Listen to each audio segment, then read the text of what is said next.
Link established. Mic on.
Howdy, everyone.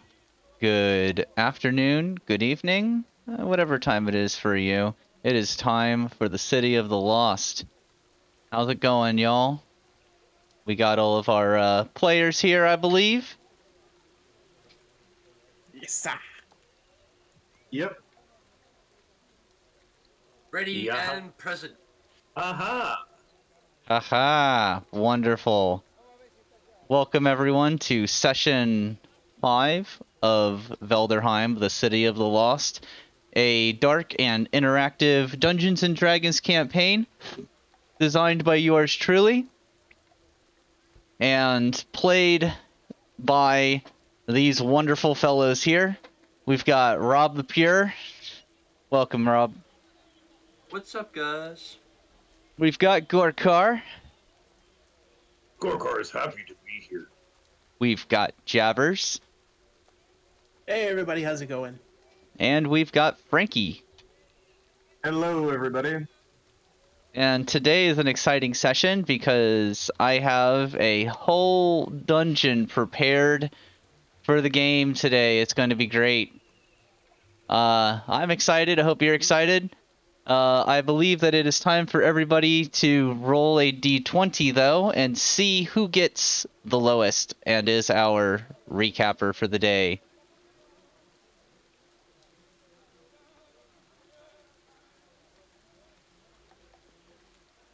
Let me know what y'all get. Ooh,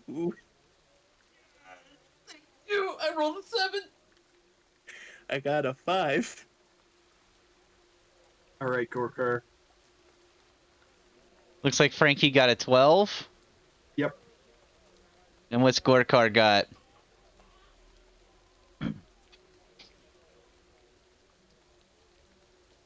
11. All right, it looks like it's time for Jabbers to give us his opinion. So, Jabbers, you suddenly find yourself teleported out of your bed and into a nice cozy chair with a blanket wrapped around you. You've given like a little cup of hot chocolate, and they're like, "Oh, tell us about the events of the previous day, Jabbers." Oh, hot cocoa. Wow. Very different this time. So Jabbers goes and pulls out his little journal and he gets to it.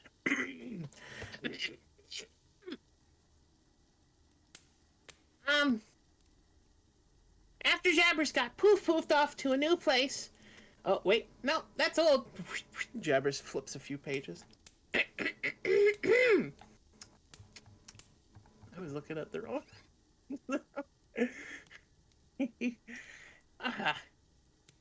Today's Jabbers start feeling like things less about shinies all the time for Jabbers. If Jabbers has no place to get rich, that's no good. Jabbers can't be rich as Lizard if there's no capitalist system in place to exploit. Might think more on that later. When Tribe wake up, Zuzu's making breakfast for peoples. The fuzzy furry man that made nice sounds in the tree place, and some other person that Jabbers don't know that, but some Tribe know. There's lots of those there. We try to have breakfast, and Frank say racist things. A typical morning. Feel like typical morning. We've been here 5 days. Anyways, Zuzu makes a yelling noise, and some nasties come out of the kitchen. Jabbers, being the bravest lizard of all, rushes in to save the day. Nasties make a screamies, but Jabbers can scream just as loud, so Jabbers not afraid.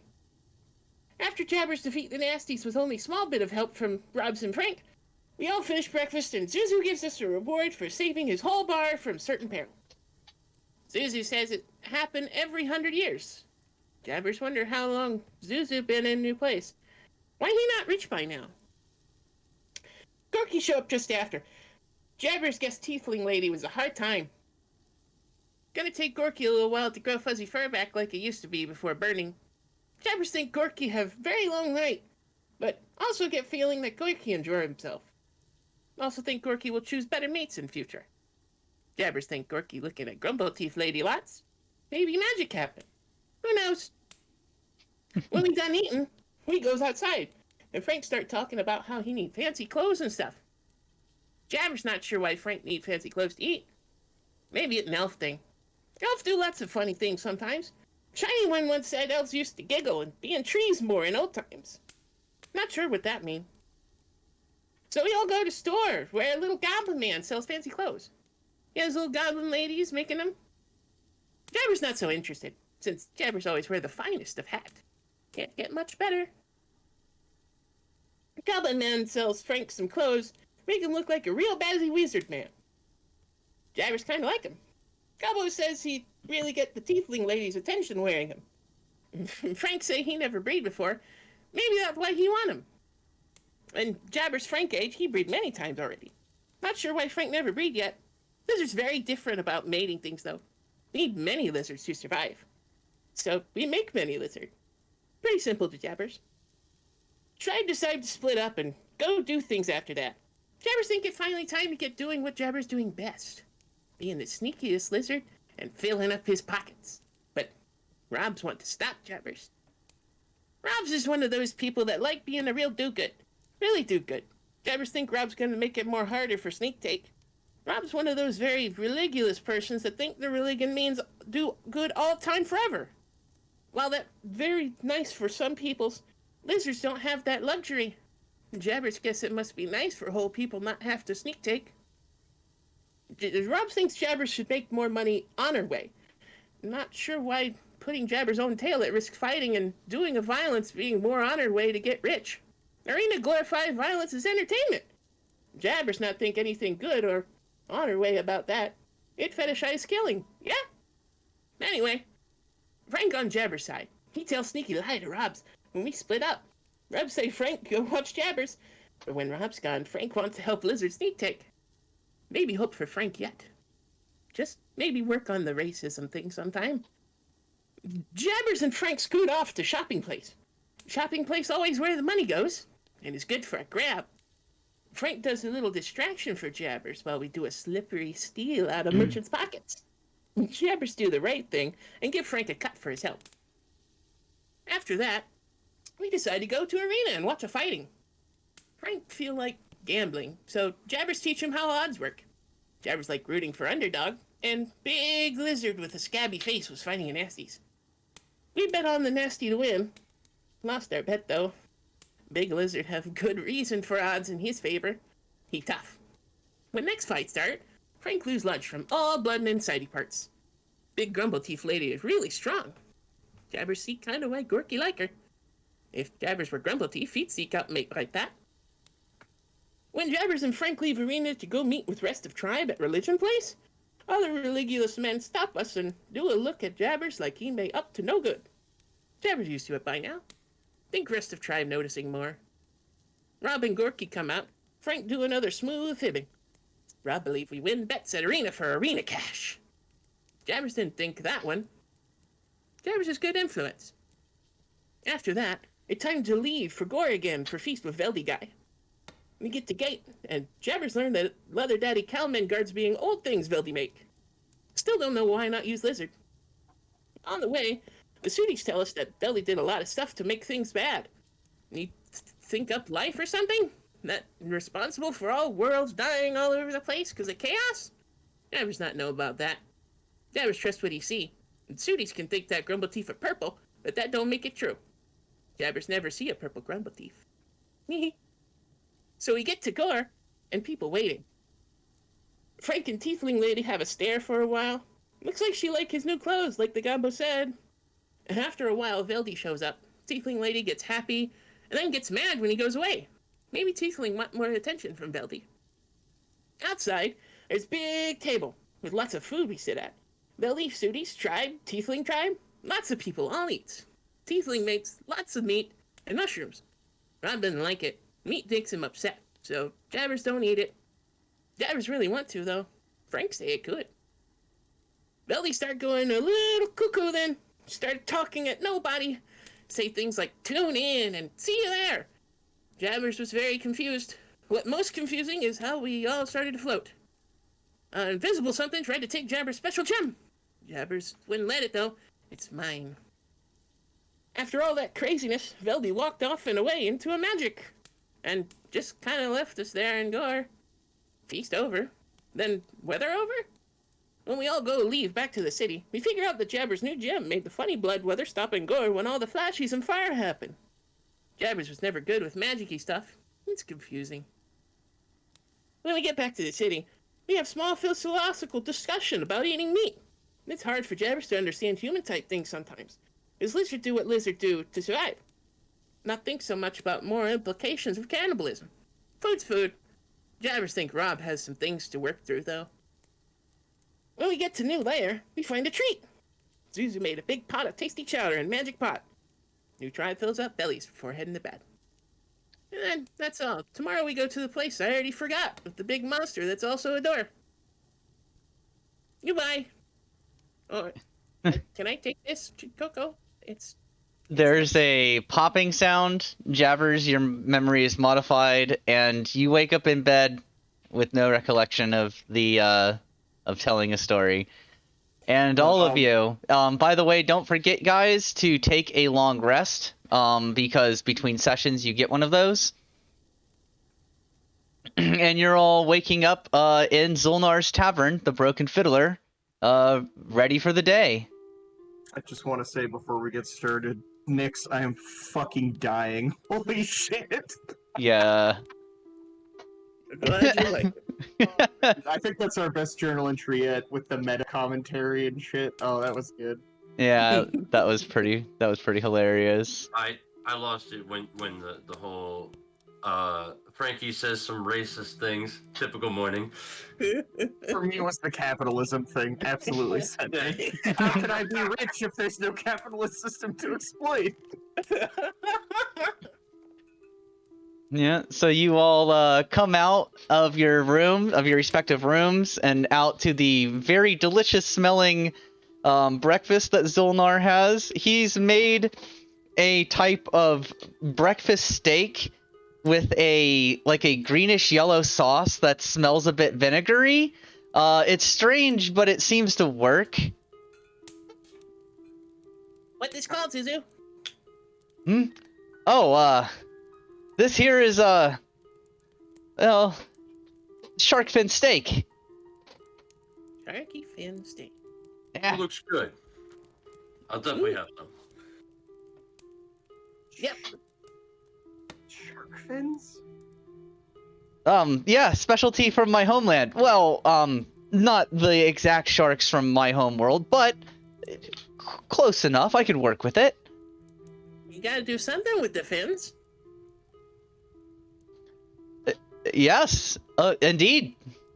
Eat up. You guys have oh, the egg should be done in a moment. But you guys will need your energy because I heard well, actually you guys should enjoy your breakfast because Mr. Hank and Mr. Vorst are waiting outside for you. They're already here? Yes. It seems that they are ready to collect you as soon as you get your day started. Bright and early for the dungeon. Good luck down there.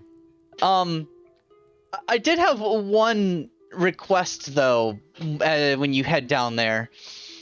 There was I can't say too much about the exact level that you're heading into, but I remember my time down there. There was a particularly ugly goblin. He grabbed my necklace that I was wearing. Necklace that had been passed down to me by my mother. Really the only keepsake I have of her. But that ugly little bastard took it. If you see a particularly ugly goblin with a very nice seashell necklace, could you please retrieve that for me? Gorkar can bring back Zolnar's necklace, but Gorkar think if impatient Hank and Vorst are ready to take us when our day is started, Gorkar will take his time with his breakfast. All right, guys. So as you're talking, you suddenly teleported into the combat waiting room. Mr. Hank and Mr. Vorst are looking around like, well, I guess this is happening. We will be waiting for you. And they both just like nod to each other and walk out of the room. Let me put this combat together. We have the dungeon crawl today, you rat fucks. Bent, I am very cross with you. Steak really good. You know what's great about this though is we get to use the new arena that I made. Oh boy, I'm excited. All right. New ways to ruin the lost day. Dumb ways to die. Start having this conversation, Frankie starts changing into the fancy clothes that they bought. So many dumb ways to die. Alright, you got a point, Ben. Dumb ways to die. It's okay if we let Bent get all of their channel point redemptions for combat out of the way this session. We don't have to worry about it anymore for 1 to 4 weeks. But between this and a dungeon crawl, I'm pretty sure we're gonna fucking die. Yeah. We have a limited number of spell slots. Today is a good day to die. No day, good day. I don't plan to die here. Yeah. So you guys have a moment to talk amongst each other in character while I get this combat set up. Yeah, like I said. Moonbeam, healing potion, random. A little early for that, Moon. Someone has to have taken damage.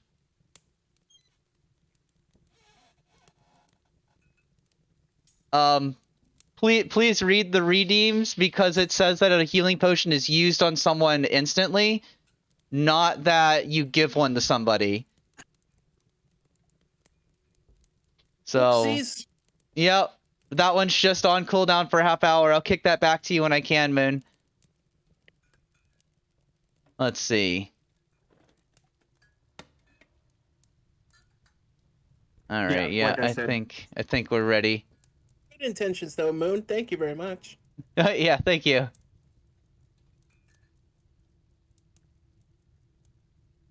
We'll let the first PC to get hit get splashed by a healing potion right away. Regardless Just of if pops it's out of the air above their head and dunks on them. Yep, it's queued up. That's how it'll work. It's just queued up and ready to go. There we go. It's also still random, technically.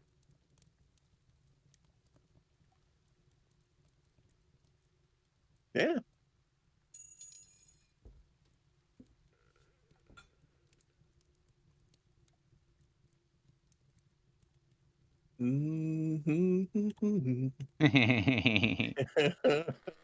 Now it's your turn. Boy. We're just jam rocking this or jock rocking this? No. All right. We're just. If, All right, I've got the medium combat ready to go. So, Mr. Hank and Mr. Vorst come into the room. It is time for you to enter the arena. Okie let us dokie. be go. Let's get it over with. All right, let me grab this fight over here.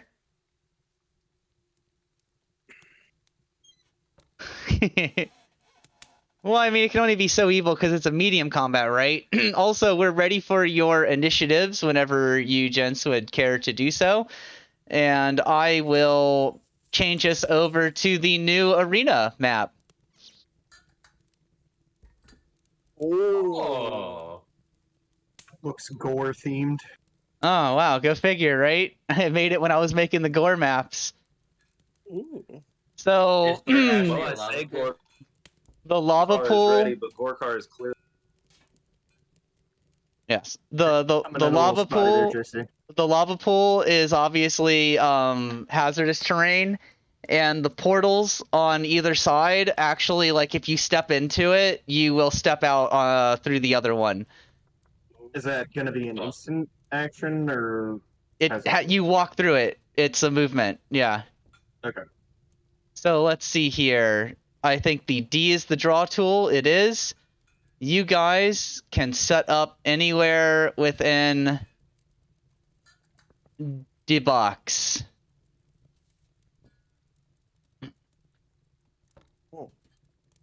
As you enter the arena, let me arena battle. There we go. Arena battle. Arena battle. There it is. Well, actually, where's the gore battle? Here we go. Perfect. We're gonna use the gore battle music for this one. Let me turn that down a bit. There we go. All right. Blasting out my headphone. It does that sometimes. I just have to tune it, you know.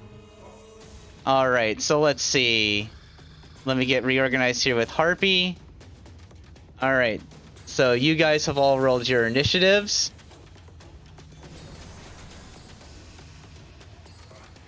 So, outstep. Damn, that's still so loud.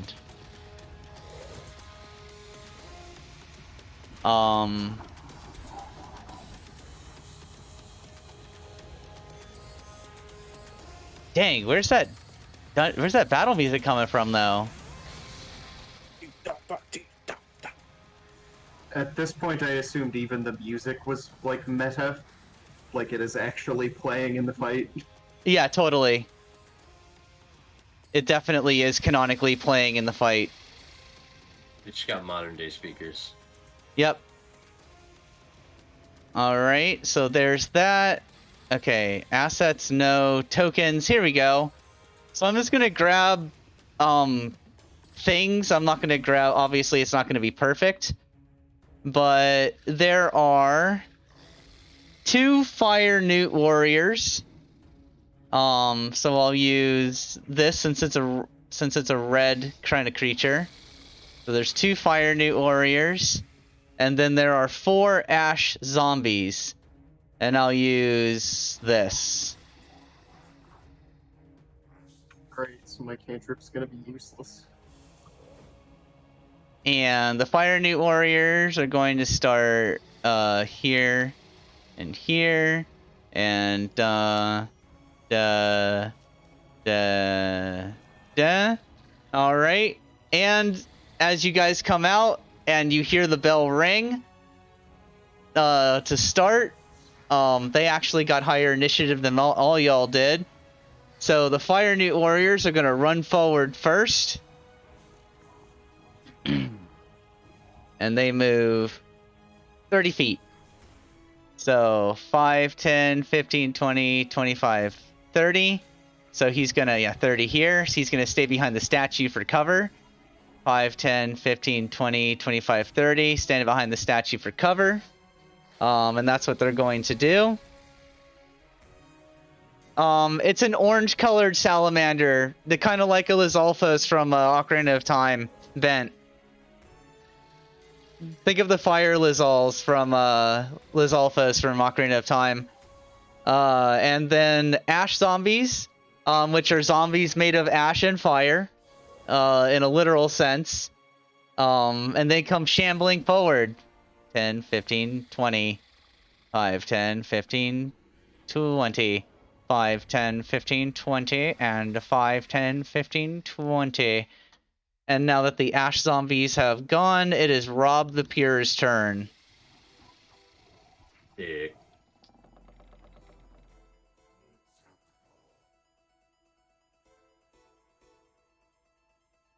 Alright, I'm gonna take a good old swing at my good How many ash feet did zombie. you just move, Rob? 5, 30. 10, 15, 20, 25, 30. Okay. Whew. It almost looked like it might be too far, but it wasn't. I have the strategic plannings. Mm-hmm. Yes, the strategy is to whack it with a Oh flail. wait, isn't the first hit a crit, right? The first hit is a critical if you hit. Isn't So 19 hit? Rob, you hit, so you get an automatic critical, but you have to roll all of your dice. You don't get the auto max with this critical.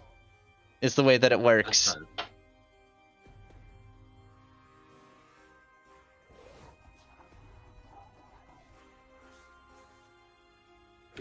So that is a total of 19 damage.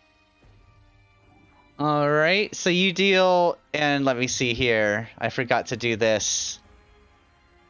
A, B, C, and the one you hit is D. And then these Violent guys, is radiant, A. if it matters. That's cool. And B. All right. So against Ash Zombie D, you deal how much damage? 19 overall. 19 total. Boom. It is staggered, and there's a puff of ash that comes flying off of it. I need you to make a Constitution saving throw, please.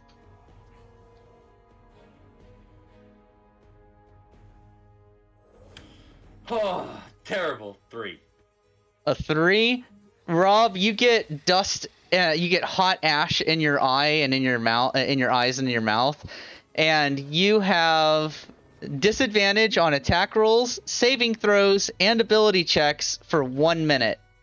You can repeat the saving throw at the end of each of your turn, though, to get the ash out of your eyes. Yep. Anything else from Rob? The ash zombie is staggered, by the way. Frankie. 5, 10, 15, 20, 25. Right there. And try to hit it with his sling, because even Frankie isn't dumb enough to think throwing fire at fire-based things is going to do anything. Hmm. Oh, that's an 8, so I'm guessing that's a miss. An 8 against what? The yeah, Fire Newt Warrior? Or No, the Ash Zombies. Yeah, that's a hit. That's a hit? Yeah. It's an Ash Zombie. Okay. Max damage, 6 bludgeoning. Alright, that Ash Zombie goes down. Lucky for you, it's only the first time it takes damage that it does that ash cloud poof. Would that affect me at this range? I was talking to Rob, and no. Oh, okay. And that's Frankie's turn. Alrighty. It is Jabba's turn. Alright, so Jabbers is going to 5, 10, 15, 20, 25, 30. Boop. 5, 10, 15, 20, 25, 30, 35, 40, 45, 50, 55, 60. Boop. Yep, I could definitely shoot that guy. So, what is this thing for? What is the... it's called a ping. That's what it's called. Yep, and you can hit the P key on your keyboard to switch to it. Yeah. we're gonna let off a crossbow bolt at this guy way back here. All right, that is B. Yes.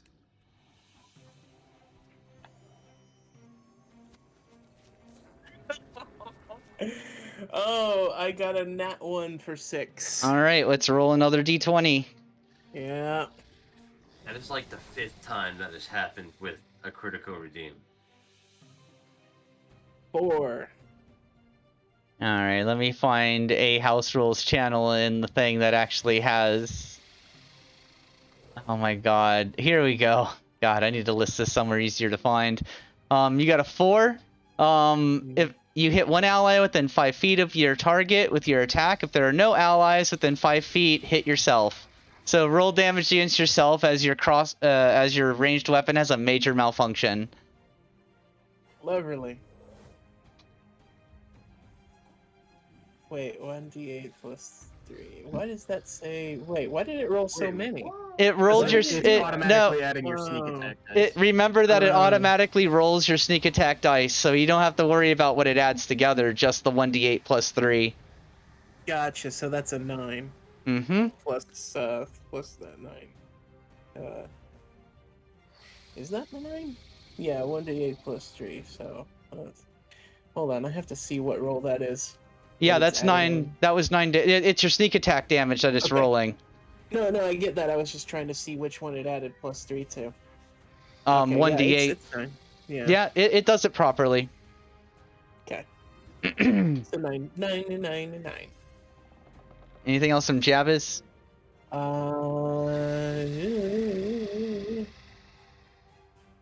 gonna take. Nope. I don't think. What is my range on this? Well, you know what? No, that's my turn. I was gonna say I had something in mind, but it wouldn't really suit these guys. All right, we're up to Gorkar. All right.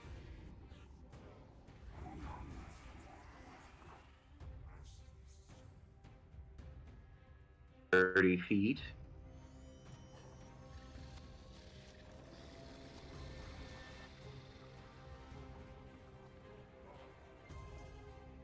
And with our 10 feet of reach, we are going to attack the ash zombie that's right in front of Gorkar.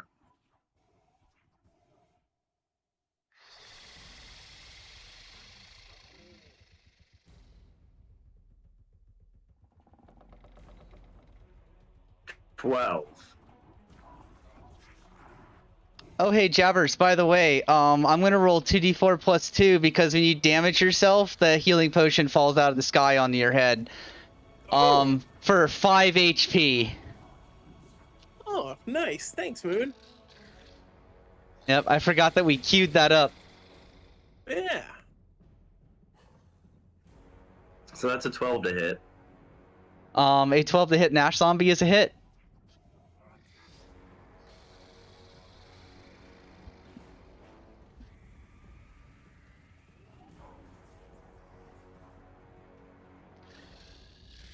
Damage. Something's going on with you, JC. You can't hear you very well. Yeah, you're not coming through very well, my friend. Are you on push the talk? I sure am. Yeah, your microphone's not picking you up. How much damage was that? 6. Are you raging? No. Okay, Because we're gonna have a lot more combat, Okay. and I only get 3. you got it. So that's 6 damage to an ash zombie. That is A. It puffs out ash, but only in 5 feet of itself, so you don't take any damage or have to roll anything. That's my turn. All right, it is the Fire Newt Warriors' turns. And they are going to... This one's going to step in on Gorkar. Shunk. Well, actually, no. It's going to stand here. And this one's going to move here. And they're both going to Breathe out Spitfire. Gorkar and Rob, respectively, need to make dexterity saving throw each.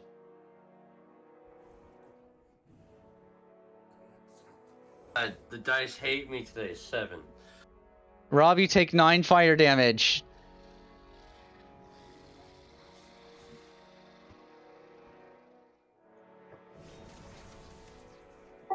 Damage 14. received. 14 Gorkar, you take half, so you take 6 fire damage.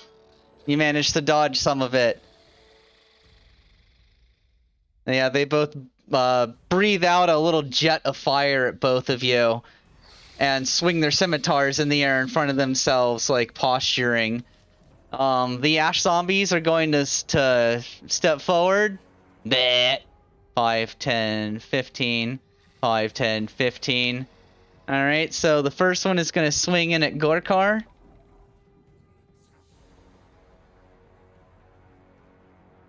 Gorkar does a 5 hit you. Nope. Rob, 13. Negatory. 11. Also negatory. Perfect. Rob, it's your turn. The zombies are like slapping up against y'all's armor ineffectually. Can I roll a con save at the beginning of my turn? No, at the end of your turn. Okay, I was making sure.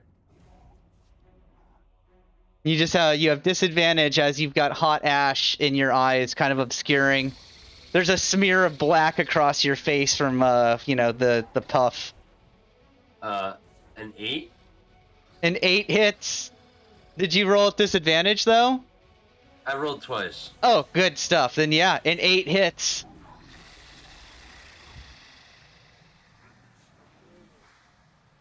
And neither. 9 points of damage. All right. You can't get ash puffed again, so it doesn't matter.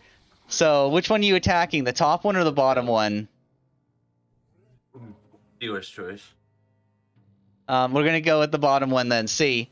So that was how much damage? 9. Correct, and I failed that con save for sure. With a 7. And yeah, you've still got hot ash in your eyes. You can't. You're having a hard time getting it out. Frustrating you, Frankie.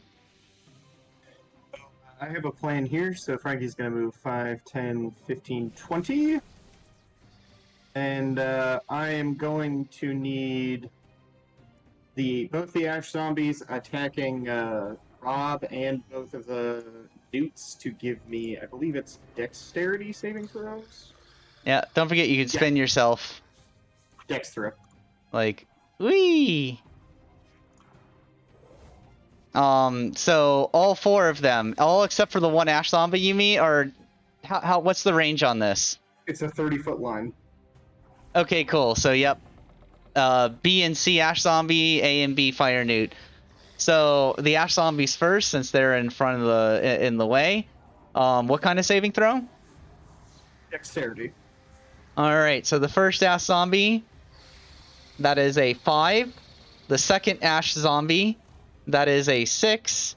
And for the Fire Newts, the Fire Newt number 1 gets an 8.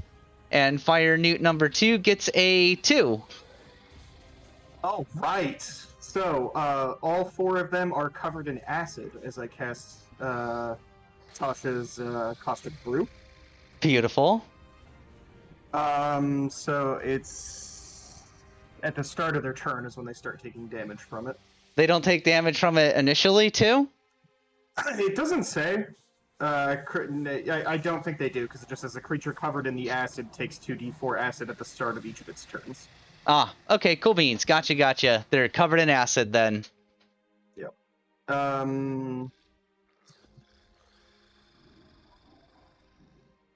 Sorry, just a second. I'm making... for the record, they can use their action to scrape the acid off themselves. Mm-hmm. But after it's been their turn and they've been hit by it once. Yes. Mm-hmm. Alright, and that is Frankie's turn. I have put myself in danger, but it was worth it to coat 4 out of the 5 enemies in acid. Jabbers, it's your turn. Alright, well, Jabbers is going to stay right where he is. using steady aim as a bonus action. But we're going to switch targets. We're going to... Whoops. Why didn't it, there it goes. We're going to do it to the fire newt. Gonna give him a good shot here. Mm-hmm. I forgot to roll with advantage, so let me do that one more time. Alright, so 24 to hit. Yep, that's a hit. Cool. Altogether, 17 damage with sneak attack. Okay. Also, side note, because of the new way that I have the streaming set up with the new streaming software, I can't see redemptions as easily while we're in combat. So if any of y'all could keep an eye out for those, I would appreciate it. Awesome. Thank you so much, Rob, and all of you. Thank you so much, all of you.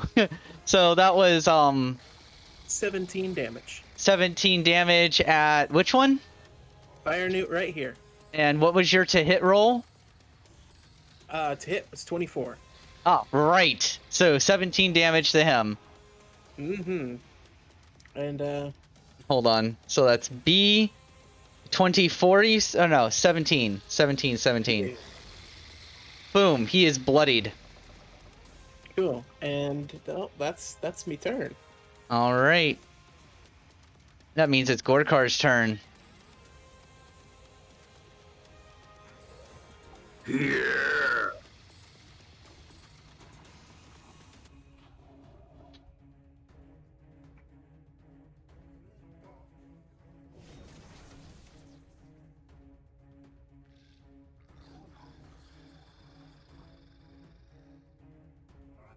If push to talk would cooperate, that is. Uh-huh.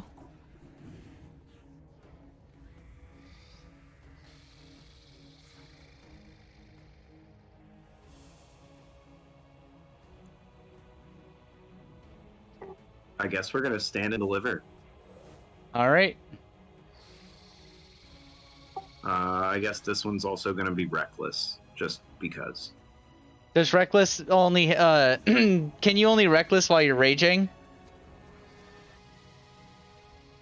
Oh wait, is that a thing? I don't know. That's why I'm asking. I also don't know. Because it could be.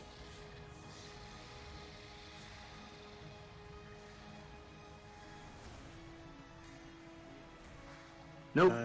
When you make your first attack on your turn, you can decide to attack recklessly, giving you advantage on melee weapon attack rolls. Perfect. Yeah, because the stipulation would be while raging.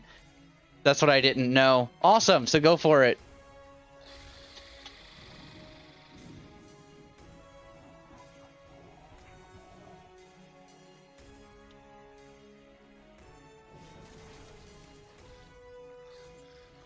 Yeah! Yelling too loudly into Discord means that we can't hear you except little choppy bits. I'm guessing it's a crit. It is. Also, my push to talk just wasn't working right. I didn't hear it click in until, like, I was almost done yang. You faded in and out. Yeah, that's what I mean though, is Discord will filter you when you make very loud noises. Just so you know. Yep, that's a critical hit. Roll damage.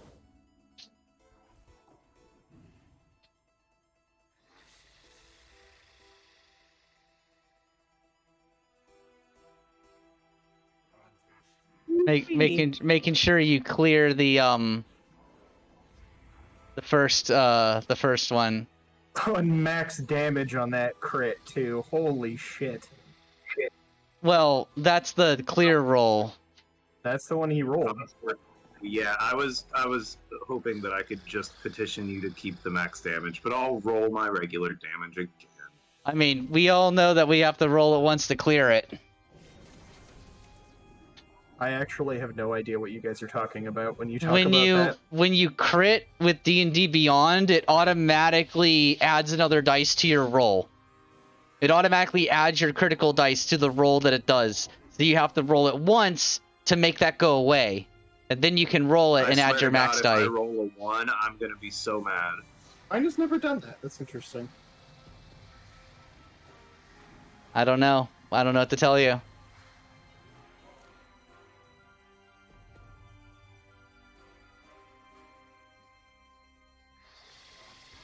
So That's 20 21. 21 plus, yeah, 21 damage. That is a dead ash zombie. Let me see. Do they roll anything? That was a critical. It doesn't matter. 21. Crunch, dead ash zombie. It is dead. Spooky dead. Bye bye.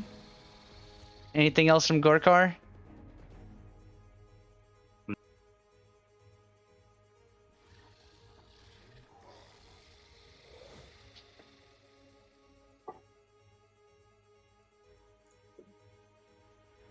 Anything That's else? it. Okay. Fire Newt's turns. This one's gonna step in. I know, that's right. For Frankie. starters, he takes 5 damage. Both the Fire Newts take 5 damage. Well, no, it's every turn. Every time one of their turns starts. Yeah, I know, and it's the Fire Newt's turn. So both the Fire Newts take 5 damage, yeah. I mean, yeah, unless you want me to roll separately for each of them, since they're all taking the turn at the same time, basically. Generally, we roll once for those kinds of things to save time. So Alright, up to you. one of them is winded. One of them is staggered now. The one that's staggered is going to step in the Rob. The one that's winded is going to step in the Gorkar. And it's going to reckless is going to get its advantage attack against Gorkar. Scimitar attack number 1 against Gorkar is a 21 to hit. And Gorkar takes 7 slashing damage. The second attack is a dirty 20 to hit Gorkar. Gorkar takes 2 slashing damage. Against Rob. Rob, you take a 11 to hit, which is a miss. Sure. And a 22 to hit. That's a hit. Yep, Rob, so you take 6 slashing damage. And now they both get to roll what kind of saving throw to get the acid off themselves? Or is it There just... is no saving throw. They have to consume their action on their turn to wipe it off. Ah, got you. Okay, Ash Zombie's turn. Roll the damage for them. Okay. 2 damage. Alright, so 2 and 2. That bloodies one of them. And they are going to just slam. One of them's going to slam you. Oh, actually, that's the first time B has taken damage. So, Rob, we can't stack this. You get hit with more hot ash, though, Rob. Thematically, cinematically speaking, Rob is just covered in black Yeah. ash now. By the lights, I can't see. And Rob, that is an 11 to hit. And Frankie, that is a 22 to hit. So, Thing reaches out, and slams you for 4 bludgeoning damage, Frankie. And it is Rob's turn. Alrighty, I think I'm gonna go for the fire boy over there now.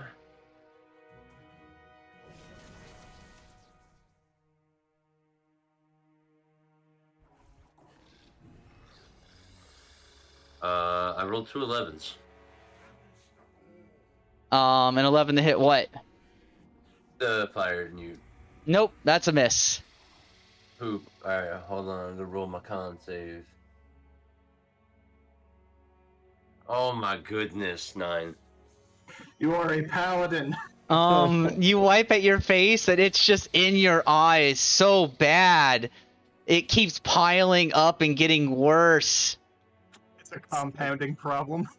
Frankie. No. Yeah, this is just not optimal. Frankie, it's your turn. Frankie's just gonna take a thwack at the one in front of him with his quarterstaff. Ooh, dirty 20 to hit Yep. for 2 bludgeoning damage.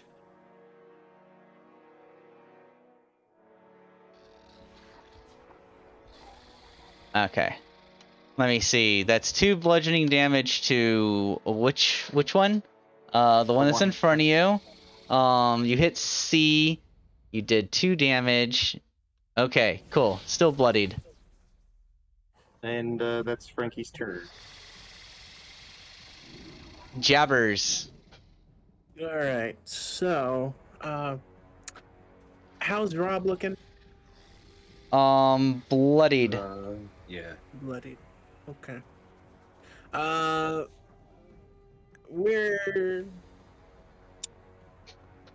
we're gonna stay put. We're gonna kill off this or try to kill off this newt here. Mm-hmm.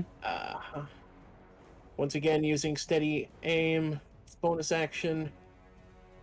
Get him with the crossbow bolts. 16, and I will eventually remember to roll with advantage. 21 to hit. Uh-huh. At the fire newt? Yeah. Mm-hmm. 14 damage with sneak attack. That is a very dead fire newt warrior, since he was already staggered. Here, Jabbers, come to save the day! Very grateful to you, Jabbers. And that's it. Car.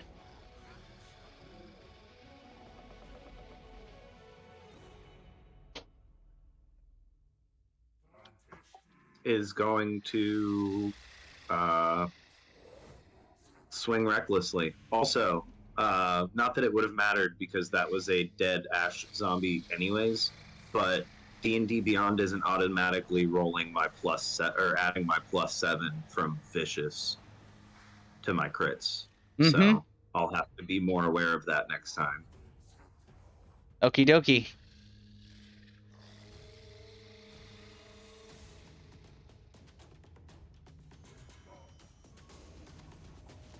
So Gorkar is swinging away, I assume?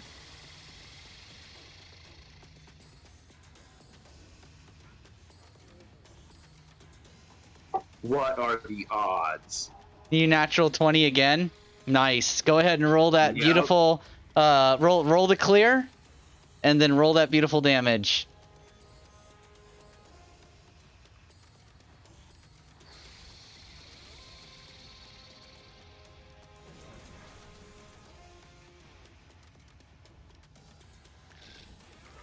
Okay, so that's 16 plus 7 for a total of 21 damage. He is on death's door.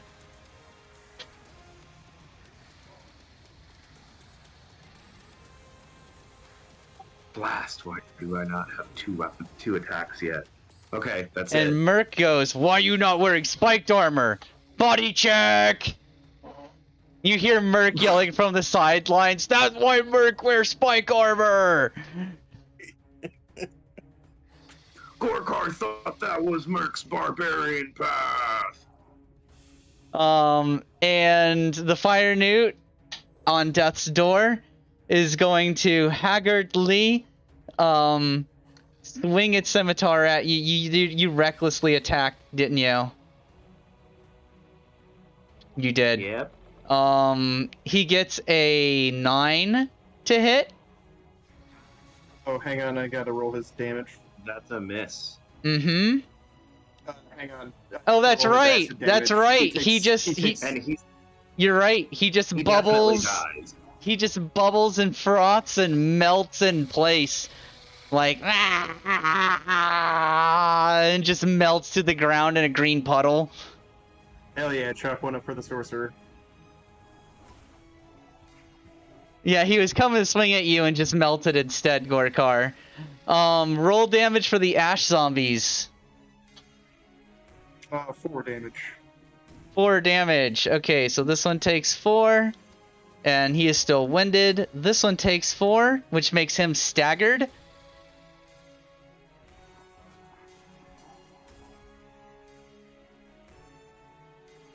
Okay, and now it is the Ash Zombies' turns, and they are both going to, again, one for Rob, one for, Frankie.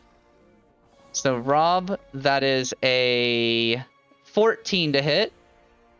Frankie, Negatory. that is a 5. Definitely not. Rob, you're up.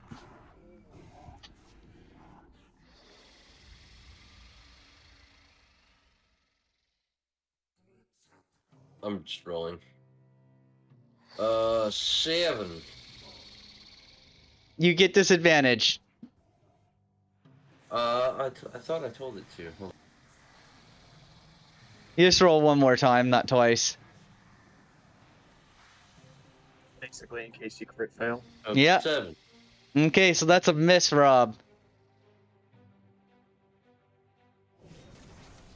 Con save of 14. And you finally blink the hot ash out of your eyes and focus on the enemy in front of you. I can see. I can fight. Frankie. Why fix what's broken? Frankie's gonna swing at it again.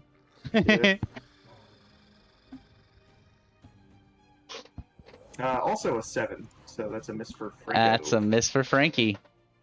And that's my turn. Jabbers? Alright.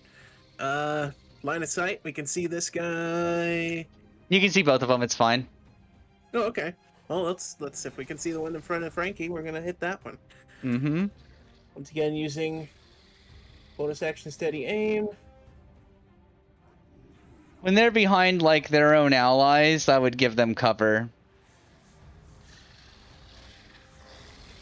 Oh wow, both of them. 7. What? You guys are What? just like, I just want to miss everything. 7 is not a lucky number. No, their AC is 8. Like, why are you guys right now? Oh The no. dice hate me today. Anything else from Jabbers? No, that's it. That's action and bonus. Gorkar.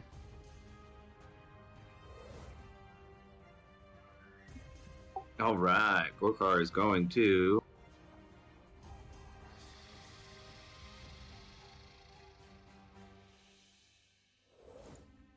Join the fracas.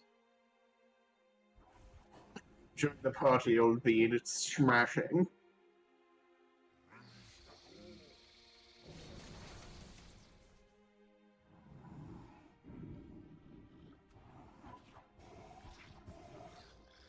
There you see a bugbear move into striking range, while still being out of striking range from his foes. Watch as he stalks his prey.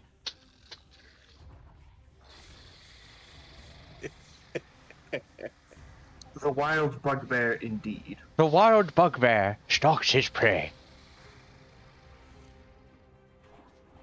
An ash zombie of the gore plane.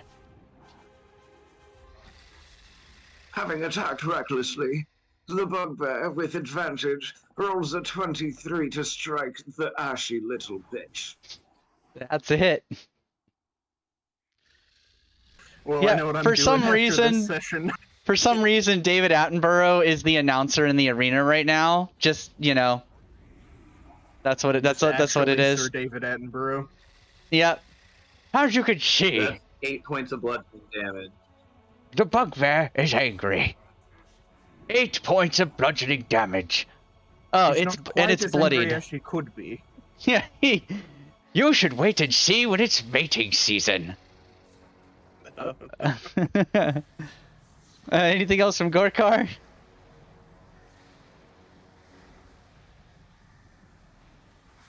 I would assume no, and tell Nope, that's Frankie to roll that beautiful acid damage. Okay. Acid Yes. damage. Oh, max damage. 8 damage apiece. 8. They both melt in place and are just gone.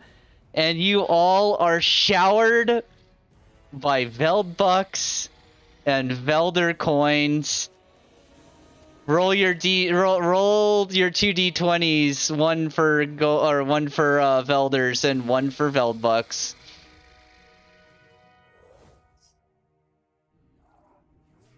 7 and 14.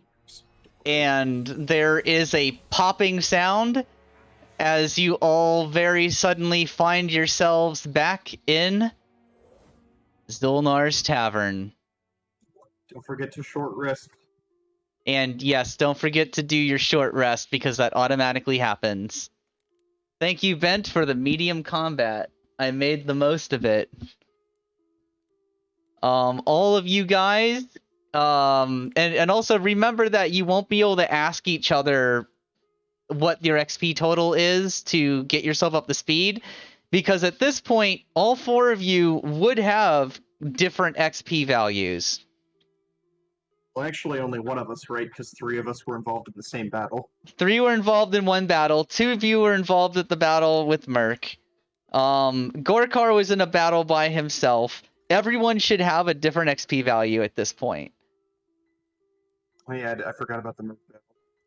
Yep. So what's our XP for that fight? 100 experience points. And thank you again, Bent 130, for the fight.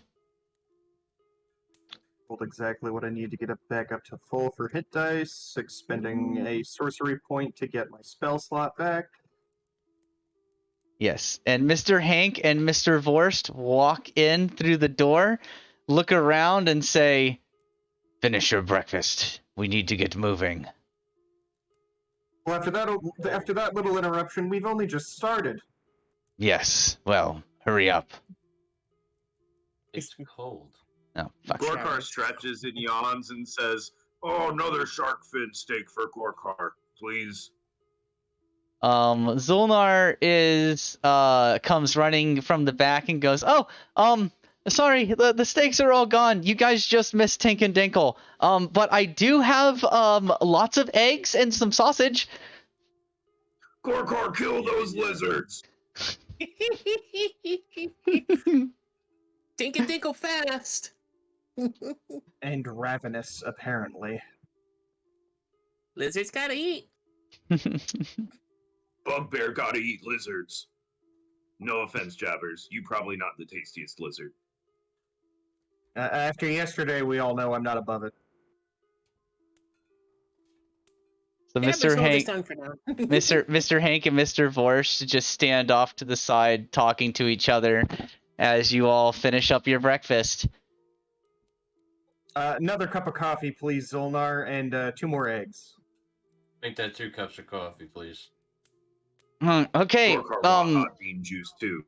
Well, all together for breakfast, that comes out to five Veldbucks. Who has the most money, out of curiosity? Gorkar just puts the 4 Veldbucks he made in the arena plus 1 from his purse on the table and goes, "No problem for Gorkar." Thanks, Gorky. I have $46 to my name, Frankie. I asked because I suspect I have the most. Jabbers might have more. Maybe. Jabbers is now eyeballing your purse. Don't steal from me, I help you steal. Jabbers just kind of slapped his own wrist. What? Don't think about it, Jabbers. Oh dear. I'm your partner in crime, Jabbers. It's not out loud. That's not we saying this not out in loud? character. That's not in character. No. Yeah, Jabbers wouldn't do his own dirty like that. Maybe Arf. Tink and Dinkle. Mr. Hank walks up behind you all and snorts. "Are you ready?" Is anyone ever Yeah, really let's go, ready for come in. something like this? Yes. Jabbers just hops off a stool with his cheeks bulging. Gross. So, they lead you through the city to the entrance down, and you make your way down into the darkness below. Until eventually you come up to the massive, hulking monstrosity that is the Shagoeth. As you were descending, Jabbers, the gem in your pocket began to vibrate more and more intensely until the point where the ground flattened out and you were at level with the Shagoeth and just had to approach it. It whips up to a new height of vibrating frenzy.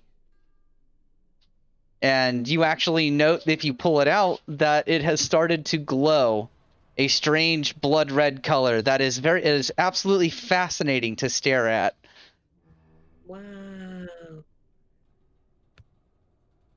Jabber just kind of like holds it in between his hands, kind of just like staring. Covetous is the word. Mm-hmm. Frankie is just going to lean into either Mr. Hank or Mr. Borst, whichever one is closest, and just go, is it supposed to do that? Yes. So that's a good sign then. They don't answer that question. All right, your silence speaks volumes. Let's move on. The Shagoeth's eyes look down upon you from a great height above, and you feel a rumble in the ground beneath you as it speaks in your mind. It says, "So you have come bearing the gem of Dutrex." Yep, Jabbers is the bear. You must set the gem into its place and leave it here while you descend below. Jabbers has to leave, Jim? The gem is what maintains the space that you are being sent to. None Jabbers may enter this space until you have completed your task and retrieve the gem. Very conflicted. Will Jabbers get Jim back? You are the bearer. Yes, I'm the bear. It is yours to bear. Okay. Very hesitantly. Mr. Hank gives you a shove from the back and says, "Come on, get on with it." Oh, it's rude. But yeah, he goes over and does the thing very hesitantly. Sticks the thing in the thing.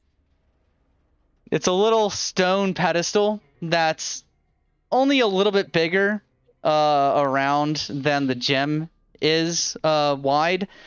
And it's got a socket kind of that the gem just fits very nicely into, kind of a very angular socket that goes down to a point. You set the gem into it and it clicks in very satisfyingly. And all of you feel a shift in the way the ground beneath your feet rumbles. And its mouth opens wide and you see kind of a swirling arcane portal forming within its mouth. And Mr. Hank and Mr. Vorst say, "Good luck. You will need it in the hungering dungeon below." We're gonna just jump into its mouth. Yes.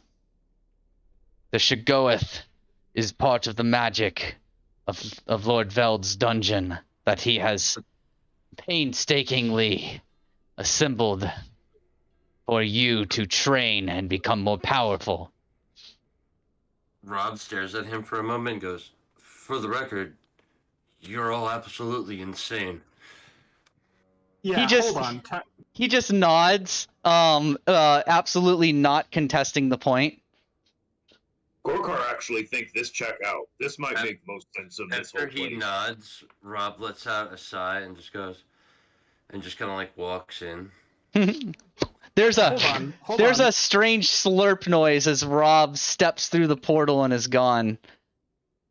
All of this is for training? We went through all of that for training? This is all just some kind of elaborate ceremony? Do not question Lord Veld's ways. Gorkar just casually is walking towards the Shagoeth's mouth, like, Gorkar just want to get stronger. Why you not say that in the first? And Gorkar goes through the portal. Yep, there's a slurping sound again as Gorkar goes through it. Jabbers just kind of pats the gem a little bit. Jabbers be back for you. And, he'll kind of like, as he steps away, he kind of waves to it.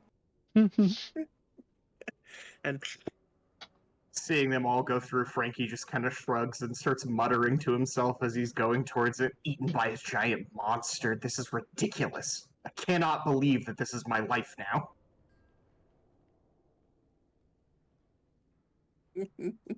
All of you step through and find yourselves here. What's the fog of war button? Okay, it's F. Cool. So if I hold down control and click and drag, yep, that's how I do it. Cool. So you all enter this space. And let me just make sure that I only get this particular room uncovered. You all enter this space. It is kind of like a forest all around you. Let me see, S to move your tokens. So you can all start in the hallway section, of course. So set your marching order, as this is directly where you find yourselves looking out into an open area ahead of you. I imagine there's actually, like trees and dirt and grass and all that. Oh yeah, there's trees all around you. Let me turn Sirenscape back up. There we go. So you can hear the sounds of plants and animal, well, mostly animal life around you. And you find yourselves in a very thick forest. The trees themselves almost seem to form walls around you. Trees. I never thought I'd see trees again. I agree. You look up at the sky. Oh, sorry, Rob. Continue. Don't mind me. For the first time in a long time, I actually feel, strangely enough, at home. Funny dungeon with trees. Jabbers no see dungeon with trees. It's inside of a giant monster, and the fact that there's trees is the strange part to you. Yeah. It's the part I'm trying to forget. How'd trees go inside Valley? It's a magical place for sure. The more you talk about it, the more I'm starting to question it. Let's just finish what we've come here to do so we can go back. Yeah, Jabbers want to get Jem back. Well, other people's worlds depend on our success. That too. I'm also here to find a way to bring old worlds back.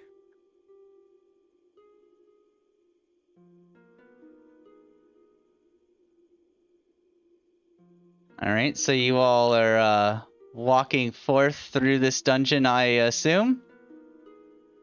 Indeed, I'll stay toward the front. You got it, Rob the Pure. As you all, well, put yourselves all in this space, I guess, as you step forward into this area. Well, not that far, I guess. Rob, as you step forward, you were about here in the party. I'll let you guys like be back here kind of. But Rob, as you step here, there is a loud whooshing sound, and like you hear like little angry voices snarling and taunting you. Gorkar, you recognize the sound of goblin voices as a number of emaciated goblins come out of the thick tangle of trees into the clearing with weapons raised above their heads. And give me a none of them are particularly ugly for goblin. Let me get the combat encounter open, and I will put the goblos down on the map as we get started for the first planned combat of the session. I'm not ready for like I said, I'm not ready for initiative yet. Oh, sorry, ignore that then. All right, now I'm ready for initiative because it's open. Poopskis. Still I good. stole your 19, Rob. Peace. I'll take a 15. It's still good.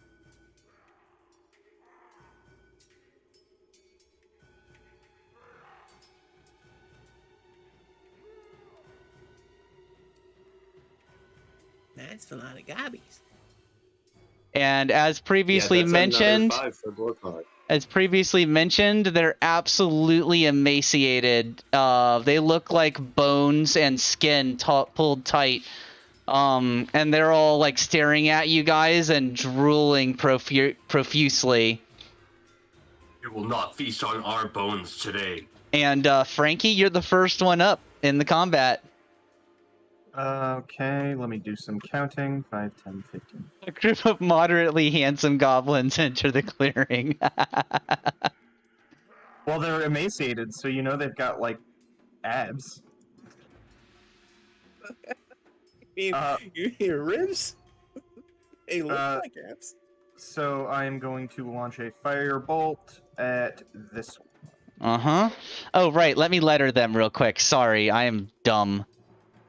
It takes me a little... It takes me... No, you can go ahead and roll your stuff, but I am going to take a second giving them letters. Just let me know when you're ready for results.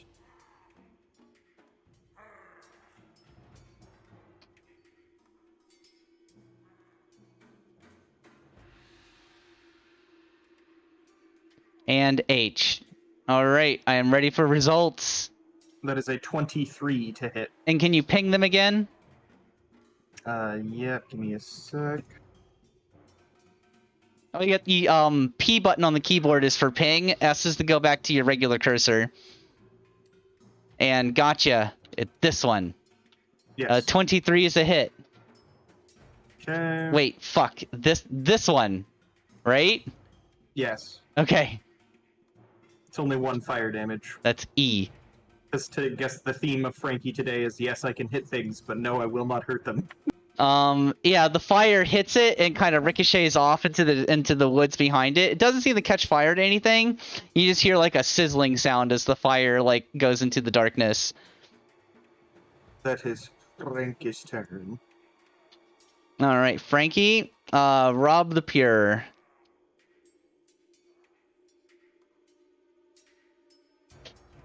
Moving 30 feet over here to this guy, I'm going to toss off a quick javelin. Whoa, Black Betty, Javelin. Song slaps.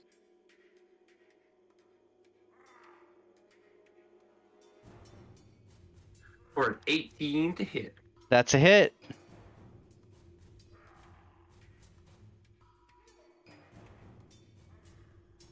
Take 4 points of demo. All right, 4 damage to H is a bloodied goblin. Oh, the poor bastards. They are not so tough, but good numbers will do damage. Is that your turn, Rob? Indeed. Stay alert. It's the goblin's turn. They can move 30 feet. So we've got 5, 10, 15, 20. 5, 10, 15, 20, 25, 30. 5, 10, 15, 20, 25, 30. 5, 10, 15, 20, 25, 30. 5, 10, 15, 20, 25, 30. 5, 10. 5, 10, 15, 20, 25. 5, 10, 15, 20, 25. Alright, so 2 attacks against Gorkar with Goblin Scimitars. Gorkar, the first attack is a natural 20. Is someone gonna... There's bad omens for this battle. Is someone gonna use a reaction? None of us have that. Oh, I thought one of you specifically did. Okay. Oh, yeah, no, I do. You're right. Hold on. Silvery barbs. Sorry. So, disadvantage on that attack. Gorkar, that's a 12 to hit for the first one. Whew, that's a miss. The second Forgot I had one is a 15 to hit. Yeah. All right, so one of the Gobbo blades gets in there and deals 5 slashing damage to Gorkar. Oh, and for silvery barbs, I'm giving advantage to jabbers. Okie dokie. These 2 goblins are going to shoot at Jabbers Uh-oh. with short bows.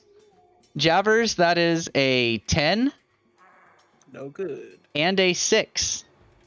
Also no good. The third one that has nobody hit in melee is going to shoot a bolt or shoot an arrow off at Frankie. Frankie, that is a 9 to hit. No dice. And now, Rob, there are 3 scimitar attacks coming for you. I bet thee. That is a 11, a 10, and a 13 to hit. Jabbers, it is your Three strikes, turn. You out. All right. Shoot. They just seem desperate. They're jabbering Gorkar. You can't make any sense of what they're saying. They just seem to be raving mad. The only thing you can really make out of everything that they're saying, Gorkar, is the word hungry. Oh boy. Oh boy. Shoot. What do I want to do here? For an item that is thrown, something like an oil flask. What is like the range on something? How does that work? I mean, it depends on your strength, I think.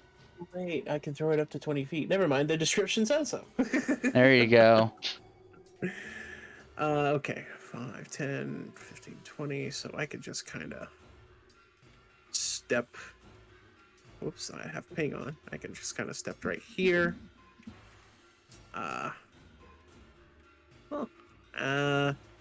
We're going to let off a crossbow bolt at Gobbo right in front of me. Let me just ping him here. There you go, that guy. Okie dokie. At advantage, Mhm. right? Cool. Wait, why are you having advantage? Silvery barbs. Oh, Yeah, yeah. Correct. That's a 9 to hit. Miss. Poopy doop. Okay. Well, Happy with a 420. bonus yeah. With a bonus action and me fast hands, we're gonna throw an oil flask at the same Gobbo. Okay. No, I guess. Let's see. How does that work? I'm still new to this throwing stuff here. So I honestly don't know how throwing an oil flask would work. It's the first time I've seen it in 5th ed, yeah. make Mm-hmm. a ranged attack against a target, treating the oil as an improvised weapon. So it's just your dexterity plus your d20. Dex plus d20. Okay. Skip it about and butt up. That will be miss. a 14. Oh, 14? That's still a Yeah. miss. Oh, okay. Well, clink, clack, clink. It misses. Mm-hmm. And that's I guess that's Jabber's turn. Gorkar.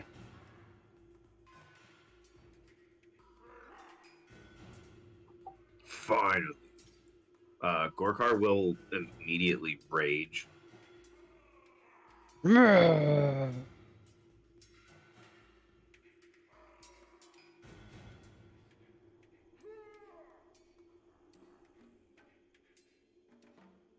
Sorry, I keep having to switch back to Discord for my push to talk to not malfunction for some reason. Anyways, there's one in Gorkar's face, so Gorkar is just gonna recklessly attack that one. Must be like a setting or something because it should work regardless. I know it should, and it usually does, and sometimes it does, but the only time it's been messing up was when I was in other windows, like in the internet browser. Anyways.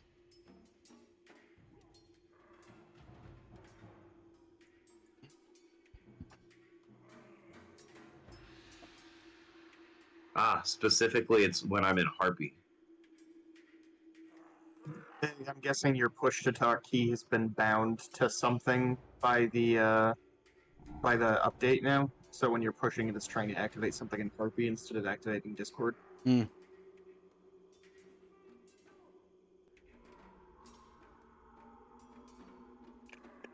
What is an internet browser and how many hit dice does it have?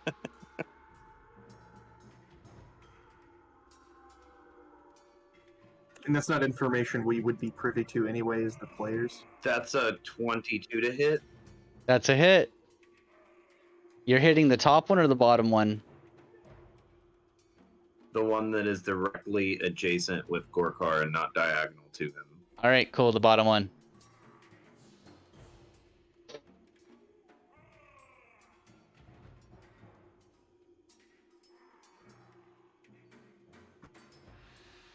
Okay, so that's 8.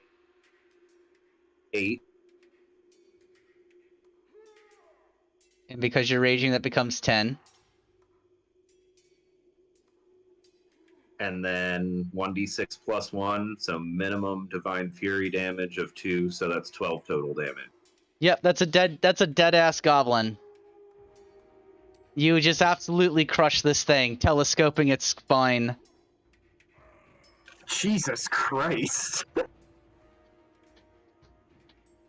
You make it shorter, much shorter. That's Gorkar's turn.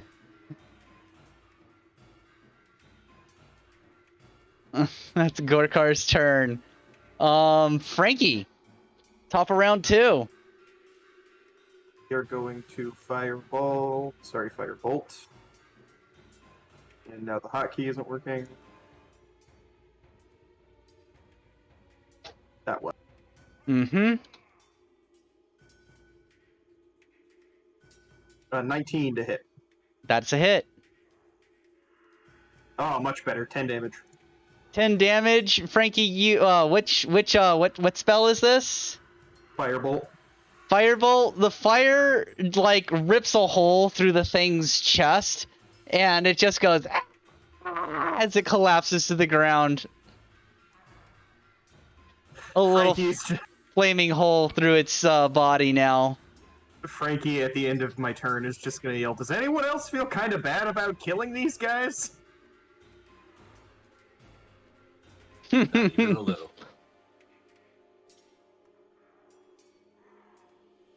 That it for Frankie? That's it. Rob. Alrighty.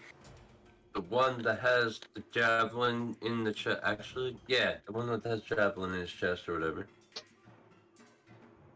He's the one that took damage next to you. Let me see, GF or H. H is bloodied. Oh right, we are going to hit him with a flail now. Mm-hmm. Oh boy, does a 23 hit? Yeah. Excellent. And it takes 11 points. It had 3 hit points left. You kill it. Excellent. This has been a great transaction. Thank you. I really appreciate it. Rob smacks it with the divine sensor, devotee sensor. There's a flash of golden light, and little bits of goblin go flying across the forest floor. I will vanquish these evil things. Is that it for Rob? Yes. All right, that means it's the goblin's turn. 1, 2, 3, 4, 5 are left. 1, 2, 3, 4, 5. Good. Just making sure my numbers are right. Rushes forward for you, Jabbers. This one is going to, let me see, 5, 10, 15, 20, 25, 30. Yep. They're going for little guy. So, one against Gorkar. That's a 14 to hit. Yeah, by the skin of its fucking teeth. And you're raging, so you take half damage. So you take 4, so you take 2 damage, Gorkar. Jabbers, swing number 1. That's a 9. Swing number 2. That's an 18. Oh, that hits. So you get. I'm gonna silvery barbs that actually. That is a 9 instead. And advantage again to jabbers.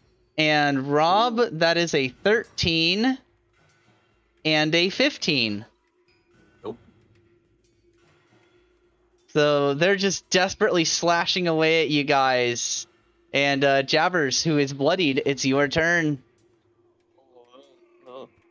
Well,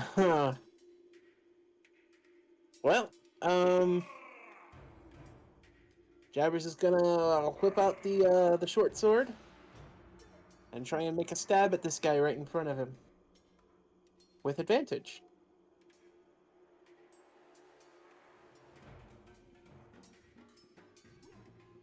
Call that a 17 to hit? That's a hit. Cool. The one that's adjacent to you or the one that's diagonal? Adjacent, directly in front. Okay, that's C. Cool.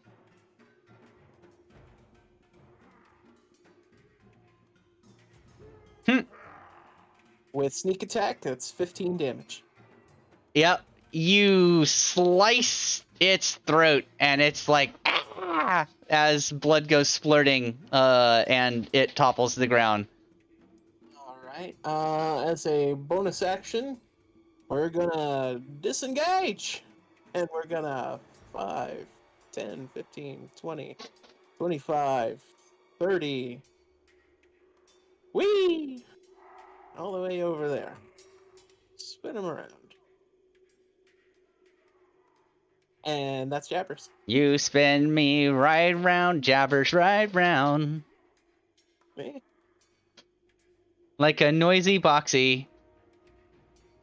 I imagine that's what Jabbers, one of the words Jabbers may have heard for gramophone. I don't know.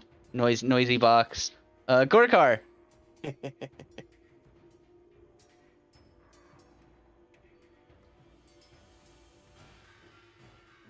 Oh, hey, Nightbot isn't doing the right stuff. Let me Yeah. take care of that. It is Gorkin time. I knew I was going to forget something. And Gorkar's going to do another heckin' reckless attack against the one that is remaining in the square diagonal from him. Okie doke.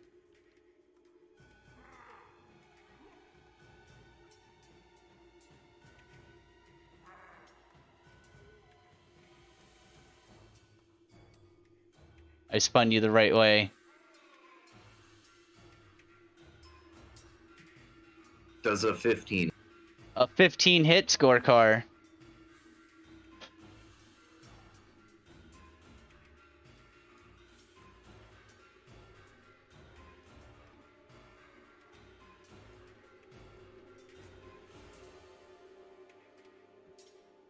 So that's 7 plus 2 is 9.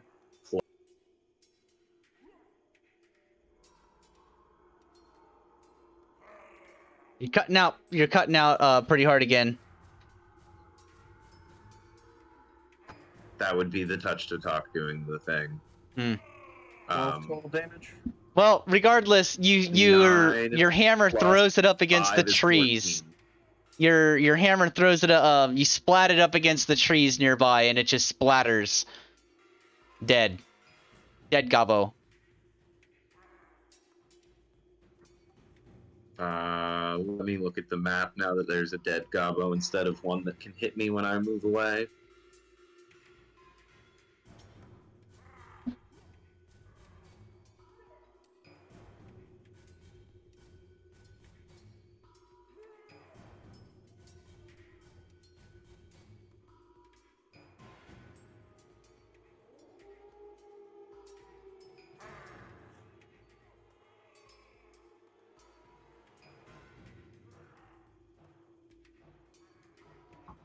Gorkar will position himself between Frankie and the Gobbo.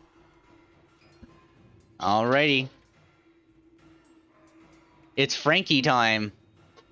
All right. Not that I don't appreciate you getting in front of me, but I'm going to put some distance between us anyway. 15, 20,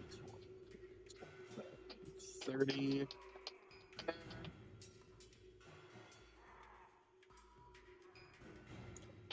And then Frankie is going to... We're going to cast a Firebolt, not at the obvious choice. We're going to cast it at one of the ones attacking Rob.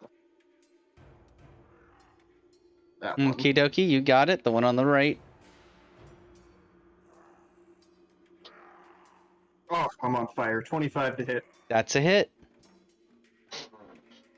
And 1 damage.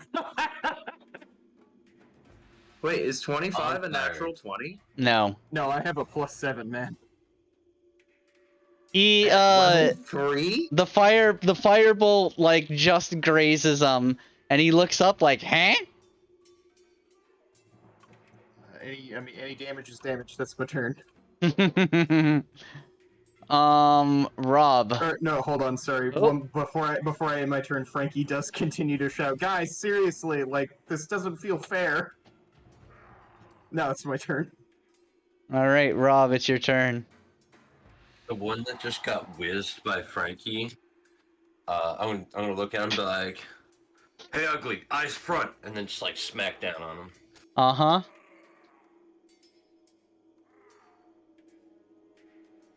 There's a 16 hit. Yep, that hits.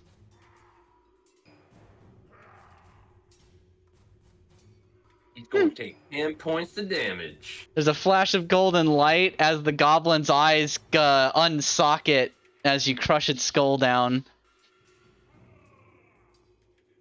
Aw, yeah. Feel the power of the light. I can have him its return. All right, there's 2 goblins left.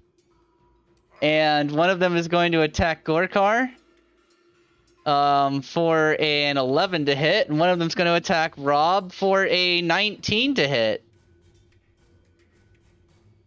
Rob, I believe that hits you. Yeah, finally got me. You take 6 slashing damage from the goblin, and it is Jabber's turn. I didn't mean to roll that. So, Jabbers whips out the crossbow again and goes for this guy right here. Mm-hmm.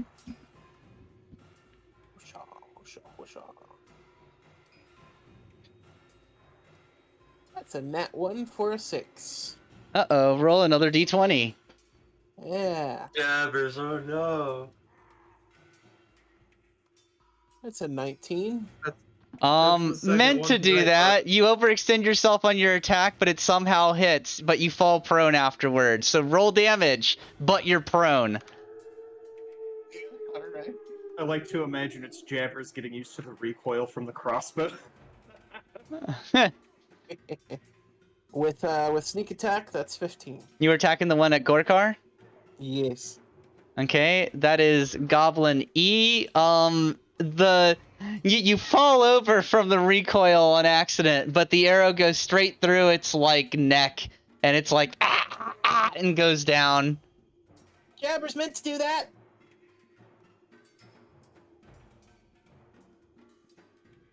Is that it for Jabbers? I believe it didn't say your turn in, so you could stand up. Yep, your turn isn't over, and you've got movement, so you could just stand up. Yeah, I could stand up. Do I really have anything else I could want to use? So yeah, I get up.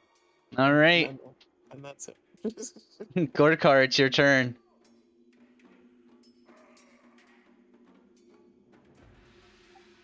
Yes.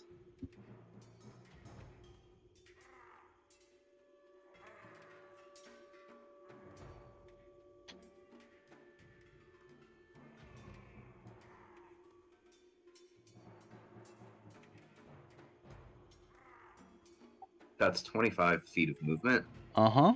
and should put me in reach. It does.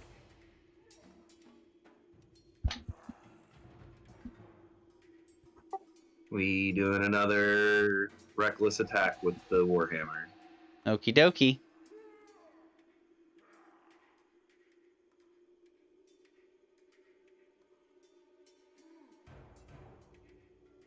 That's a 21 to hit. Roll damage.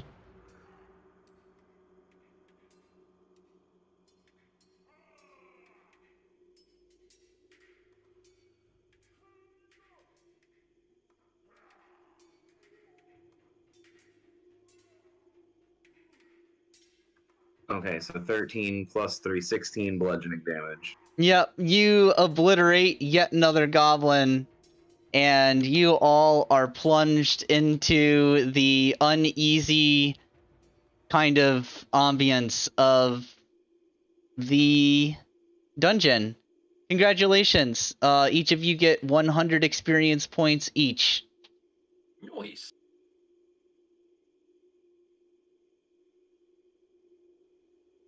Somebody gonna look for that necklace thing? None of these goblins were the right one. These are not particular goblins. Oh, well, you don't know that.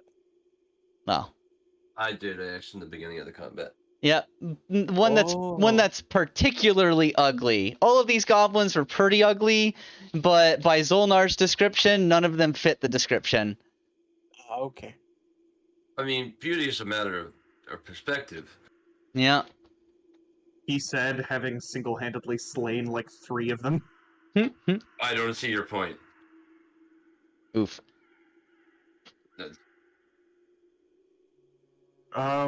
Did anybody else think that was too easy? I think it's just the beginning. Yeah, Jabbers think we have more place to go. Don't forget your short rest, boys. Thank you for the reminder, because I need that actually. This Jabber's looking rough. I do too, but it's to expend my spells. They my sorcery don't count points. against. They're not counting against our dice, right? That's the free one. No, it does count against your hit dice. Okay, that's what I thought. Yeah. Spending a couple of my hit dice here. Oh. Oh. Oh, for the record, JC, my spell attack bonus is so high because of my magic item I got from my patron. It's a Sorry. between my normal aptitude and that, it's a fucking +7 Yeah. because the item gives me +2. So, after the fight ends, Rob, you hear like the sound of creaking and like wood groaning from behind you. You turn around and the plant growth kind of opens up, and you can see this like kind of hallway looking thing between the trees, and it's filled with thick thorny vines. And they're all roll a perception check, everybody who's looking down into this hallway of vines.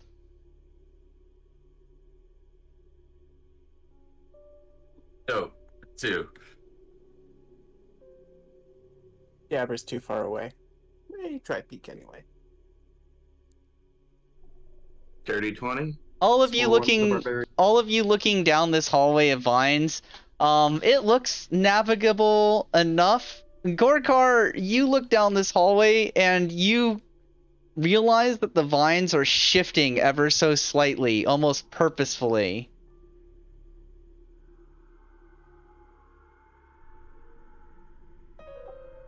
Gorkar think these vines alive? Well, yes, Gorkar, all vines are alive. Are you suggesting Gorkar that mean they are thinking? yes. Gorkar mean that they have thought. What that word? Sentiment? These vines are sentiment. You also note that there is like a stone wall at the like you can see like a broken down stone wall at the very far end of the hallway.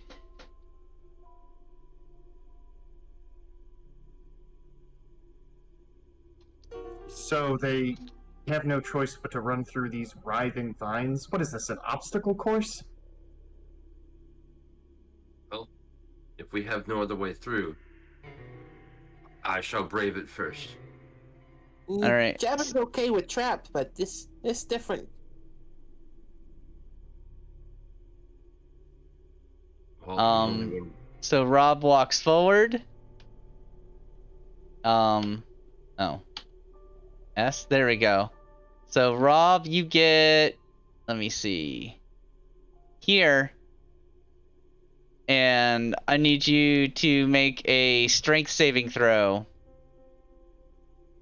As the vines grab at your ankle, as soon as you step into the vines, they grab at your ankles and wrap around them and hold fast. And I believe that we're actually going to have you guys roll an initiative, though it's not technically a combat tracker. This is an initiative type situation. Ooh. Rolling like Garbo.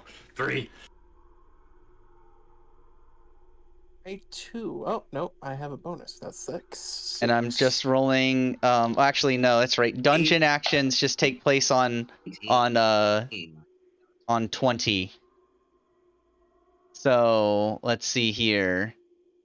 I have Rob, Jabbers, Gorkar. I don't have Frankie's. Rolled it. It must not have showed up. Oh.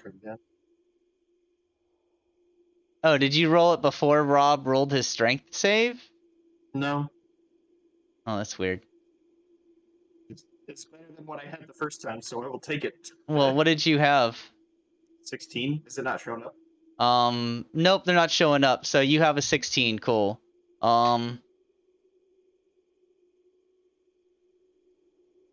20 is the dungeon action. Rob, choose something to have proficiency in. Thanks, Socrates, for the redeem. Word. Thank you. At 18, we have Gorky. I actually typed Gorky into the thing, and I'm not going to change it now. At 16, there we go. We got Frank's.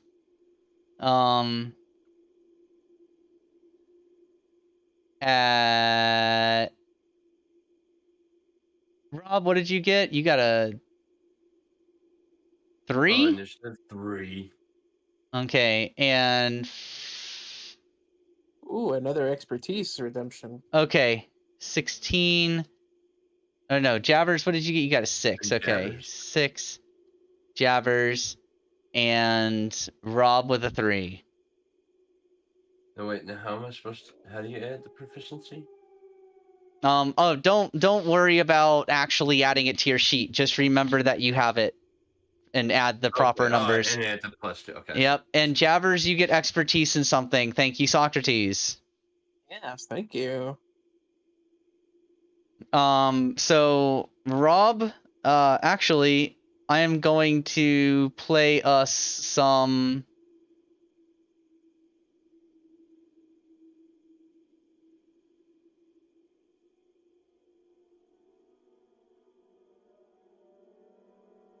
Something. Some music. I'm playing battle music, or I'm playing encounter music.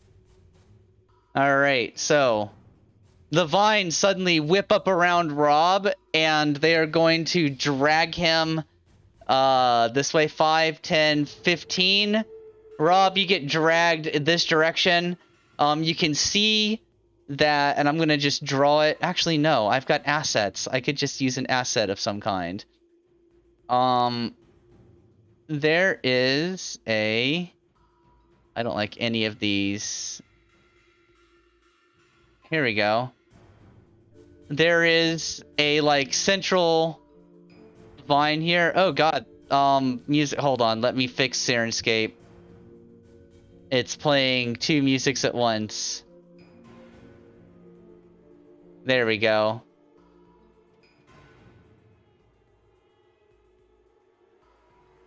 So yes, Rob, you can you see that? Can you see that, by the way, the 3D the model that's there? Yes, I can. All right, cool. Cuz there is a yeah, that's like, you can tell it's like a central mass of some kind. But you're being dragged towards it, and it is now Gorkar's turn.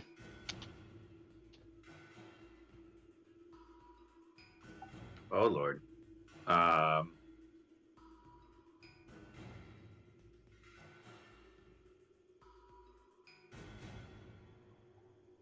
Did we see him get grabbed by the vines? Yeah. Okay. Very much so. 10, 15, 20. 25. Does my And 10-foot reach apply to grapple? No, it's just an appendage. You could try and break him out of it, though. 15, 20, 25.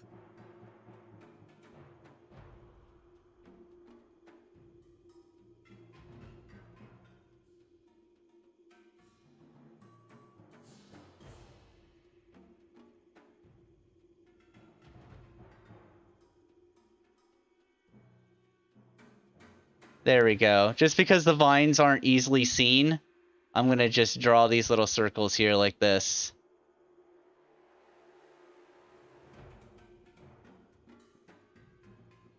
Perfect.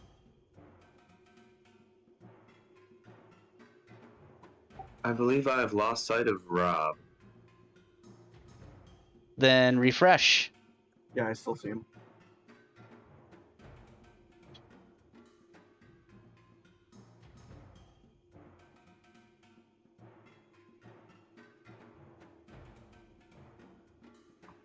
Okay, yeah, we're gonna try and pull him out.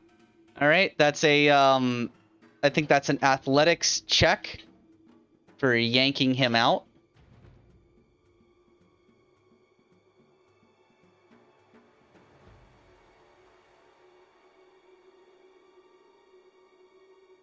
Yeah, that's an 11. An 11. That is not enough.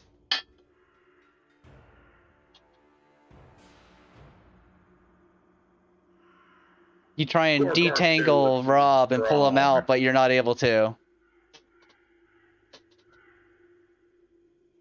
Is that it for Gorkar? That's all I can do. Rotate you the right way. There we go. Frankie. All right. So there's about to be some fuckery at play. Just fair warning. I need to know where the vines start, like on the grid. You can see the red circles. No, not the monsters. Where do the grabbing vines start? The red circles. Oh no, that's Like, and it's. what space will I be entering the problem? I see what you mean.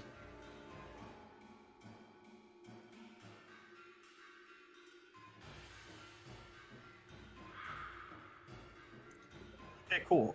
So Frankie is going to move here, and then cast Mold Earth. I will do the usual drawing to make a hole here, and build up a 5-foot cube of earth here. Okay.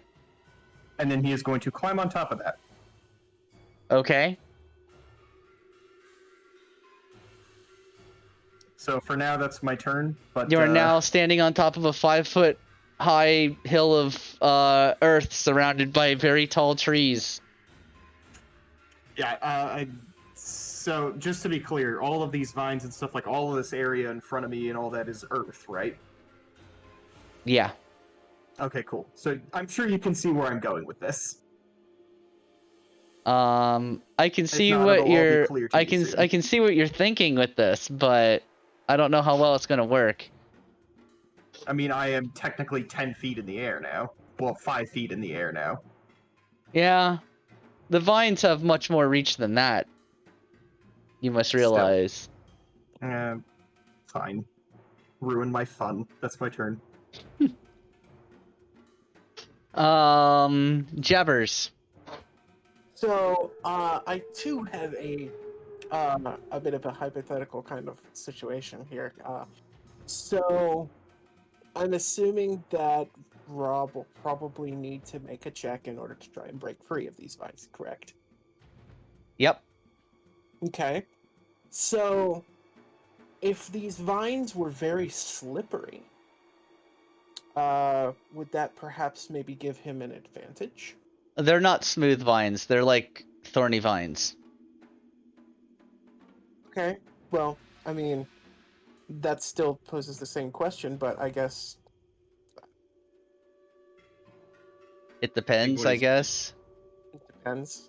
He's not being held by friction. He's being held by thorns. Ah, okay. Let's see.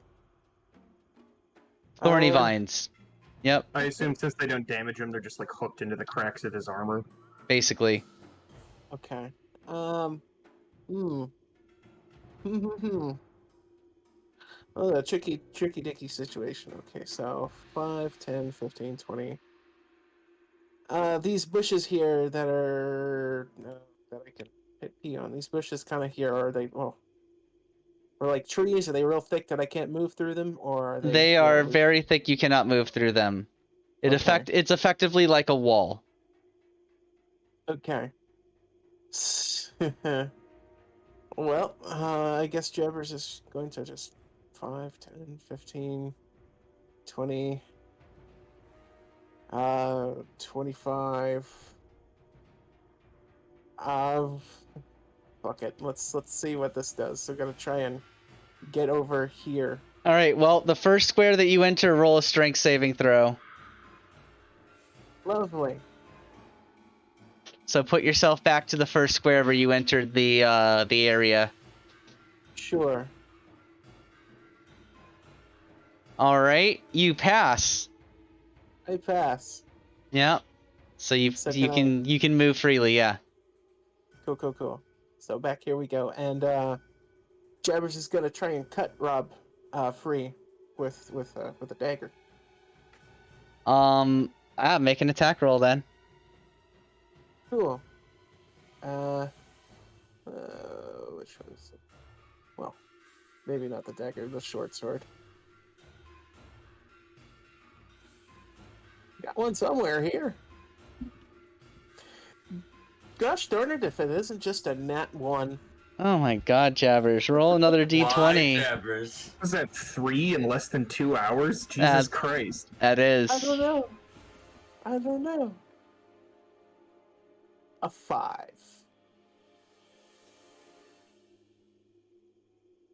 You hit yourself. Roll damage.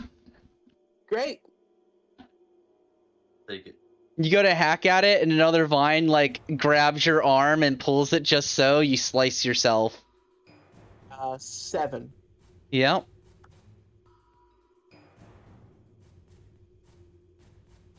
Great, fantastic, good stuff. I really don't have anything else. So that's Jabbers. All right, Rob, you're up. Roll a strength save. Oh, 18. 18. You finally managed to pull yourself free. It's alright, so like, now what am I exactly looking at as I like stand up? I mean, you know, it's a mass of writhing vines. You can see teeth in the center. You can see teeth in the center mass. Okay, so this is something I can fight. Yeah. Okay.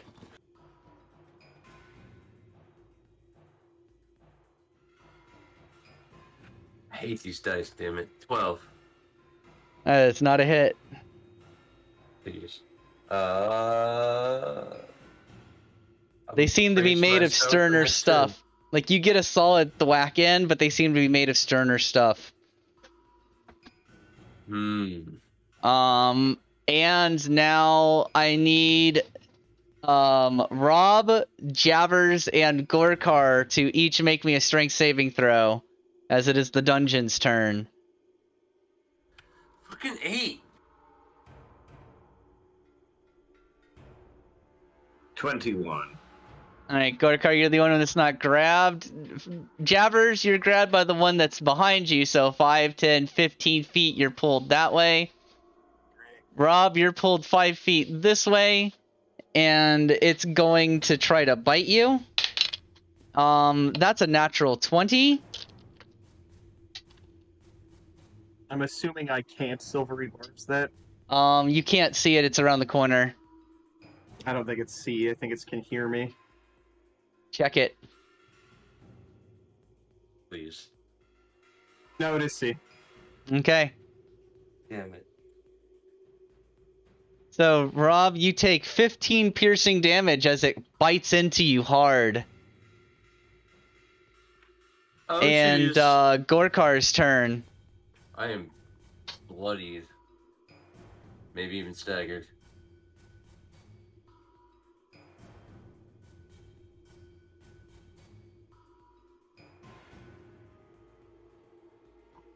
Aw, jeez. Oh, we got a mysterious stranger. Ah, look at that. Bent has redeemed a mysterious stranger. So mysterious stranger is gonna step out beside Rob and say, "Let me try to help you out there, partner." That is a 14 to hit, which is exactly a hit. Thank you, friend. And so he deals 10 damage to it. You hear like a shrieking sound from somewhere deeper in the dungeon, and that and those vines around you die, Rob. I'm both excited and not excited all at the same time. And Gorkar, you may resume your turn. Thank you, Bent, for the redeem. This time, you know what, Ben? We're square, man. We're square. Night's not over yet. We are currently square. Did you say that the one that was attacking Rob is no more? Yep. And is that Jabbers being That restrained is. by one? All right, Gorkar's gonna try and help out.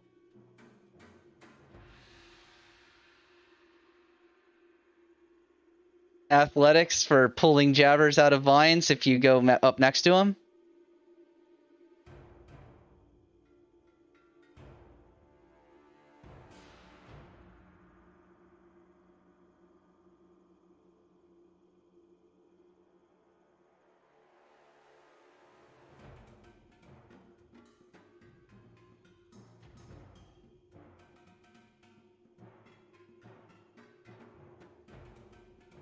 That's not gonna cut the mustard. Nope, you're not able to pull Jabbers out of it.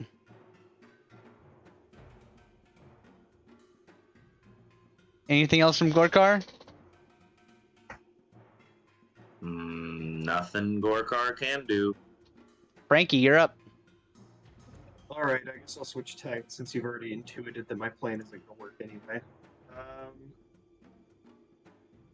Frankie's going to jump down. Let me make my strength save.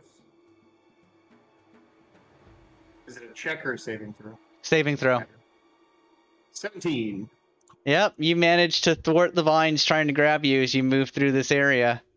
So it's got 5, 10, 15, 20, and then he's going to shoot a firebolt at the vine monster here.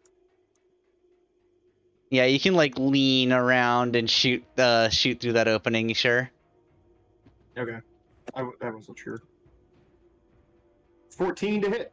That's a hit. 5 fire damage.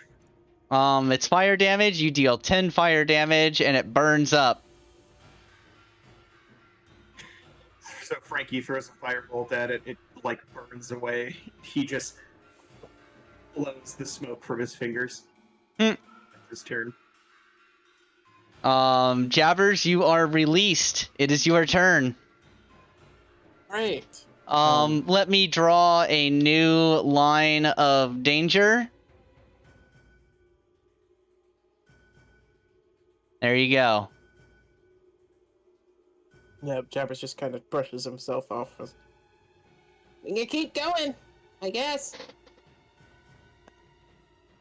I guess we'll kind of try and step through here. I guess.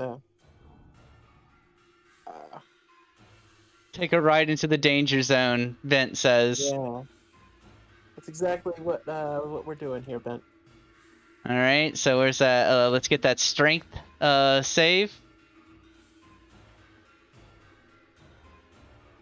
A 13. That is enough. Sweet. So refresh me again. I can freely just kind of move between between party members. Okay. So that was 5, 10, 15, 20. 25, 30.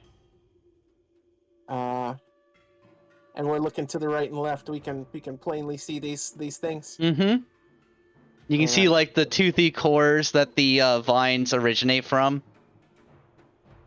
Cool, cool. Time for a crossbow bolt to... Let's do it to this one. You got it. Right into the core. Let's see how that goes. 18 to hit. Yep. Ignore the sneak attack damage. 7. All right. It's taken 7 damage. Cool. Gosh, what to do for a bonus action? You could dash and leave the space. That is true. Yeah, you're very right. Why don't we do that? Very good reminder. So, boop, off we go again. All right. That means it is Rob's turn.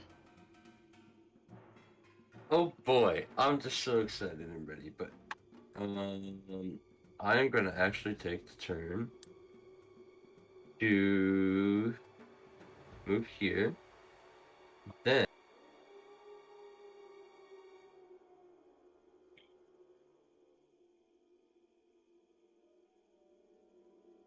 and then suddenly Rob's hands begin to glow with light, and he like pats his like chest, and I'm going to gain back 15 points. All right. Is that it for Rob? Yeah. All right. The vines whip dangerously, but they just can't reach you, Jabbers. Gorkar, it's your turn.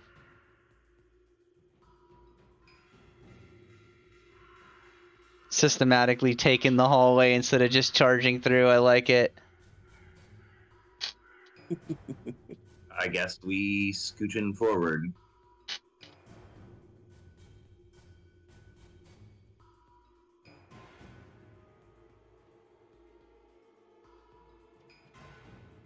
Strength saving throw Entering as the if... danger zone. Yep. Strength saving throw for the danger zone. Danger zone. 24. Oh, that's a pass, Gorkar. Yeah, like one of the vines comes up to grab you, and Gorkar, you just look down with a frown and like stomp it. And you hear like from the left side a screeching sound and like a screeching hissing sound as the vine like pulls away from you. Okay, well, this is 25, 30. Mm-hmm. And that's 10 feet. Gorkar was drawn by the sound of your squealing. You are prey now. Gorkar's motivated by your terror. And this time we're going to use the Great Axe. Gorkar thinks it's a better idea to chop it than to smash it. Mm-hmm. And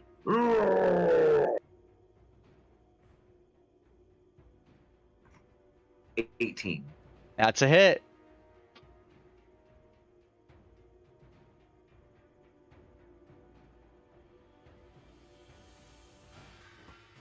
$13 slashing damage. And you obliterate it.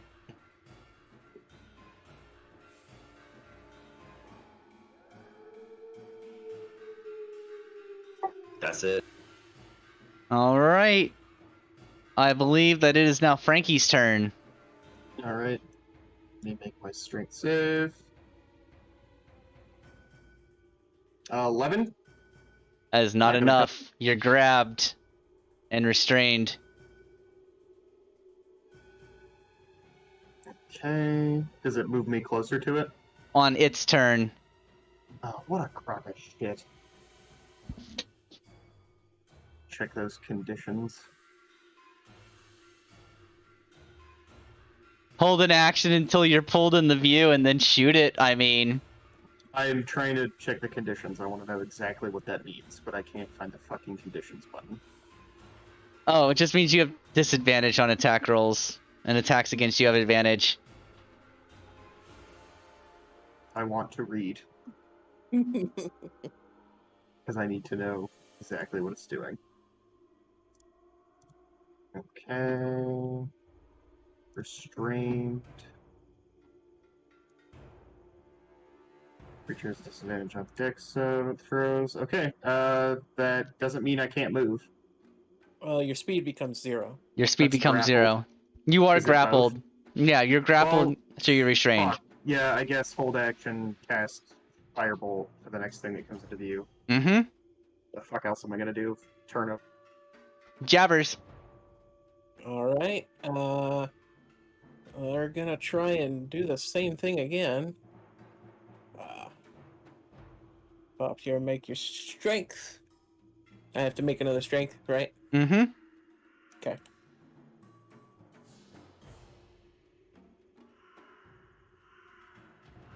That's a whole ass 9. I don't know why Jabbers. I just didn't try to save him while he was there. Jabbers is grabbards. Well, I mean, because he can shoot it once he comes in the view anyway. And I think that's what he Yeah. wants. Yeah, I did briefly consider saying that he's not even resisting, so like you didn't have to roll, but it doesn't. It gives me disadvantage on the attack and stuff. So no. That's true. If it was just dragging me towards it, I would just shoot for free. Yep. I believe that means we're up to Rob. If Jabbers wants to hold an action as well, I guess. I do. I just want to ready a crossbow bolt. Alrighty. Rob, it's your turn. Alrighty. So when I step here, strength test? Mm-hmm. Strength saving throw. Right. Oh my god. 7. I failed. And Rob is grabbed. It's my turn. Jabbers, actually, I'm going to go in the order you were grabbed. So, Frankie, 5, 10, you're in view. Okay. Roll with disadvantage. That's gonna be a miss. What did you get? An 11. Alright, yeah, you missed. So you get pulled here.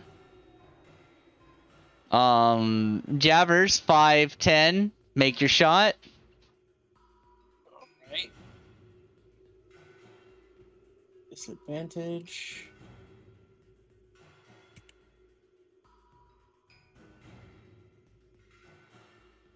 Uh, 14. That's a hit. Now, question. You get your sneak Frankie- attack because Frankie is in 5 feet, yes. Yeah. And the wording of sneak attack is each turn, not each round, each turn. So on your turn, you get sneak attack, and then if you use a reaction, you would get sneak attack, you do get it. And that's Very intended. cool. Very cool. So, 9 total damage. 9 total. Jesus Christ. Yep, Jabbers, you slice, it's dead. You shoot an arrow right into the central mass. You can see like a mouth opening towards Frankie, and just pop. Here he comes to save the day again. And that's as far as you get. And Rob, it just lets go of you. We are up to Gorkar. There's only 2 vines left.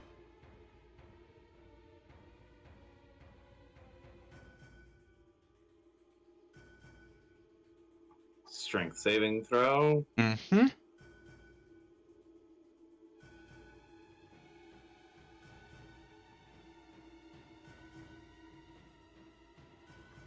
$17. That's a pass.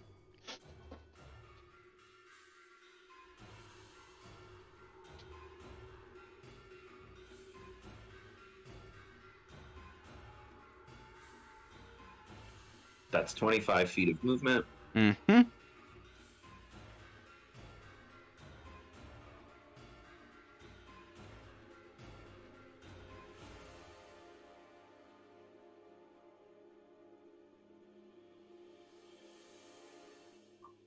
That's an 18 to hit. Yep.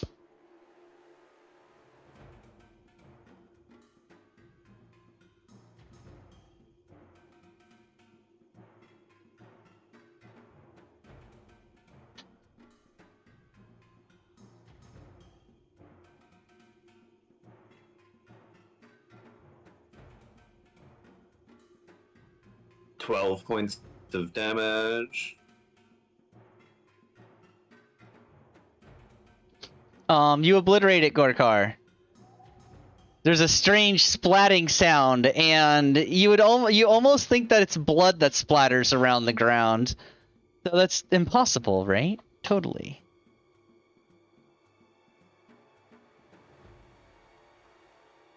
And we're gonna use up the rest of our remaining movement speed and go 5 feet. Right there, and that's my turn.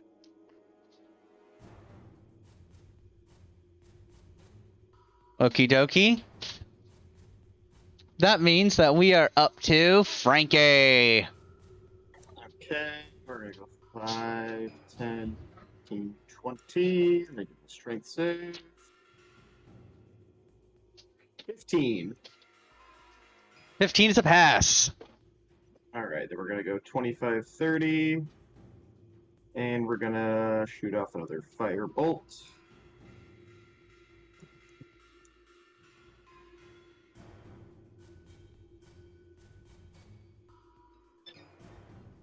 I'm gonna use my Favored by the Gods to add 2d4 to that. For a grand total of 19. That's a hit. Okay. 20 fire damage. You deal Maximum 40. damage. You deal 40 fire damage to it, and it is incinerated. And all Jesus. the grabby moving vines all around you die down, and you're just left in the silence of the dungeon again. Lance can't beat our tribe. Not when we have the age-old weapon of fire. Or, cutting things.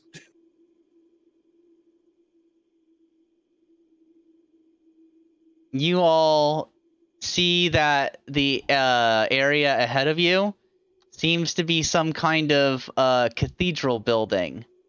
You can see that the wall ahead of you is just broken and ruined, and that's how you can get in from the side here. Inside, you see ruined pews, and one of the windows on the side has been shattered inwards. The other one, it almost seems like there is light coming in through it. And you also hear some weird squelching sounds.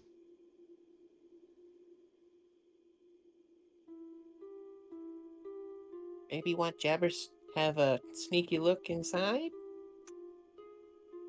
That seems wise. Okie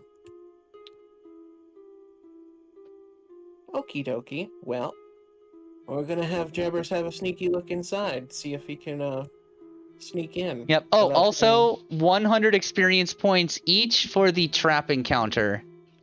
Ooh. Roll your stealth, Jabbers. Sure.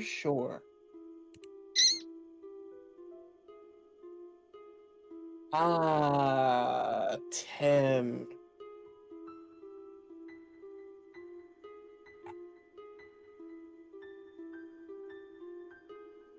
Passive perception is 10.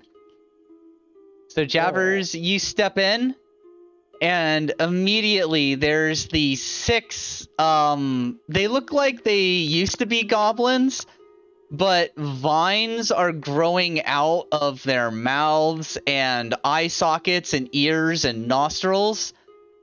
And they look up at you as one of the boards of the nearby pew shifts underneath your foot. And I guess we're gonna roll initiative. as they all look up and see you and snarl. Oh, poor Jabbers.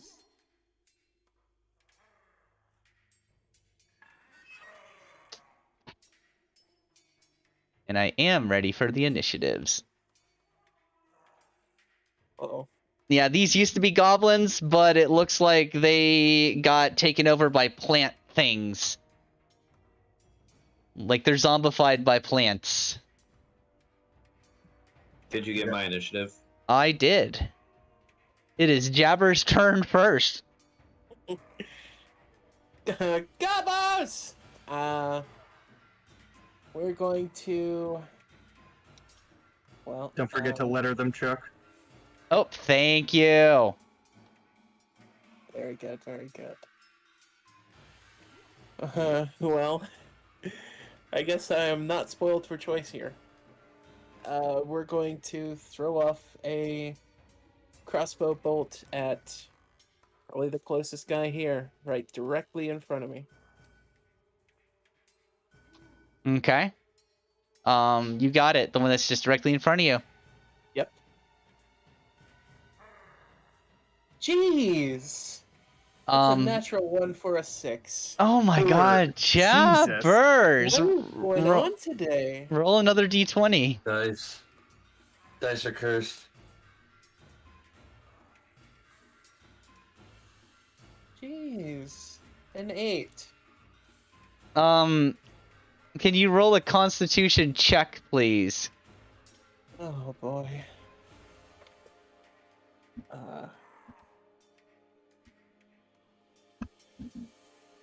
4.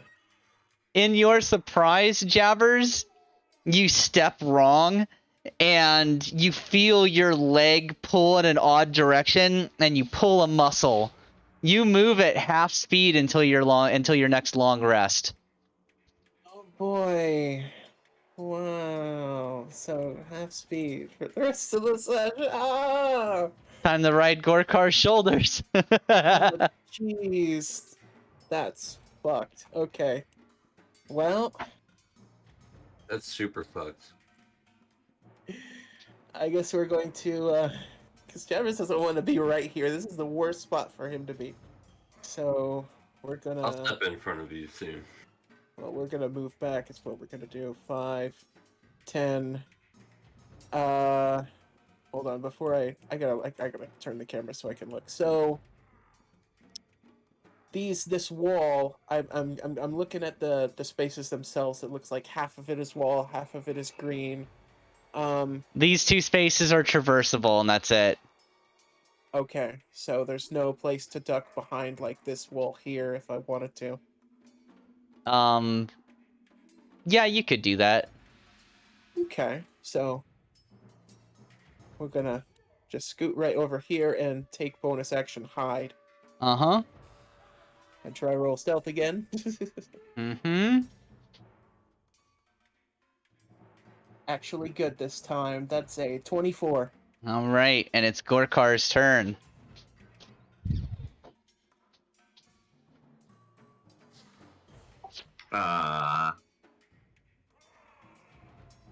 Let's do some counting.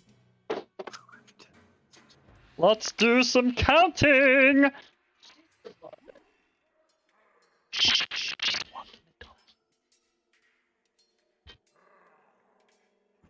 Okay, so 30 feet. Uh-huh.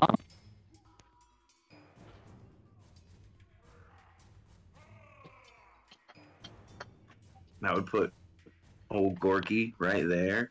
And I believe it is Gorkin time, as Gorkar is going to rage.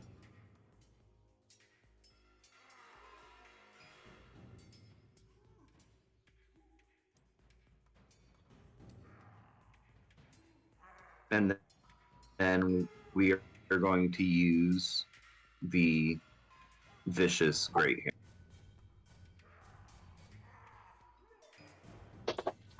Recklessly, so at advantage. Uh-huh.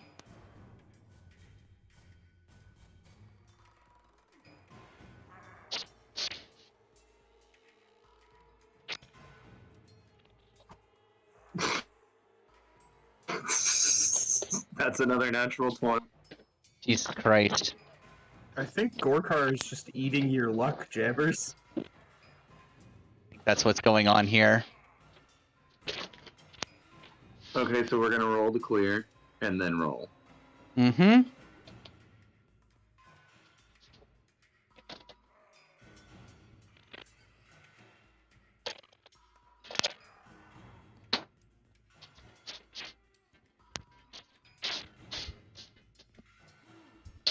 So that's 11. Plus 10 is 23. Plus 1d6 plus 1. Oh, plus 7. So 30 plus 1d6 plus 1. So altogether, that's 35 bludgeoning damage. Yeah, you flatten one of these things. Absolutely obliterate it. Crunch, it's done. There's just a pile of goblin and plant matter, and you're not sure which is which.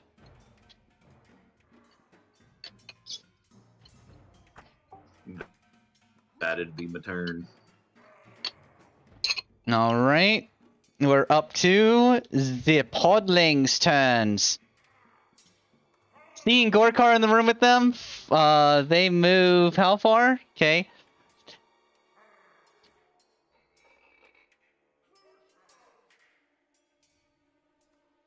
You didn't reckless, did you?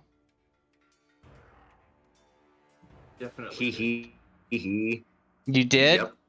Oh boy. No. This gonna hurt, man. Oh no. Yeah, but I'm also raging, so. Uh-huh. Alright, so there's 4 attacks coming for Gorkar. The first one is an 11. The second one is a dirty 20. So the second attack Here deals comes the pain. 8. So you take 4 bludgeoning damage, Gorkar. The third attack is a 16 to hit. I believe that's a hit. So you take Bring on the 5. So you take 3 more bludgeoning damage. And the final attack is an 18. So you take 5. So you take 3 more bludgeoning damage. Cool, Gorkar's winded. And it's Frankie's turn. Okay, Frankie's going to move here. And then throw a firebolt. It's working real well today. It's Gorkid time.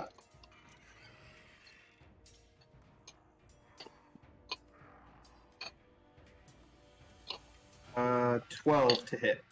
That's a hit. 8 fire damage. 8 fire damage, and which one were you attacking? Top to the left. The one to the left of Gorkar in melee range? That one. Gotcha. So that's B. You did how much damage? 8. 8, and they don't seem to have any particular weakness to fire.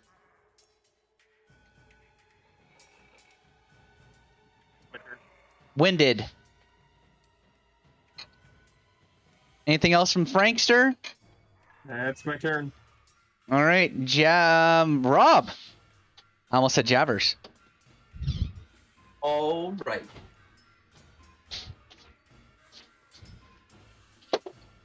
Firstly, we are going to move 5, 10, 15, 20, and 25.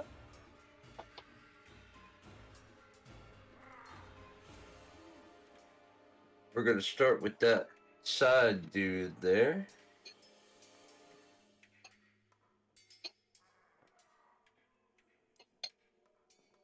Finally, a dirty 20.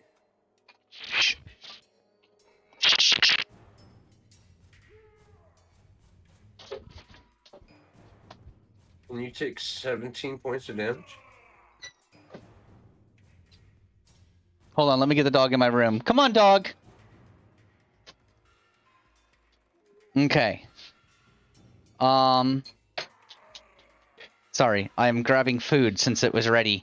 You're hitting the one that's not in melee with Gorkar. Oh no, good call. I'm gonna hit one. Or are you hitting the one that's next to Gorkar? Let's hit one that's hitting Garkar.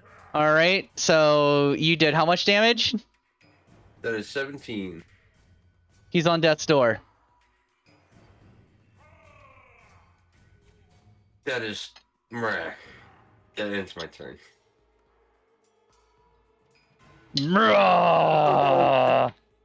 Noct has redeemed heal an enemy. Enemy B. All right. Is that the one I just hit? Yes. There's only one of them that's Thank damaged. you, Ben. So. Oh, thank you, Nock. Thank you. Thank you for healing the one that that Rob hit. Which is also the one that I hit. It gets back 5 hit points. And it is no longer on death's door. It is just staggered. Jabbers, you're up. So, Jabbers reaches into one of his pockets and kind of gives Frank a look. He's holding an oil flask, so he's gonna step. All right, he's gonna step right here. And try and toss it with his fast hands at this guy right here. Okay. So that is, you said a D20 plus Dex for an improvised weapon. Mm-hmm. Cool.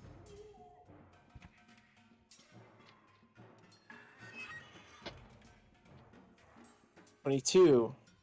That's a hit. Cool. Now he is covered in oil. 10 times. It shatters on impact. Covered in oil. Target takes any fire damage before the oil dries, which is a minute. Additional 5 damage for the burning oil. Mm-hmm. So after that, whips out the crossbow and goes to take a shot at the same guy. Wait, throwing is your action. No, fast hands. I can use bonus. Oh, nice. It's a thief subclass thing, I think. Yes, it is.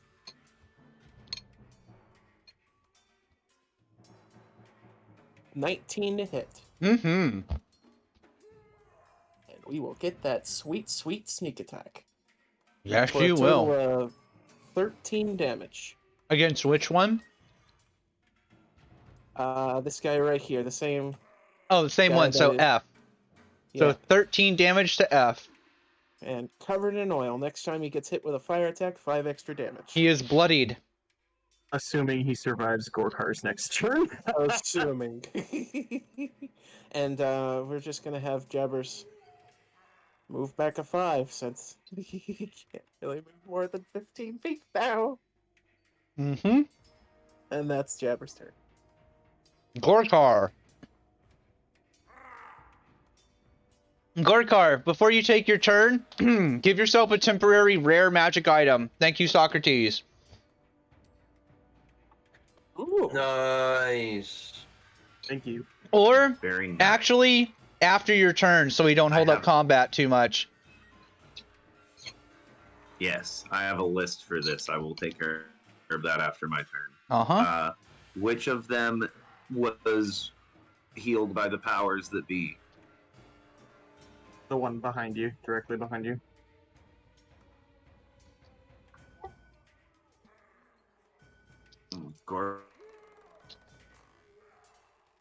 Gorkar's gonna. You're gonna what? Come You're cutting on, out. big money, no whammies.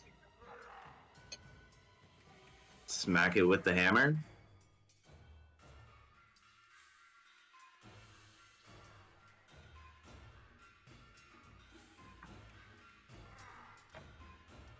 You can't make this shit up. That's another natural 20. I didn't even. My god. Alright, roll damage. What? Save some for the rest of us, big guy. Nope.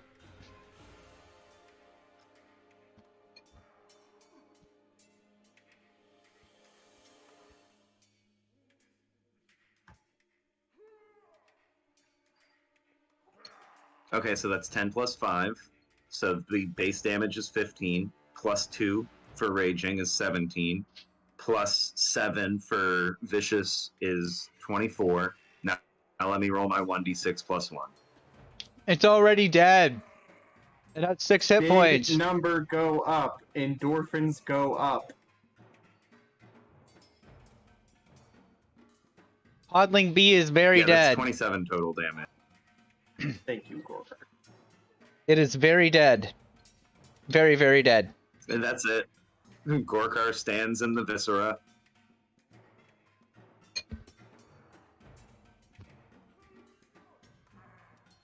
Podling's turn. Yeah, screw it. They're just gonna attack who they're next to. They're mindless. Rob, that's 1 for you. 9 to hit. Gorkar, that's 3 at advantage for you. 11.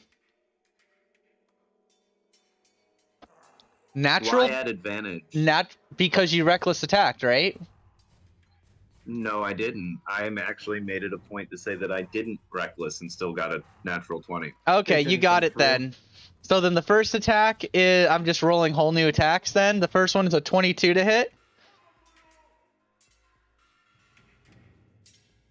So Gorkar, you take 7, so you take 4 bludgeoning damage. The second attack is a 21. You only did that because you missed your first attack. 7. I mean, there was gonna be a natural 20 in there. So this is instead of that. 2 basic attack hits.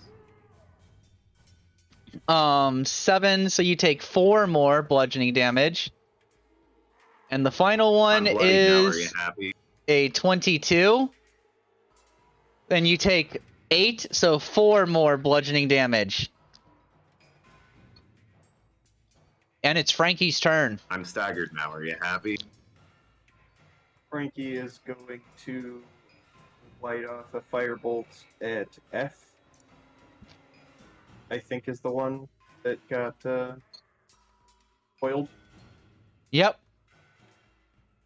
16 to hit, that's a hit. so that's 9 plus the 5, so 14 fire damage.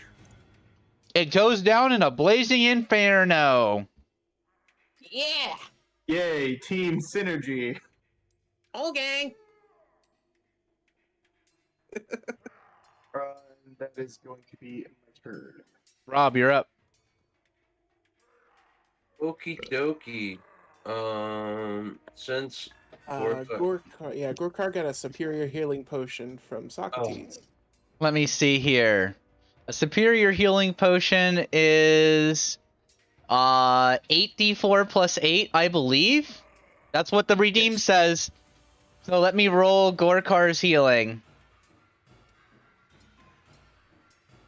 Gorkar, you get 28 HP back. Ooh, jeez. Thank you, chat. Thank you, Socrates. Yes, thank you. Socrates, you rock. That went Socrates, from a you staggered bugbear to a Rockertes. full health. You Rockertes. Yeah. Not to be confused with bureaucracies. So crates. Also, That went Right. from staggered 21 blood to hit bugbear that to five, full yes. health bugbear. Thank you. Also, what was your magic item that you got? Rare is green, right? Blue. Green is uncommon.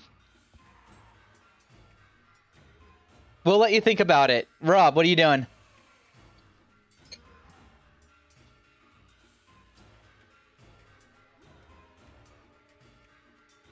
Rob? Judging by the rolls, right. Forgot to push for a second. I rolled to hit the sad guy, and with a 21. Uh-huh. That hit, and you deal 11 damage to him? Correct. Rob, you have +1 AC for the rest of the session. Oh yeah! Whoop whoop. Wowie wow. And that's 11 damage to that guy. He is winded now.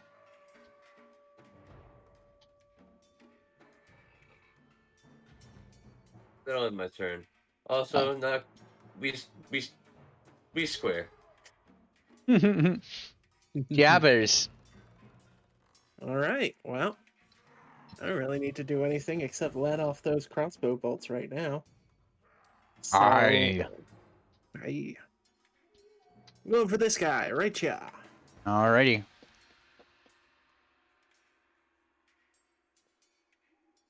Try a 23 to hit. Yup. With that sweet sneak attack bonus, that's 14 damage. He's bloodied. And that'll be it for now. Gorkar.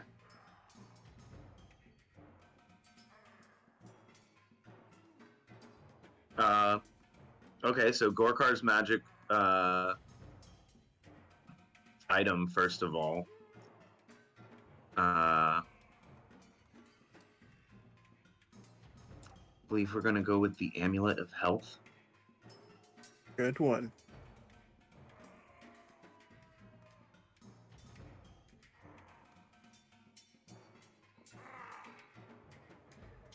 Yeah, and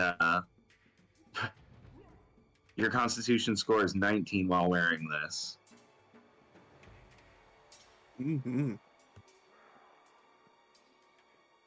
That's awesome. Which, if I'm not mistaken, would give me like a bonus to my max hit It'll, points while I if was you, wearing it. here's what you got to do. Equip it and set yourself to be attuned to it, and it'll do its thing automatically. Don't worry about changing stuff.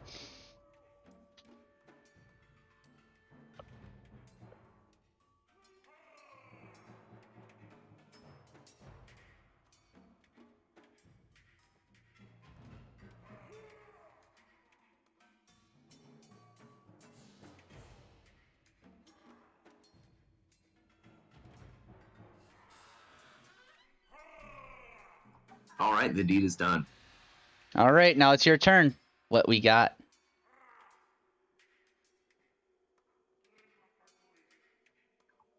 Are either of them injured? Any That of are the in three of Gorkar's them? reach?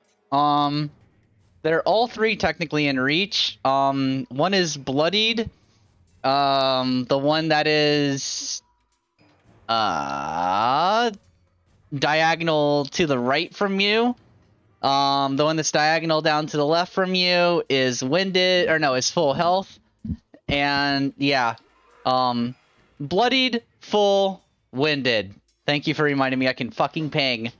I live to serve. Yes, sir.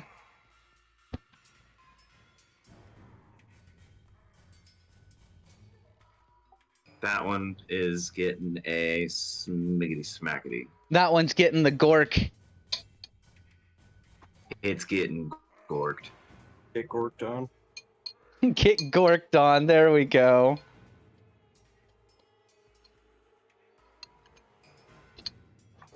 And since there's only two of them in range, and Gorkar is feeling much better, fuck it, we're gonna reckless.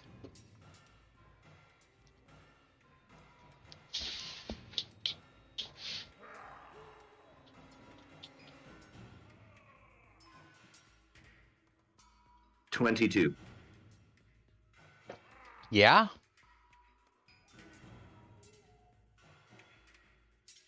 That hits. Gorking on the haters.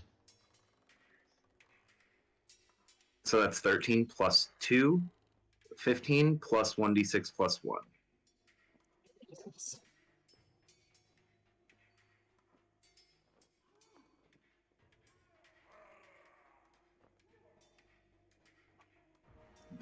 $15 plus 3 is 18 bludgeoning damage. You obliterate it. It is a puff of leaves and bones.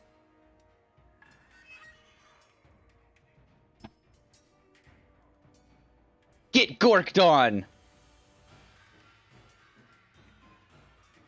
The Space Jam theme intensified.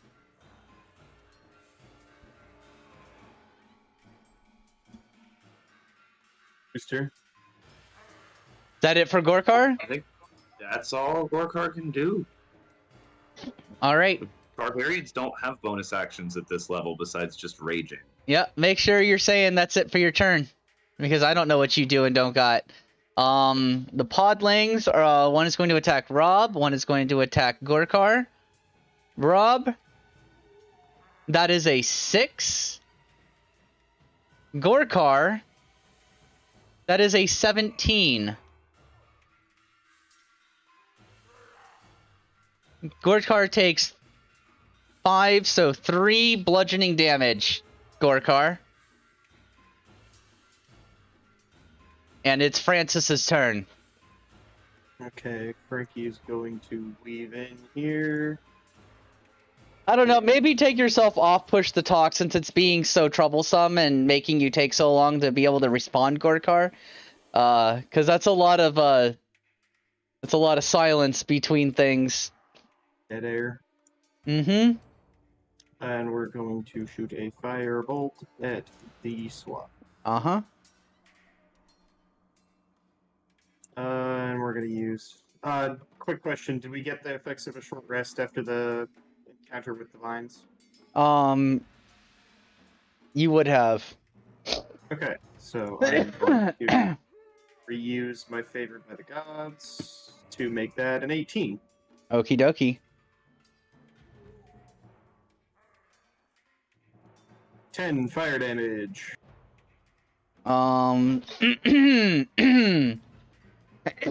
Excuse me. 10 fire damage to C is a winded creature.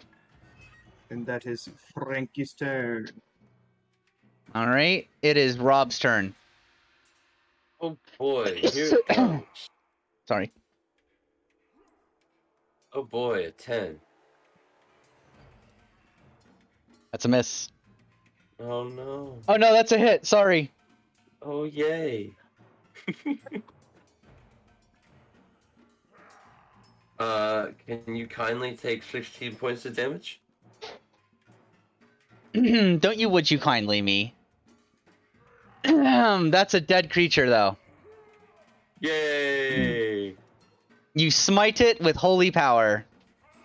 It is the dead. Huzzah!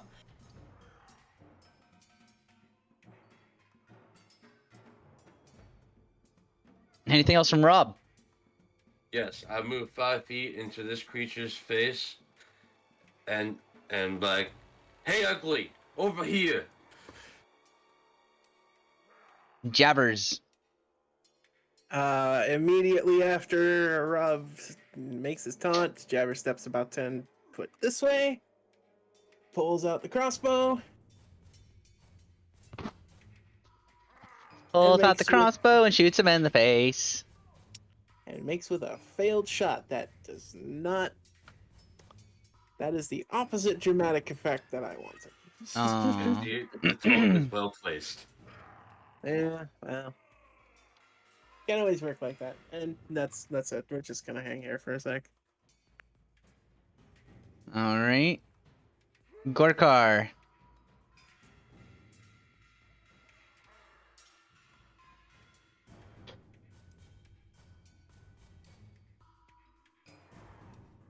Who is now muted. Gorkar, are you here? Good lord. On with the next verse, same as the first verse, that's 24 to hit. Yep. That's a hit. Not reckless.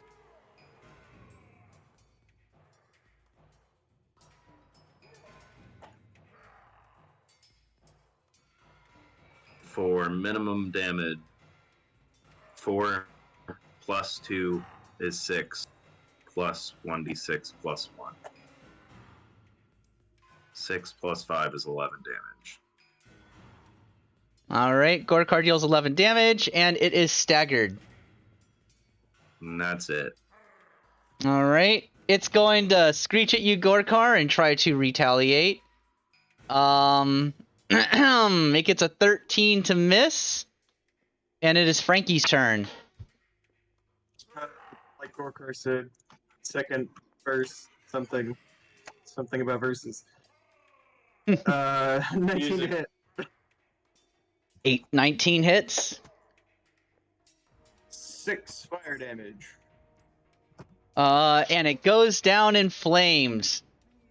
And you all are left in the relatively serene silence of this temple. The opening the doorway that you can see on the wall over here on the east side, by the way, is closed at the moment. Don't forget to take your short rests if you need them, guys. And yep, plug your short rests up. As you all are left in the serene silence of this sanctuary. We get 3 of those a day, right? That's how that works. Nope, you can take as many short rests as you want a day. It's your hit dice that you have so many of. And you only get half your hit dice back on a long rest. So if you spend them all, remember that you only get half of them back for the next day. It takes 2 days to fully recover all of your hit dice if you use them all. We're doing good. We're 3 encounters in, and I still have all my spell slots. Well, yep.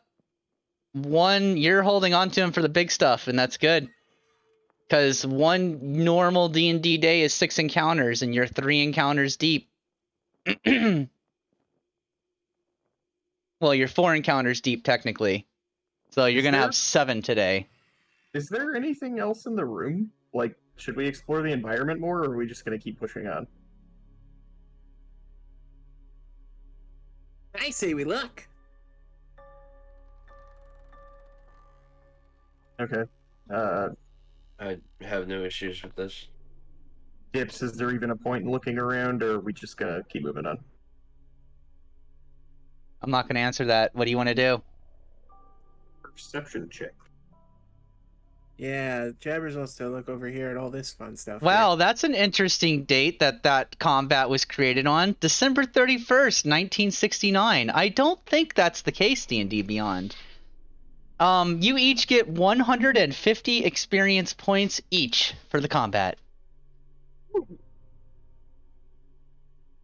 Racking it up today. Perception, right? Remind me again what the first combat was in the arena.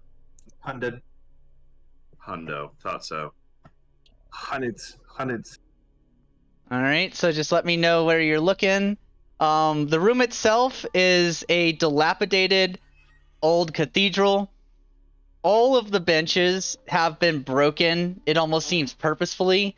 The one window is shattered. The statues have had pieces broken off of them, and they're dilapidated.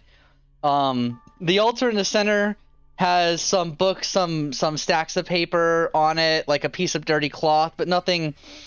Well, you'd have to roll. And there is one intact stained glass window that casts light down on the floor in front of it. Yep. Jabbers looked at wanted to go and look around at the altar. He rolled a nat 20 for a 23. A 23. Jabbers, you find a small scroll that is not sealed. Can Jabbers read common? Jabbers can indeed read common. Does Jabbers look at what the scroll, like unfurl it and look at it, or does he like just show the others the scroll? Jabbers knows that magic is tricky, and I guess he'd try and show it to Frankie, who's the magic person. All right. Frank, we got a thing.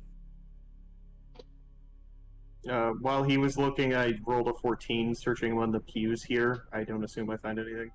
You don't find anything of note around the pews, no. Then Frankie's gonna head over to Jabbers and say, "Oh, here, let me get a look at that." Yeah, the Jabbers know sometimes books and paper things like this, sometimes magic-ies. Jabbers don't want to catch on fire or something. Frankie, are you offering it to me? Yes. So Frankie will take it. And I don't have detect magic, so Frankie's just gonna read it. Oh. It's not a magic scroll. It's got like a poem written in it.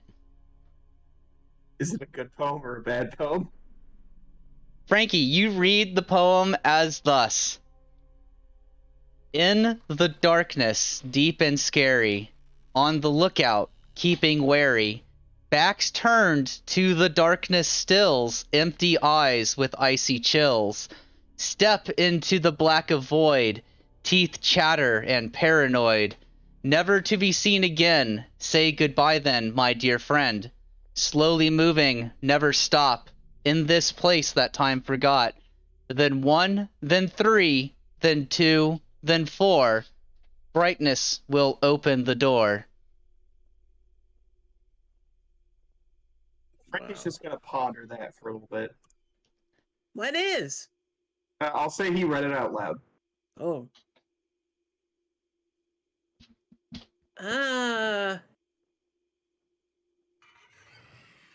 What you think?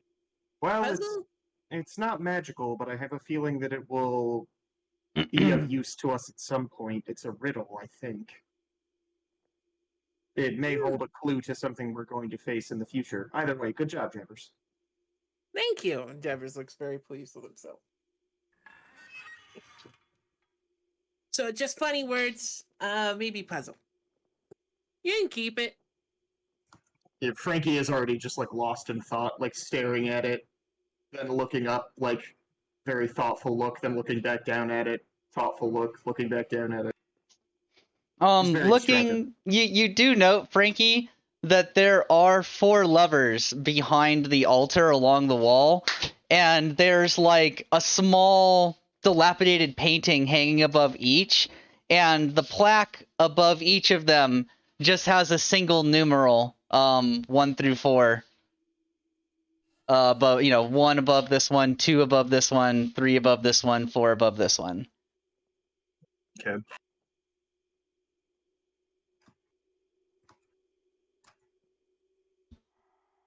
Did not take light.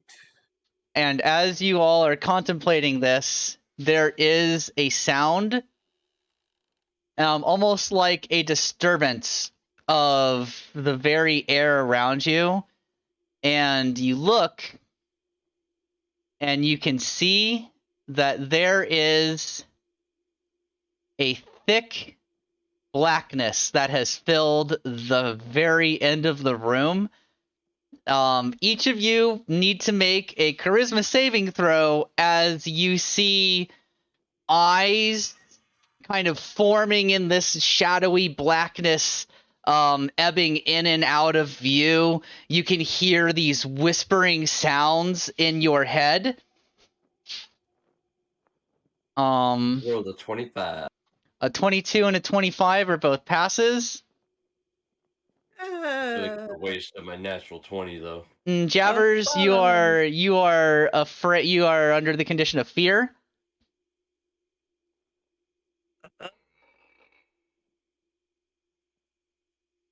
Did Gorkar step away? Nope, he's right That's there. a 19. 19. Beautiful. I didn't hear anything from you. So wonderful. Yeah, Gorkar, you pass. So yeah, Jabbers,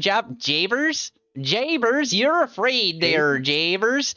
So yeah, this darkness, you all become aware of this darkness, and as you all are looking towards it, your mind filled with these terrible whispers, it starts encroaching forward ever so slowly. You can hear like slurping sounds coming from it. Okay, Chuck, I need you to read me the riddle again. Jabbers is hopping behind the altar, hiding. In the darkness, deep and scary, on the lookout, keeping wary, backs turned to the darkness stills, empty eyes with icy chills. Step into the black of void, teeth chatter and paranoid, never to be seen again. Say goodbye then, my dear friend. Slowly moving, never stop, in this place that time forgot. Then 1, then 3, then 2, then 4, brightness will open the door. And Bent, that's gonna have to wait. I'm sorry, but that's gonna wait until after this is done. Frankie immediately goes to the paintings and starts rearranging them in the order. The paintings are stuck to the wall. There's levers underneath them. Okay, then he's gonna run and start pressing the levers in that order. Meanwhile, are you all just standing facing the darkness still? Are you not saying anything to anybody about what the riddle said? Jabbers Frankie's gonna say, Yeah, "Look you gotta away." turn our back to it, right? Jabbers is cowering behind that. He's shielding. He's trying to shield himself behind the altar. He's hiding. You're hiding behind the altar, Jabbers, but you can't seem to tear your eyes away from it. You're like transfixed with terror. Oh, great, cool. I don't like this. Can I like try to force him to not look? You could. That would be an opposed athletics, your athletics versus Jabber's athletics, or acrobatics. Great. I'm glad I took proficiency in athletics. No, no. If I had picked acrobatics to be that expertise that I got rewarded, would I need to use that one? I mean, you have to do your best to not be thwarted. Right. Yeah, so I think athletics should be better. Now would be a great time for one of those ones you keep rolling. That's a It's a 21. 14. Oh. Jesus Christ. Yeah, no. Jabbers wiggles free from you. His eyes just transfixed on the darkness that's slowly filling the space. Frankie's hitting the levers in that order: 1, 3, 2, 4. All right. I'll say that the darkness fills about 20 feet total of the room. At this point, Frankie, you're what level are you throwing first?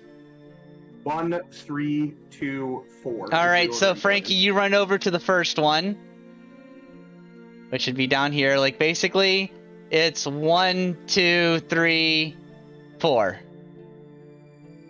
Yeah. All right. So Jabber's eyes transfixed on the darkness. It's gonna keep creeping forward. So you throw the first lever, and yeah, the darkness keeps coming. I'm gonna throw the one. You're not throw it 3. You're not sure if that's done anything. 3. Okay, you throw the third lever, Rob. It's still encroaching forward. Who is in front of Gorkar? Yep, he's gonna pull the lever. All right. It's made it about halfway across the room now. You can hear this terrible slurping sound coming from it as the eyes are like melding in and out of view across the entire mass, and the mad whispers are just tormenting Jabbers. Pull the 4th lever. And Rob, you throw the 4th lever. There is a shudder, and a bright light shines from an opening that forms in the wall that you all are like next to. And it pierces the darkness, and you hear like a screeching sound. And it recoils back out of the room almost instantly, dispersed by the brightness. And you can see that the door on the other end of the room has been blasted open, like it's hanging off a hinge now. Good job, guys. And you are immediately teleported into the waiting room. God damn it, Ben. Why? We have enough fucking combats. Oh boy. And this is make sure you take your short rest. This is going to be a hard combat that I have to make. Oh boy.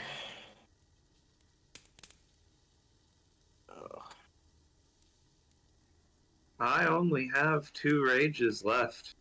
Yeah, don't use those if you can help it.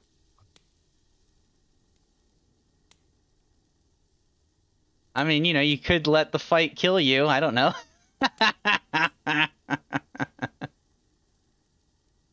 seems That like was just set. down by disheartening. attrition at this point. All right, I'm gonna stick down a blue square. That will be where you can put yourselves.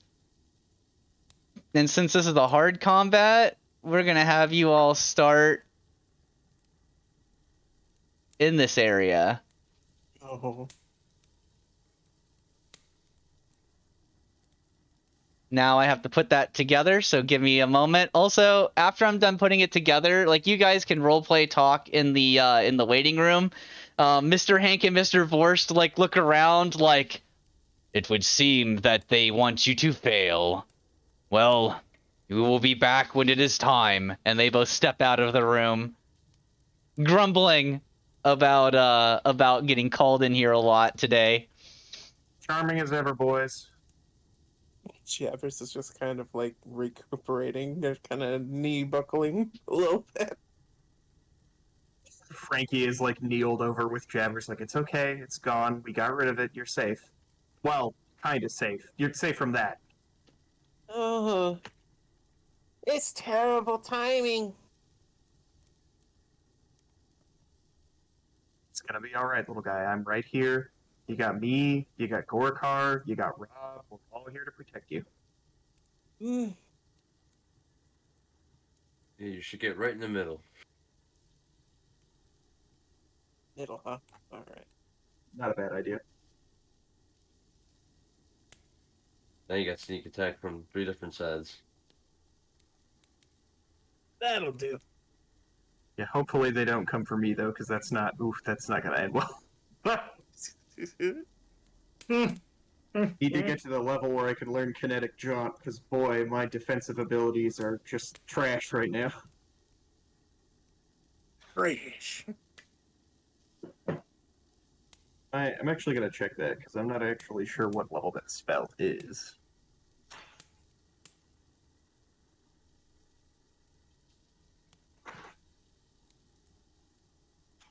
Oh. Alright, I can't learn it yet. So it must be a 3rd level spell. Is it something like a teleport or? No, it's for getting out of melee combat. Oh. I almost took a spell storing ring for my blue item because I can be raging and still use an item. I'm trying to look at mine. No, and see, I wanted to create chaos, so all of the items I chose have the potential to do that. They're all like weird and situational. Like a bag of tricks. No, a little more useful than that. Like, I'm not gonna list them because I want it to be a surprise for the audience. But they're weird shit. I didn't just take stuff for stat bonuses and stuff. I took stuff that would be. I gave myself a big list of things for me to be like, oh, this has situational use in this instance. Because I wanted, if I wanted it, that if they gave me a magic item for me to be able to make it interesting. I gotta figure out what color item Pegasa's rocket boots are from our Friday session. I think those are a blue item. They might be a purple item.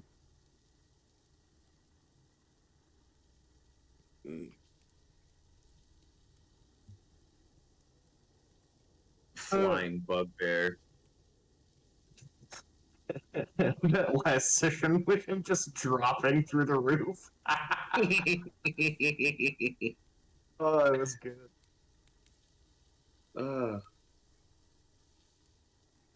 For the audience, in one of our other games that JC and I are in, Gorkar and I are in, our barbarian has rocket boots, and he flew up above this hut that the encounter was taking place in, and then just dropped himself into it. Full on Kool-Aid man, just landed in the middle of the fight. Amazing. It was so good.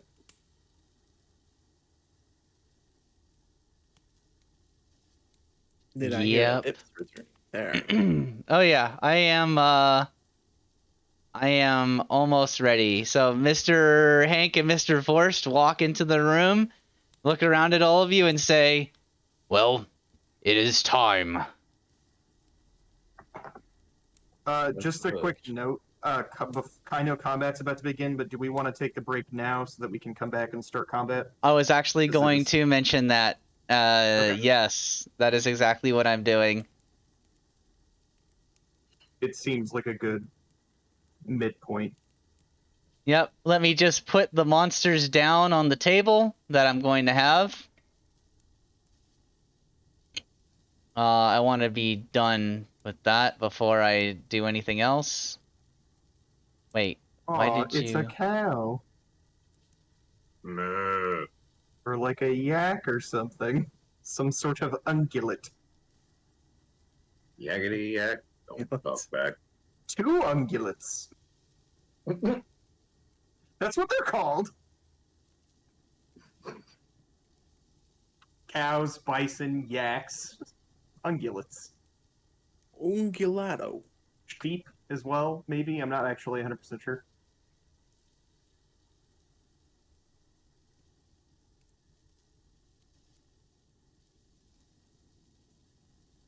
Oh wow, that is a broader term than I thought. That's because it's horses, giraffes, pretty much any quadrupedal cloven-hoofed animal.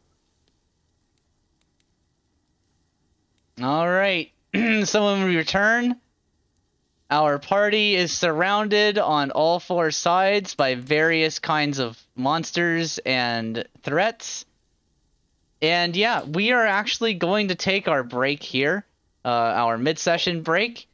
So thank you, Bent, for throwing us into a hard combat that we will roll into at the beginning of the second half of the session. Cliffhanger! Yes, exactly.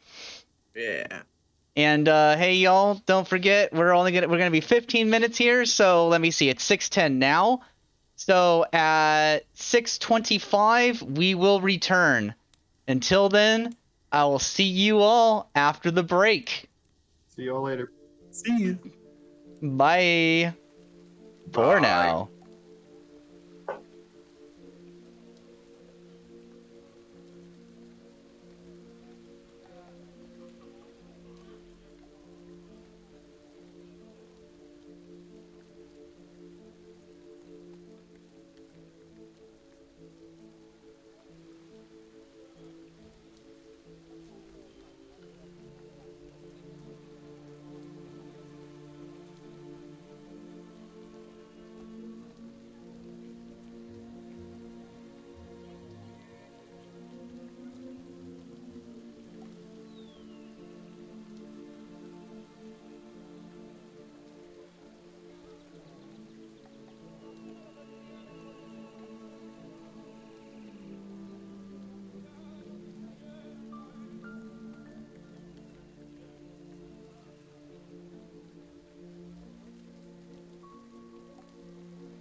All right, everybody. How's it going? How's it going? I believe it is time for us to come back from our break.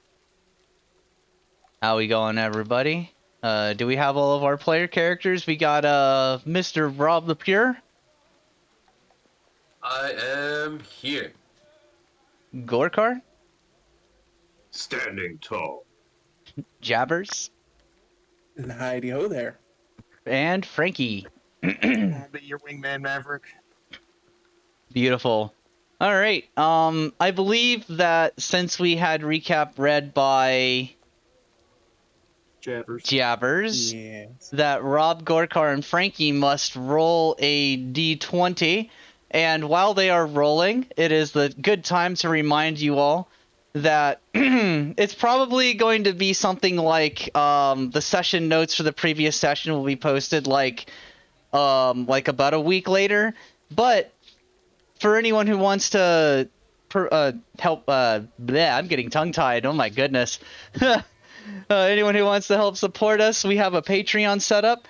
I think Nightbot should plug it every once in a while, but it is also on my link tree, and it pays for things like the really nice 3D models that we are using, that the players each made their own character model on Hero Forge, and then we were able to buy those from Hero Forge to put directly into our virtual tabletop.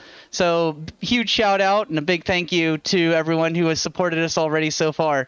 It means a lot to us. Seriously, thank you very much. Yes, thank you, everybody. Couldn't And- be possible without you. And the player session recaps, player profiles, maps that I make on Incarnate and then use on the games here. All of those materials and more are available for Patreon tier 2 and up. But if you just want to like kind of throw a bit of money, we've got a $5 tier 1. Which is, believe me when I say that even the tier 1 stuff is huge for us. Every little bit counts towards making this stream as awesome as it is. And thank you also for the channel point redemptions. It is super rad to see those getting used and utilized in much the way I expected them to be. It has been a ton of fun. So how did those dice rolls go? It's looking like a Rob the Pure Yeah. recap. By a sizable margin. Okay, Mr. Rob. Never set the bar so high. Oh man. All right, Rob. Well, Rob, you are walking out to the arena when there is like a popping sound, and you find yourself sitting in at the moment sitting here, you remember the previous time that you've been here now, and you're handed like a really nice cup of hot chocolate, and and there's the people sitting before you, and they ask, could you please recount to us the previous day's goings on, Rob the Pure? Yes, I will try. I just love how this just canonically happens now. I want to put it out there that mine is not nearly as awesome as Jabbers was, and now. It's- now I Oh, feel hush, bad. you. It's fine. Oh, hush. It's fine. Okay.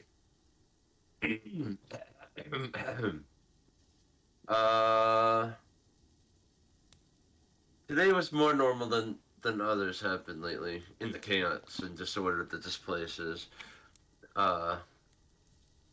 This morning we had to deal with some minor issues at the inn. It appears that a portal or something or other opens up and beasts come out and go wild in the kitchen at the inn. It's all crazy.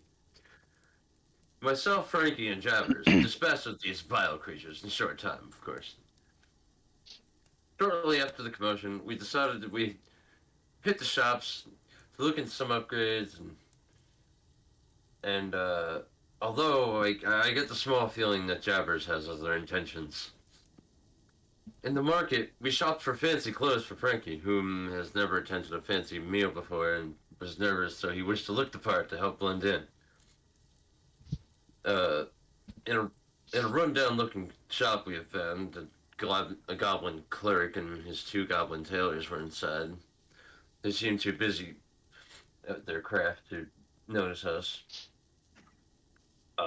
In the midst of conversation, he mentioned that they were previous slaves, and I immediately got a sour taste in my mouth and decided to not pursue this any further and not purchase anything from this slave owner. Shortly after that, me and Gorkar were summoned to the Temple of the Gods for our request to find Gorkar's god statue. I placed Frankie in charge of watching over Jabbers to make sure he keeps his nose clean.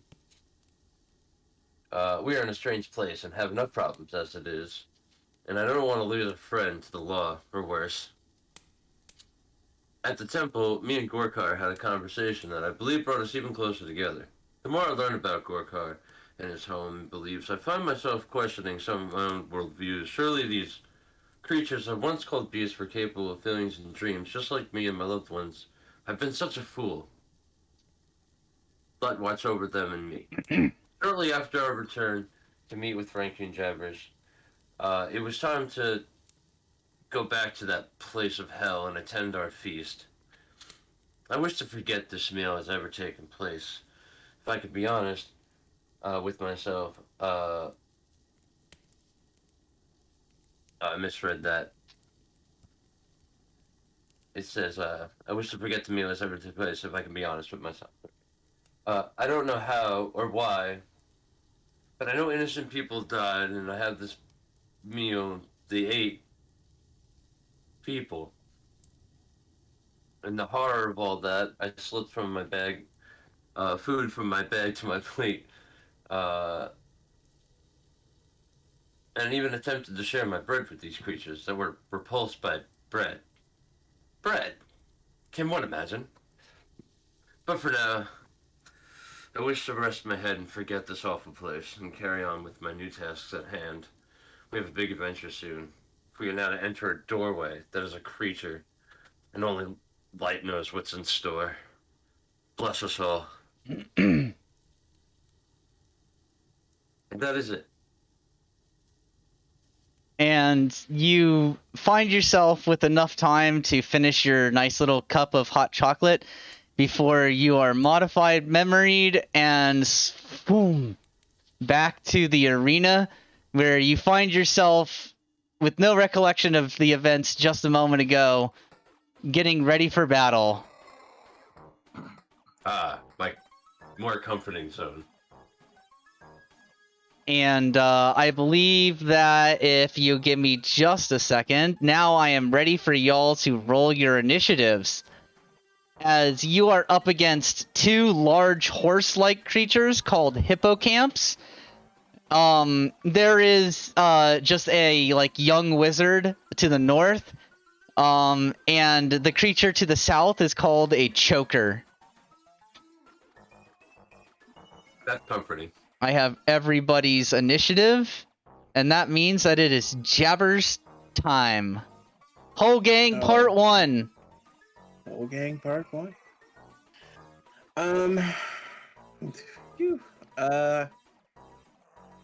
Turn Jabbers around here to face this big mammoth jammer right there. And we're gonna go and try and plug him. With using Why is this still here? But I didn't see it until you did something with it. Yeah, same. It appeared, and then you asked why it was here, and then it disappeared. Well, it's gone now. Don't worry about it. You do not mind the man behind the curtain. Said no attention to the man behind the curtain. Well, we're going to use steady aim bonus action to plug this guy down here, and I need to remember to use P. The big guy right there. Uh-huh. With a crossbow bolt.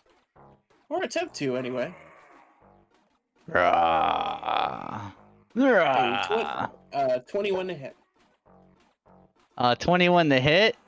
Which one was that? To the left, you said? That's a hit. Well, this guy down here. Yep, that's to the left. So Okay. Well, to Jabbers the- is facing that way, so to it the was okay. west. Sorry, to the west. How about that? Well, I should have rolled that at advantage because of steady aim, but you know it doesn't matter. It's fine. But I have advantage anyway. For Oh yeah, and I'm gonna erase this. Bam. 8 total damage with sneak attack. All right. He takes 8 damage and is winded. No. Let me see how far. Well, no, I used my bonus action on steady aim, so that's it. Frankie, whole gang part 2. You said there's a wizard up there, right? Yes, like a young wizard. Yep. Nope. Don't like that. The exact text over his head is first year student. Like, it's not literally above his head, but like when you look at him, just first year student is what comes to your head. He could be a prodigy.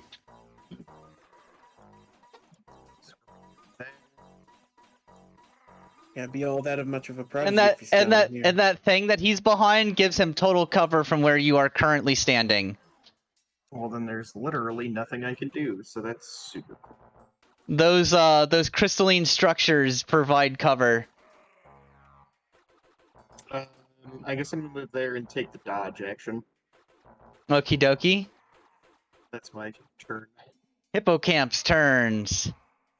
5, 10, 15, 20 to close in with Gorkar. 5, 10, 15, 20 to close in with Rob. Hi, Big Moo Moo. Now, Gorkar, if the hippocamp moves at least 20 feet straight forward toward a target and then hits it with a ram attack on the same turn, so I'm going to roll a ram attack. Gorkar, that is a 19 to hit. Silvery barbs. Yep. All right, silvery barbs. Gorkar, that is a 18 to hit. Shit. Yep. Who's getting the advantage? So that hits. We'll So, give advantage to Gorkar. Gorkar, can you make a strength saving throw, please? As you take 3 plus 9 for 12 bludgeoning damage because of the charge damage. And what did you get for your strength save? 19. A 19. Cool. So you pass your strength saving throw. You are not knocked prone. Rob, same thing. Here comes the ram attack. That is a 19 to hit. That is a miss. Yes, it is. You have a 20 AC. Gorkar, you're up. You know, I don't think Gorkar survives this fight without raging. Well, So that was their big one, you know, the charge. I don't think they can do that again. Thank And- goodness. You're not tricking me tonight, DM. I mean, they would have to move 20 feet away from you and then charge you again. Yeah, but I'm just saying. that's a bloodied barbarian, by by on round 1. So Angry Yeah, we're gonna giant water buffaloes, bent. yep, we are going to rage. Because I'm already bloodied. So and then Someone use a healing Yeah. potion on Gorkar.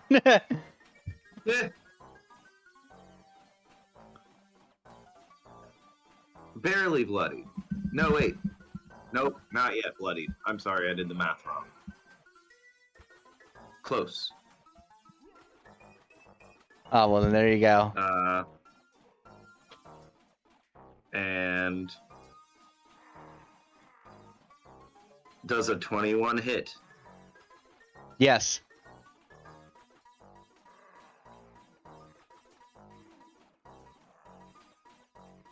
This is the one that's winded?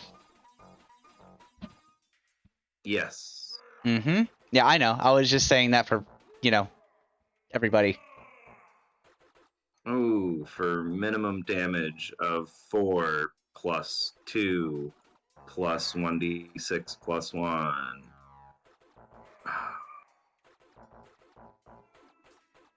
6 plus 3 is 9 bludgeoning damage.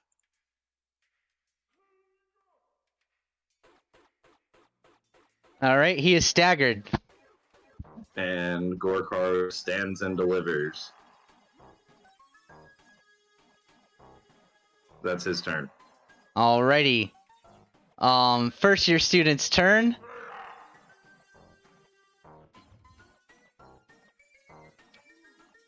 He is going to go 5, 10, 15, 15 right here.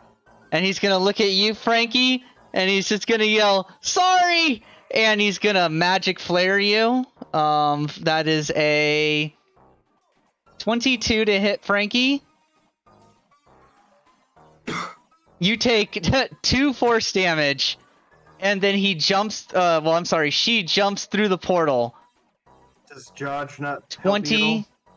Oh, that's right. I have to roll again. Does a 15 hit? Yeah, it still hits. Okay. Then that would be 2 force damage. And then she jumps through the portal. 15, 20, 25. She gets up behind this. And now it is the Choker's turn.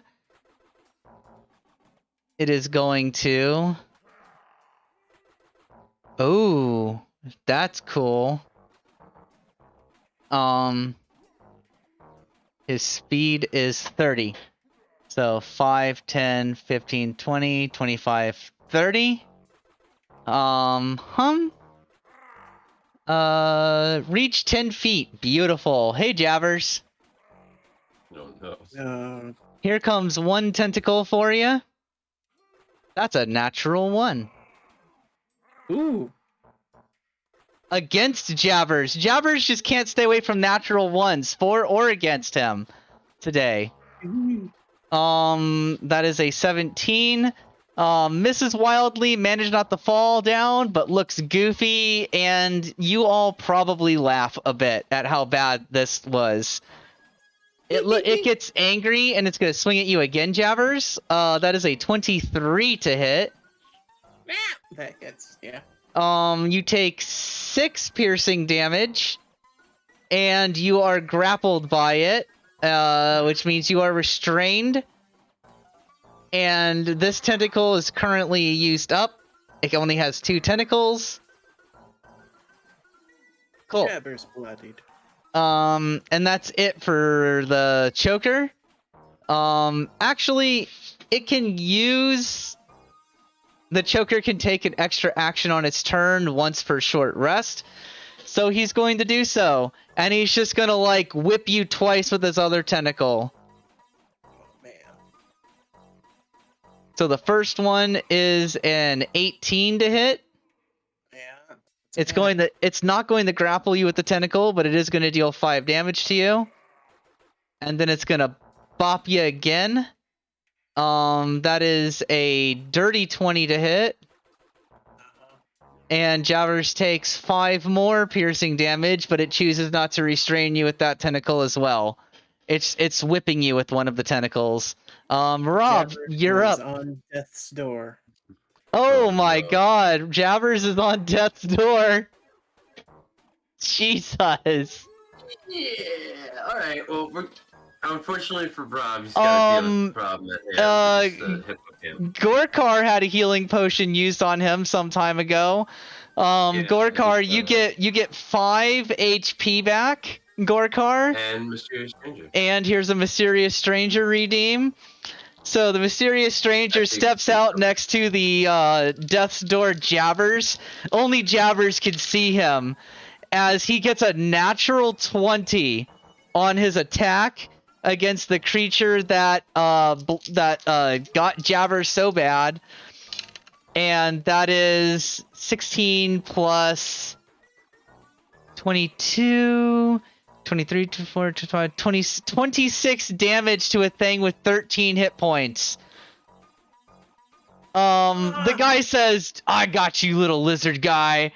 Or little, yeah, I got you, little dragon. And it's just shredded by this, like, shotgun blast. He pulls a shotgun out and and just absolutely obliterates that choker. And now it's Rob's turn. Yeah, What a Jabber's, Hooray. like dazzled. What an emotional roller coaster of a round. Oh. Jabbers is like, whoa! Also almost dead. Yeah. Well, I rolled a 10. Versus the hippocamp is a miss. Yeah. Then I guess that ends my turn. Oh, I'm sorry, Rob. Jabbers, it is your turn. Okay, so the statue behind me, how tall is that? It's like 10 feet. It's like 10 feet? Okay. So, with my second story work feature, I can just, I guess, climb that with no penalty. Mm-hmm. Um, You effectively have a So- climb speed. yeah, climb speed is the same as my walk speed, which right now is 15, but that's still good enough to get up there on top of this Uh-huh. feckin' thing. So, we're gonna fight to the last. So, I'm gonna aim for the same guy. Mighty lizard! Mighty. Gonna aim for the same guy right down here. Uh-huh.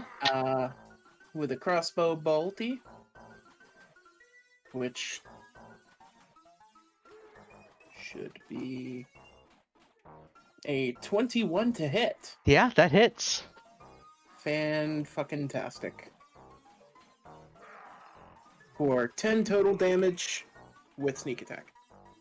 And your arrow shreds it. Dead. Shev's just like clutching himself.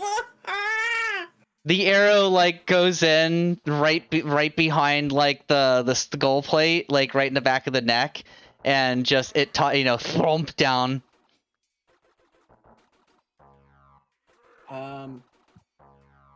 That is. Well, we'll let it. We'll let. Oh no, it's not in range because I climbed up. We're good. That's it. All right, Frankie. Okay, give me a sec here.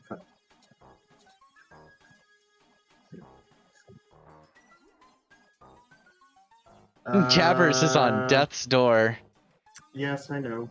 Trying to decide if I want to heal my friend. After the Gorkar is winded, Rob is full, and you are winded.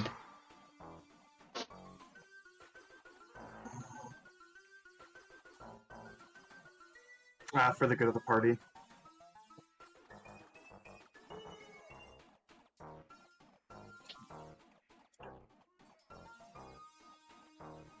So we're going to burn a sorcery point for distance spell, whatever it's called. And we're going to cast Cure Wounds at 2nd level on Jabbers. You get 13 hit points back. Nice. Back at half health, just above half health. That is going to be Frankie's turn. Well, 13 means you're 2 HP above half. Oh, I thought 12 was my half. You have 24 hit points. So, yeah, 12 is your half, and you're at 14. Oh, yeah, yep. Yeah. Okay. All right, Hippocamp's turn. It's going to just try to trample you with its hooves, Rob. That's a natural 1. Oh, excellent. Jesus Christ. That's a 13 on the critical fail chart, which means he got slip up, acrobatics check to avoid falling prone.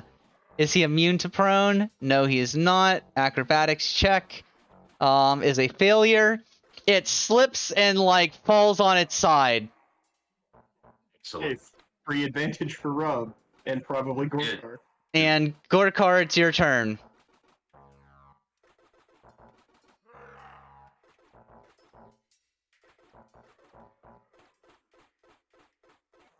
Hello, Gorkart.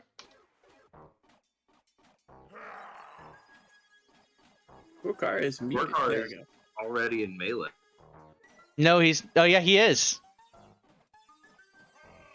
10-foot reach, baby. Yeah. And it's already at advantage, so no need to reckless.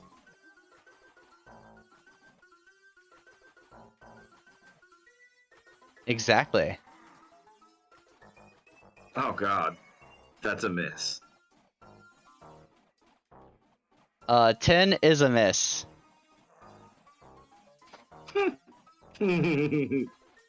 Gorkar not know how to fight things that aren't standing. No honor in this fight. Just think of it like a big steak.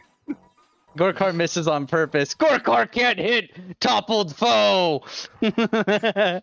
Yeah, Would not be honorable. it would not please Gorkar's god. Fuck honor, kill it.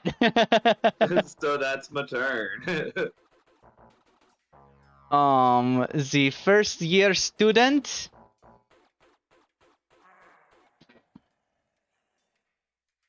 Five, 10, 15, 20, 25, 30, 35, 40. Jabbers, here comes a magic flare for your back. It's a 14 to hit, That just meets my AC. and you take 10 force damage. Boy, oh boy. And then they oh, okay. They you're gonna still is that in that's just you can see? Does it have a range? Range. Oh, no, you're right. Yeah, range 60 feet. So 5, 10, 15, 20. Yeah, it's 50. not enough range, so never mind. 50. No, 5. You count by squares. 5, 10, 15, 20, 25, 30, 35, 40, 45, 50. Alright, well, yeah, then I do that. Alright, so let me roll it again. That would be a 14 still to hit. Why do I even have this? I'm gonna give advantage to Rob. Because it gives somebody advantage too, so it's not a waste of time. So yeah, Jabbers, that's 10 damage to you, and it's up to Rob. Oh yeah, and they like duck back behind the thing, right here, so that they have total cover from range. Let me retcon that and say I give the advantage to Jabbers. Okie dokie. How high is, just question, how high is that, crystal thing? Oh, it's like a 10-foot protrusion too. Okay. They're like really tall. Okay.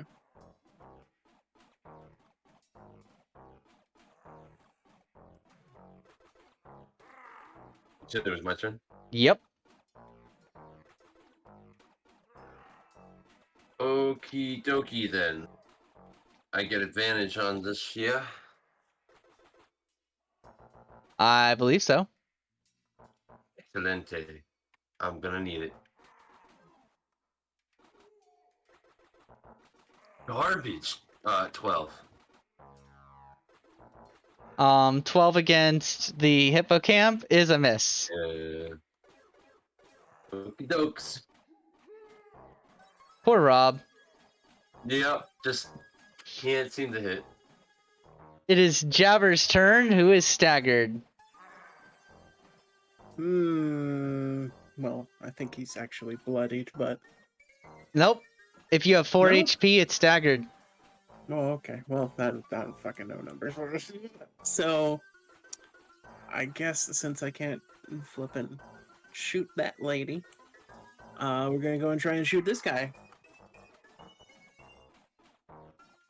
Do I want to give myself... No, I kind of want to... I can't use that, can I? No. Okay. Well, I mean, I'm not sure how effective a hide action would be here on top of this damn statue, so... We're gonna go ahead and use a steady aim as a bonus action. You've already got advantage like 2 times over, man. Oh, oh, that's right, that's right. You gave me silvery barbs. And Okay. it's prone. And it is prone. Wowie wow. Okay, well. Well, if Sure. you're shooting, ranged attack against a creature that is prone has disadvantage. You can do things such as hit the deck to make it harder to hit you from a ranged attacker. From an elevated point of view, I can test this. Okay. 5th edition doesn't have any rules for elevation as far as I know. So with like hitting the deck, would that be something? Would that be something that I can do with a hide action? I mean, hide bonus action? I mean, you could like jump down the other side of the statue and just hang off the side, and with your climb speed, you don't even have to roll anything. I don't want to jump down off the statue. Well, then you're in sitting duck territory. But if you are prone, then yes, it would be disadvantage against you. Do you mean advantage or disadvantage? Ranged attacks get disadvantage against prone targets. Okay. Melee attacks get advantage against prone targets. And like I say, is going prone something I can do with bonus action? No, you can just do it. Oh, I can just do. Okay. It's like a move. Well, it's like part of your move. Well, anyway, we're gonna hit this guy, this big fuck off you guy with here. Mm-hmm. Or try to. For 18 to hit.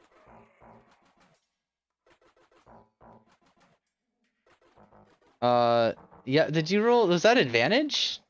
Yeah. Silvery barbs. It should be flat because it should be the flat. prone gives disadvantage in defiance of all logic. Okay. Right. Oh. Advantage and disadvantage cancel. Right. What do you want me to do about that then? Just roll a single attack, yeah. Okay.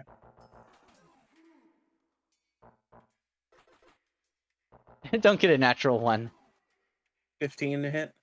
Yep, that's a hit. Great, cool. Okay, so.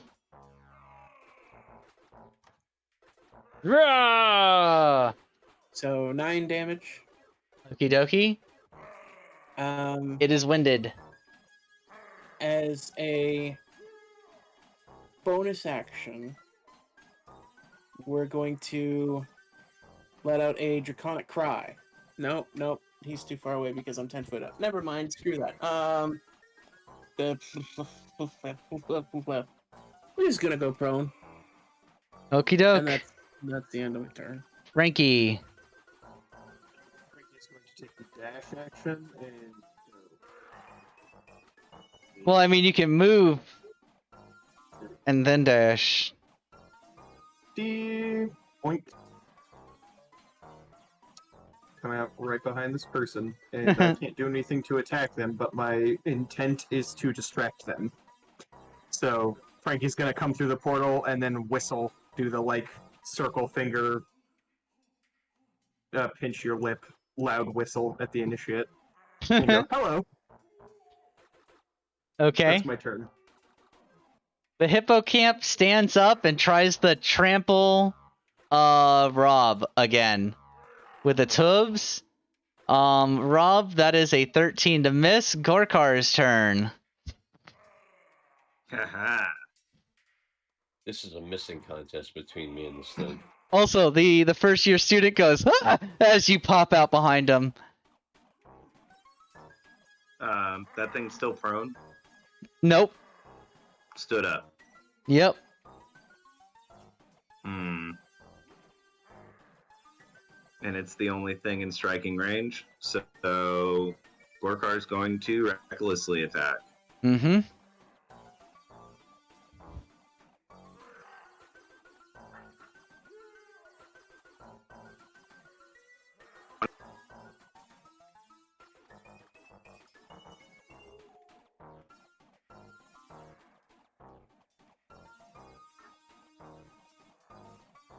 And that's 10 plus 2 for 12 plus 26 plus 1. Wait, 2d20 keep 1, but that's a natural 20. No, it wasn't. It was a 16 and a 16 for 21. Then why is it like gold? says 37. That's with everything totaled. Yeah, but that Dang. Okay, What never is it? mind. Don't worry about it. Don't worry about it. Okay, so what did you do?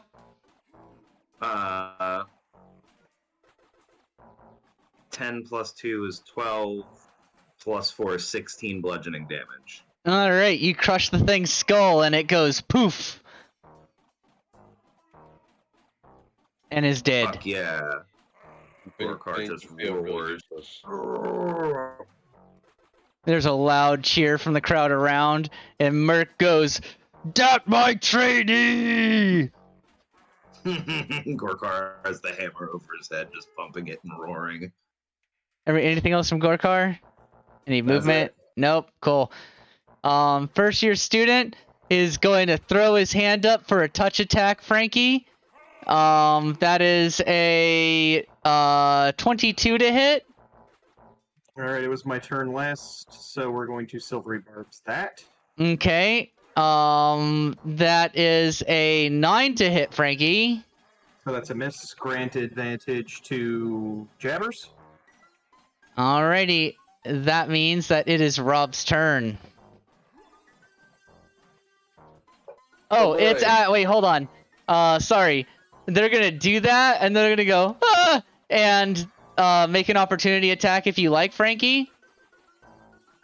I've already used my reaction. 5, 10, 15, 20, 25, 30. Now it's Rob's turn.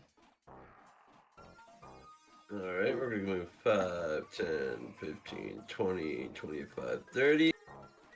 And I'm gonna hurl a javelin at you.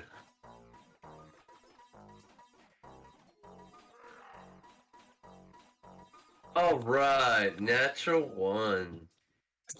Roll another Oh. d20. Here comes that 20. Oh boy, 17.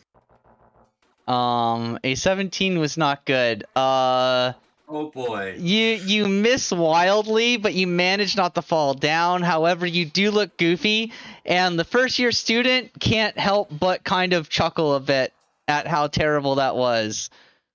And Oh, you hear my kind of God. you hear like a bit of laughter ripple through the crowd around you. I play it cool. I do like the hand thing. Uh-huh. You know, like, I wait to go, We're good. The Forgot I announcer had to do that. goes, "Oh, that must have been embarrassing. I would hate to be that guy. Man, I would feel so embarrassed." Jabbers, it's your turn.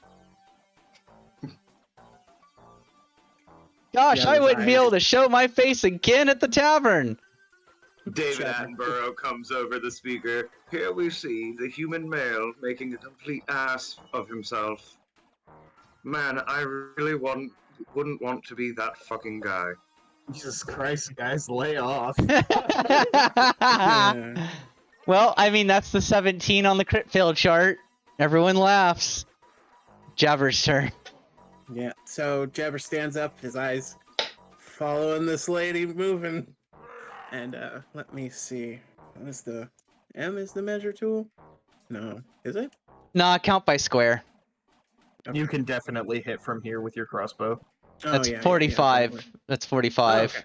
Great. And you're at advantage because of silvery barbs. Great. Fantastic. So, crossbow bolt at advantage. That's a net 20 for a 25. Mm-hmm. Beautiful. Let's roll to clear. That looks like it did. That looks like it didn't roll. That was a roll to clear. I know, but look, it rolled the proper amount of dice. Oh, okay. I told you guys I've never seen it do that. It does that to me sometimes too. I think with the plugin that we use for Harpy, it might force it to stop doing that.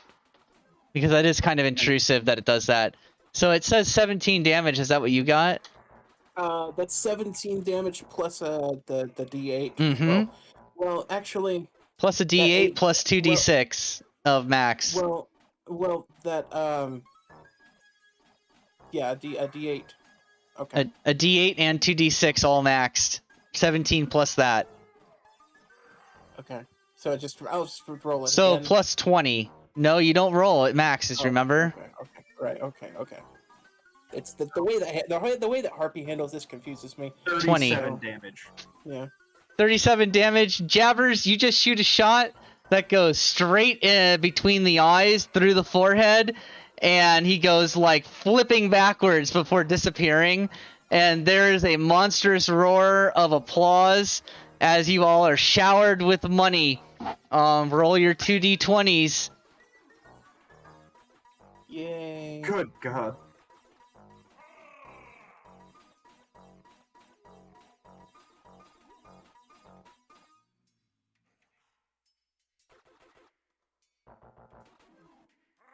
Sick.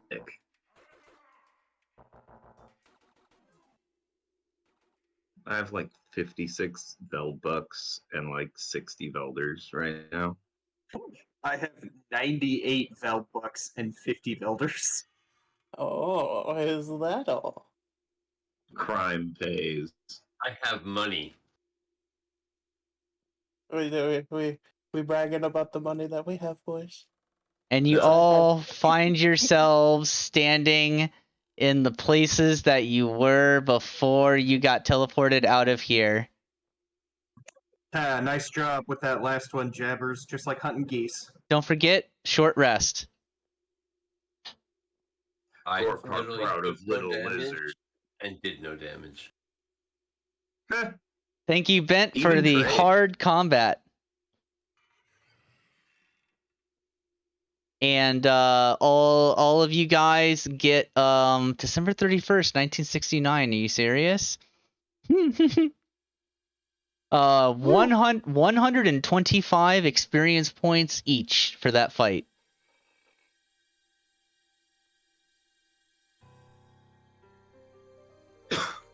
Wee-hoo. Oh. 165? 165? 2-5. 2-5. 125. You keep trying to get more XP. It's never gonna work. Not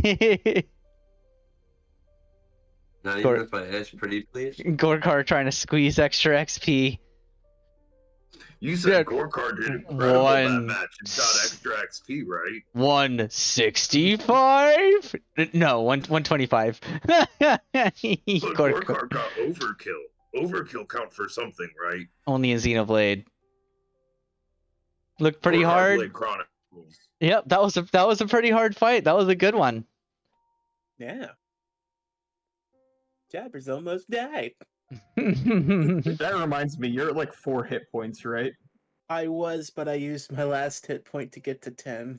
I mean, hit die. Also, remember that if you guys manage to get to the session end before the end of the dungeon, you will automatically have the effects of a long rest applied to you between sessions, regardless of where you are in the dungeon and what you're doing. Yeah, Frankie's gonna burn a cure wounds on Jabbers because you're still bloodied, aren't you? I'm winded. Okay, never mind. Wait.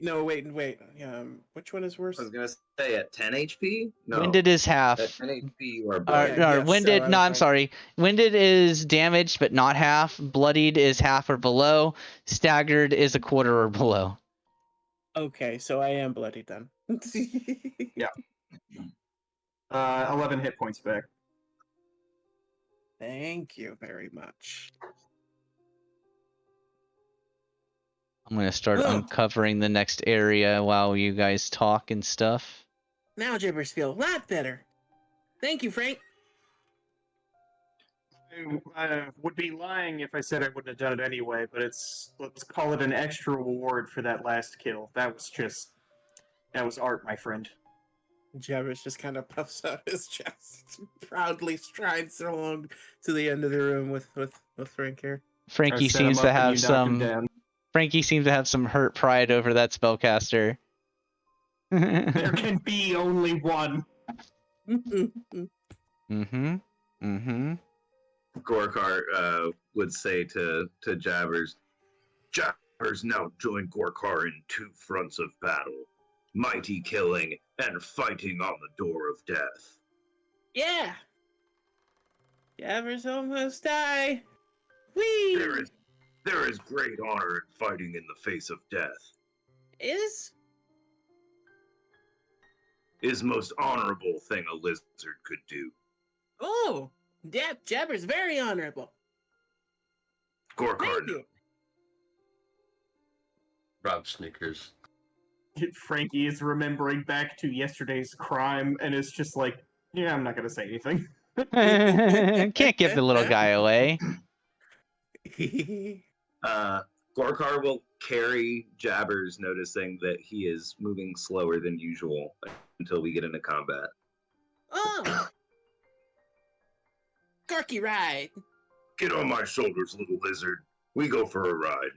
There we Woo! go. So I think I have uncovered the whole next area. You all exit through the door into the next area, and you see it is a large field, a large clearing in the trees. There is a massive tree that stretches up as high as you can see, up to the clouds. It's so tall. You can't even see the top. You can move yourselves out into the immediate area. The ground around underneath the tree is littered with leaves and other foliage. And you got what is your passive perceptions? I think we established I have the highest. It's either me or Jabbers. I just got 13.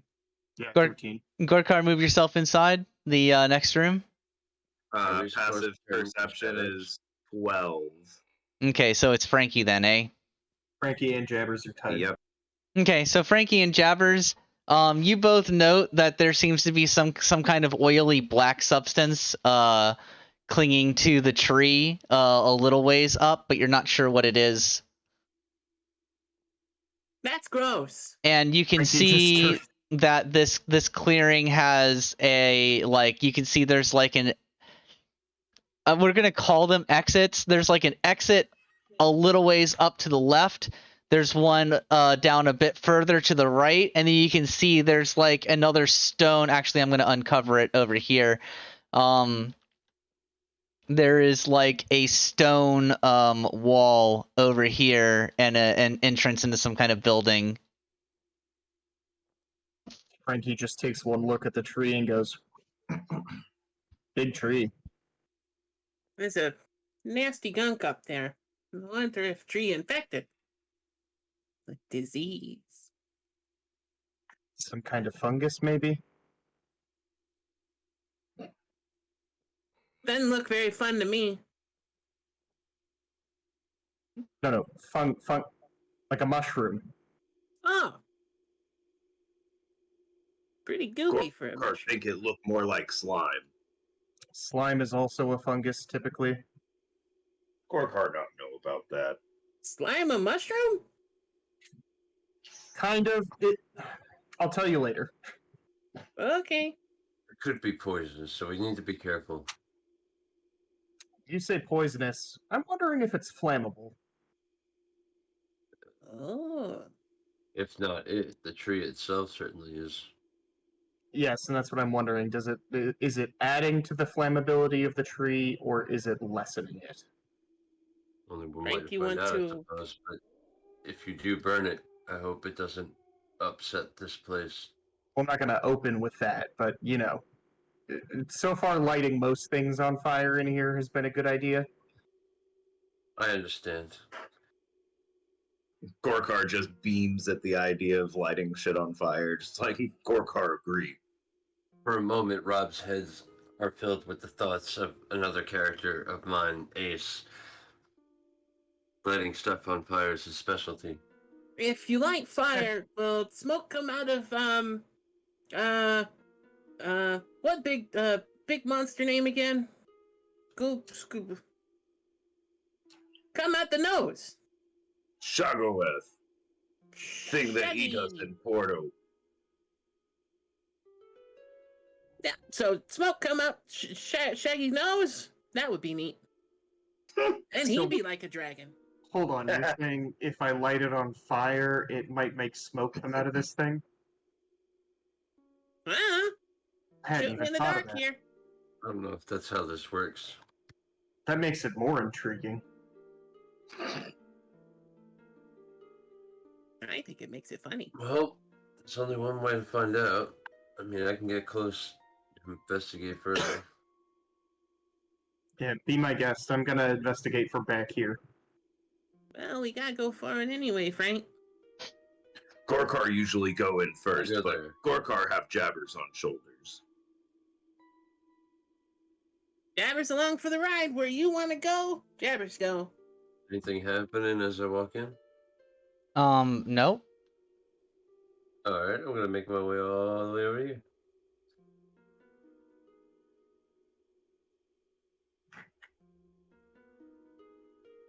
Wait.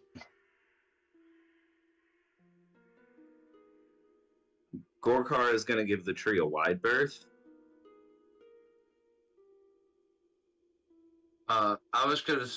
I would say that I was actively avoiding going near the big tree. Uh-huh.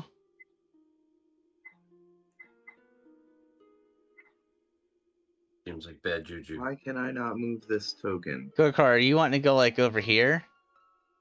And Jabbers and Uh, Frankie are staying back here? Oh, I Well, see. Jabbers is riding on top of Gurkar's shoulders. Oh, that's right, that's right. Gorkar was going to follow. Was going to follow Rob, but in a much wider berth. How about that? Yeah. Perfect. Can you move them as one? No. Oh. I can just put Jabbers high up and in your space. Gorkar was going to be following Rob, but giving the tree a much wider berth. Staying like, hold on. In like And you like can't the outer reaches. and this you kind of a range. and you That's what I can't was thinking. and you can't move yourself. Yeah, that's about as far Oh, out as shit. Gorkar You would stuck be. to my mouse. Alright. Can you move yourself, Gorkar?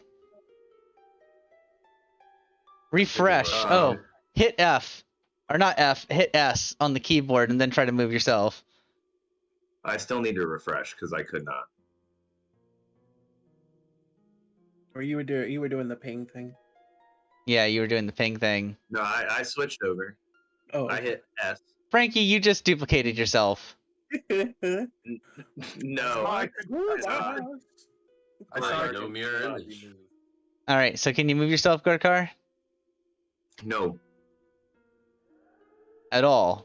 No. You refreshed? Yep. Oh wait, there we go. You hit Wait. S on the keyboard? Yeah. S. Something like weird is- like snake. Yes.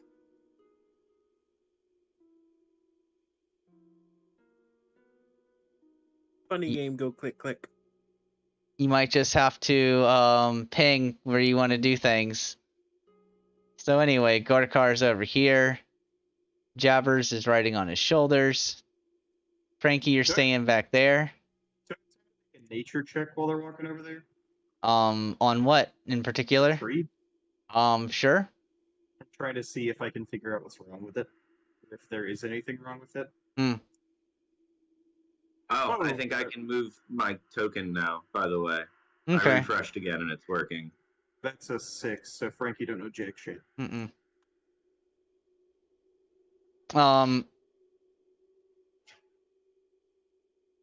As you get about here, there is a terrible scorching sound from the tree, and a large mass of black, oozy disgustingness flops down off of the tree and kind of like it's obviously like a coherent creature of some kind. The only thing that comes across your mind as you look at it are the words black pudding. Oh. Roll initiative. Oh. Oh, not so good, Chief. Mhm. Well then.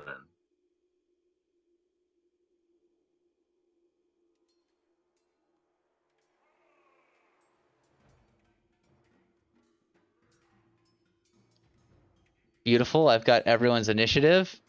And we're into it. Frankie, you're up first. I'm just gonna open with a firebolt. Mm-hmm. That's a 9. I'm gonna use my favored by the gods. Roll. So 6, so 15. Yep, that's a hit. Right. 3 fire damage.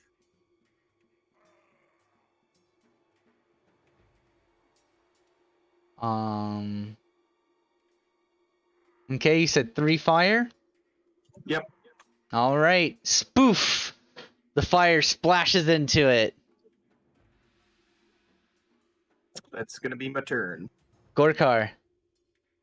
Uh-huh. What's it take for Gorkar to set Jabbers down? Jabbers is just riding your shoulders until otherwise. I mean, it would take your action to, like, hoist him up off your shoulders. He can move of his own accord off of you, but you'd have to use your action to, like, pick him off. Okay, so Jabbers said he was along for the ride. Looks that way. Jabbers, you suddenly realize this means you're getting closer to the terrible 5, thing. 10, 15, 20. Oh, don't do this again. All right, let me ping. Because it's doing the thing. I'm just not going to deal with it. Is it sticking to your mouse? No, it's like picking the icon up and dropping it immediately. Oh, I see. Okay.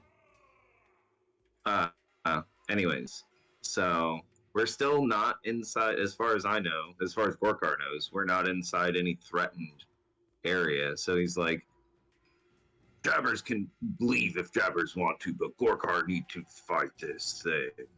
And do I want to use that last rage right now? This thing seems fairly dangerous. I don't know what to think. Yeah, Gorkar's just gonna do it. He's gonna seethe in the face of danger and rage.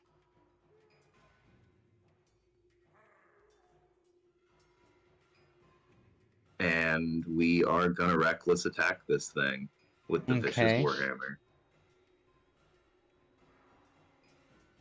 The Warhammer's a magic weapon? Yes. Cool. 21. A 21 is a hit.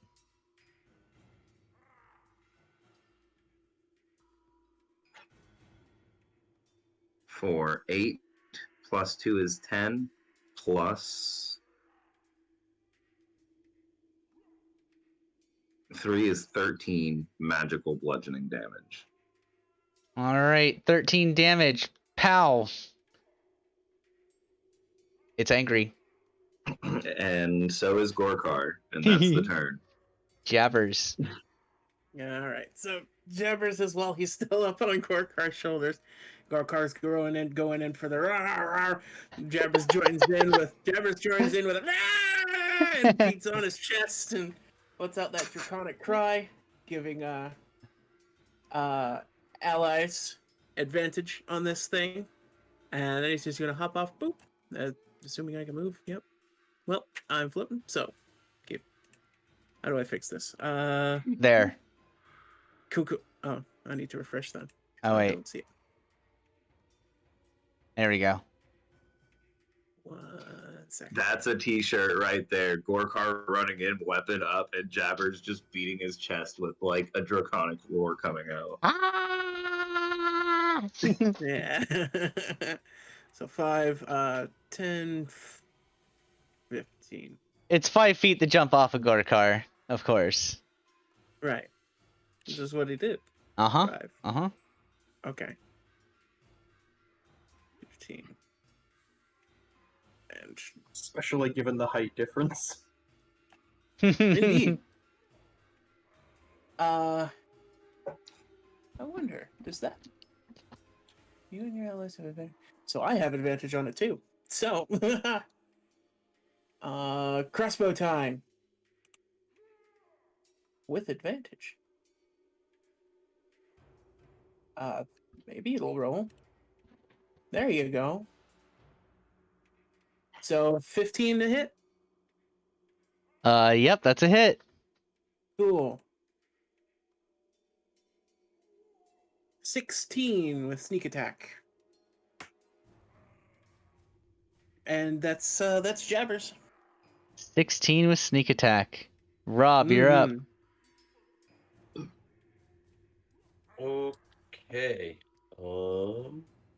You do watch Jabbers as the arrow that you fire at it, like it plinks in kind of satisfyingly, but then immediately starts to dissolve. You get the feeling that you're not getting this particular arrow back. Oh no! Okay, but we can hit it with things like it already got hit with warhead. So. Oh yeah, you can definitely hit it with things. Okay. I was confused there for a second. Okay. So here comes the flail. Roll at advantage, by the way. Oh, okay. Oh, wow, I rolled 2 19s. Anyway, 23. Yep, 23 hits. And I'm gonna use a smite on that one.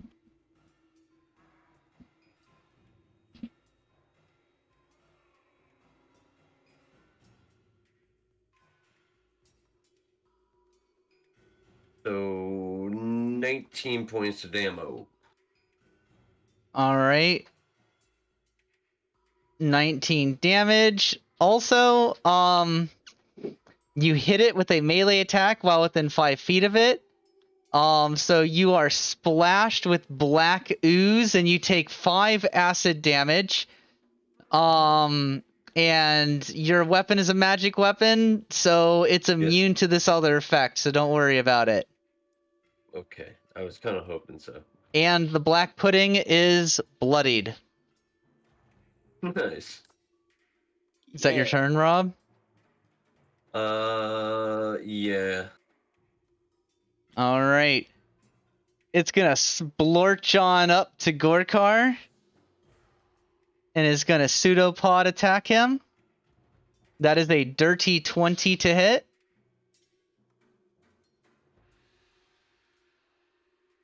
I'm waiting for either Frankie to say no or Gorkar to go, eh. Yeah, I'm not. I'm saving my spell slots. All right, Gorkar, you take. You're raging right now, so you take 5. So you take 3 bludgeoning damage, and you also take 20 acid damage. Oh, Jesus Christ. Also, is your armor magical? is Gorkar even wearing armor? That is a good question. Yeah, barbarian. Probably not. Make sure. Gorkar is not wearing armor. All right. Armor, defense, and all. Well, in that case, Gorkar, the leather strappings that you're wearing, kind of dissolve a bit. Your clothes are a melted, dissolved mess. That probably Gorkar is just naked in the dungeon at the moment now. What is your hit points at? You are staggered. Beautiful. Frankie, it's your turn. Okay, we're going to 5, 10, 15, 20, 25, 30. Actually, well...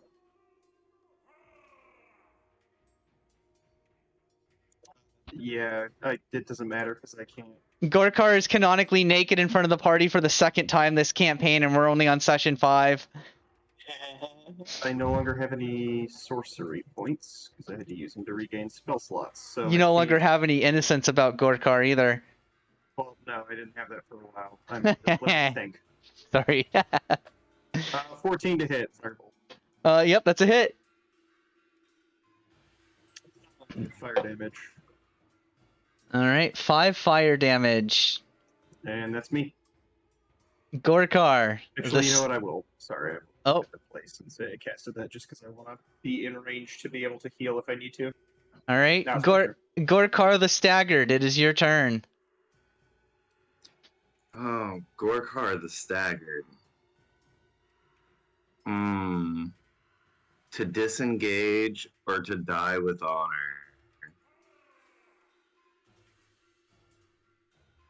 I'm right here. You're not gonna die. I think I attack before it goes again too. It goes last, so yeah. Yeah, Gorkar is pissed. And is just gonna recklessly attack with the vicious Warhammer again.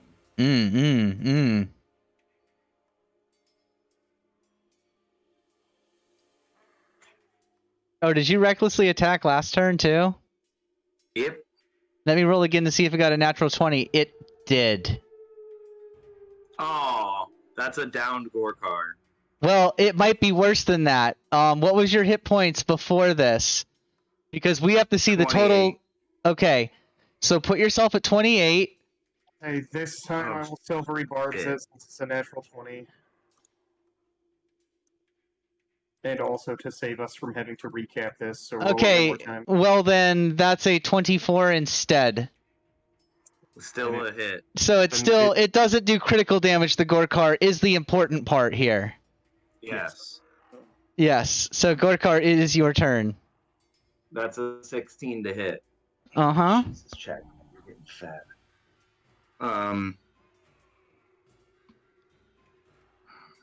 So, Jesus, low damage numbers. 6 plus 2 is 8. Plus 1d6 plus 1. Jesus. Wow. Plus 2 is 10. All right, Gorkar deals 10 damage to it. It is staggered.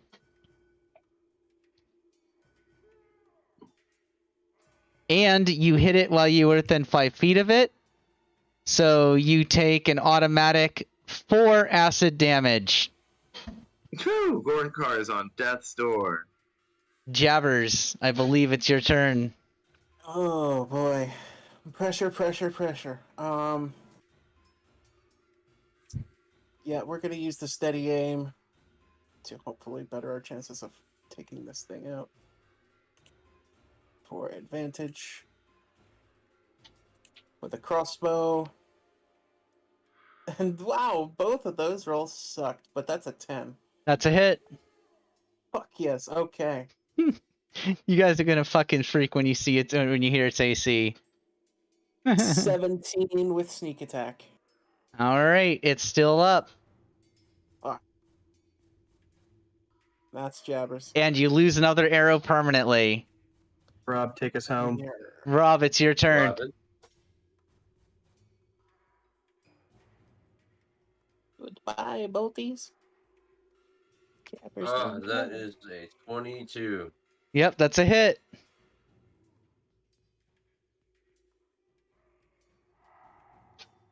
Did 15 kill you? 15 kills it, but not before you take 5 acid damage, Rob. As there is a terrible, like, the air fills with a disgusting methane sulfur smell, and there's like a long, like, as the black pudding deflates and just is gone after a short time. And you all get, I am waiting for it to load, 275 experience points each for the black pudding. Oh. Oh, so close. Oh, Oh, so that was close. good. I can taste it. Yeah. Oh, do you mean to a level up ability? Yeah. Yeah, it looks like y'all need to do one more fight maybe for that shit, huh? Probably 2 more. Yeah, Unless well, they're all- How's everybody feeling? automatic short rest. If you have hit dice left, you can use them if you want. I don't, but I have other means of healing. How's everybody feeling? Jabber's pretty good. okay. Gorkart seen better days. Yeah, you look at Gorkar, he's naked, his clothes have been dissolved off. What fur hadn't been singed off by Etsos has been, like, melted away by the acid. Gorkar, it's going to take you a long time to recover your fuzzy at the moment. Alright. If anyone has taken any damage at all, just for the hells of it, come stand close to Rob. Gorkar, start yourself a 7-day timer for getting your fur regrowing. Oh. So it'll be 7 sessions before you can feel your fur and go, Gorkar fuzzy again. So it's time for me to reveal what exactly makes my weapon so special. Oh. So to those who are damaged next to me, I pick up my flail and I gently grab the end, the ball end of it. Caressing the ball. And Gotta caress. The touch has to be gentle. And Rob just takes a deep breath and closes his eyes and says, "Light, give me strength," and says, "Heal." And smoke begins to emanate from my flail. It smells like frankincense, by the way. If you know what frankincense smell like, that's what it is. I do. Anyone who stands within a 10-foot radius of me for 1 minute at the start of your turn will gain 1d4 hit points back. Therefore, if we just stand here for just a short moment, everyone will go back to full. That would be 10d4 if you want to actually roll it. Yeah, just roll 10d4 and add that to your hit points, and if it doesn't max you, I'm sorry.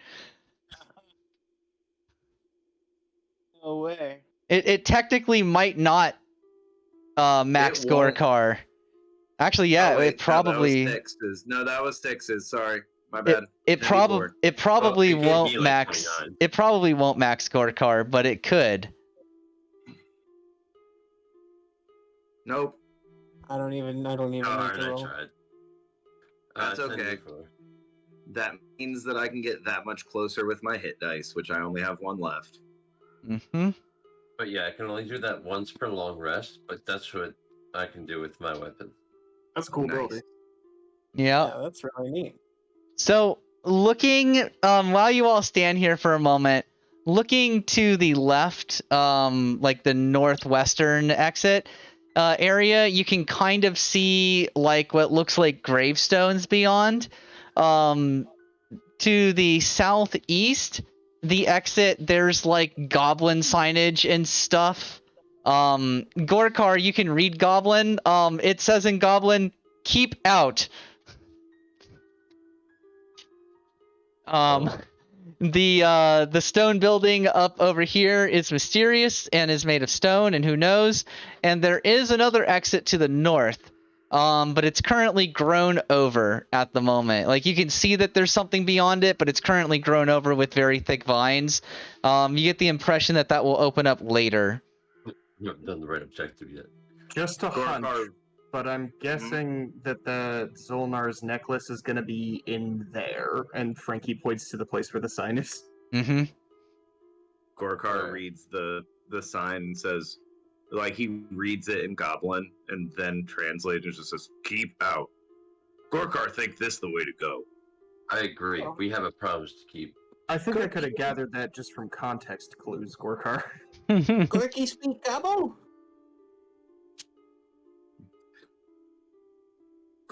Gorkar looks at Jabbers and says, "Technically, Gorkar just very big Gabo." Oh. See, Jabbers think you just a hairy Grumbletief. What? Yeah. Like big trainer lady. Grumble teeth. Need an orc? I don't know what that means. That's what Mork is. Merc. What's her name? Merc. That's what Merc is. She's an orc. So they have. I'm pinging the map where Gorkar would be moving. Oh, okay. So they not grumble teeth? I mean, you'd call them that, but we've always called them orcs. Jabbers always call them grumble teeth. Gorkar Maybe might be different. big, but Gorkar closer to goblin than orc. Huh. That neat.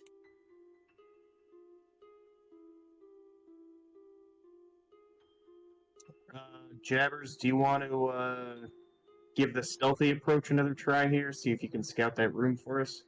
Oh, yeah, Gor- Jabbers do that. Gorkar good at stealth too. Oh. Gorkar Take- very sneaky bugbear. I mean, be my guest. Try it together? Try together. Okay. Let me tell you about my best friend. Goblin together strong. I mean, what? So I guess we're sneakily trying to peer into this area here. Yep. Roll a stealth, Jabbers. Aha. Yeah. That's a 21. Much better this time. Wait, hold on. I think that bugbears get advantage on stealth rolls. Really? Oh no, I'm proficient. Still. Hmm.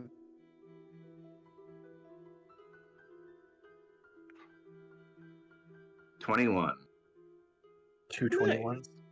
Tandem stealth rolls.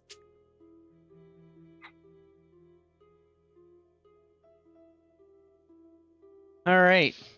So you peek your heads in, and you see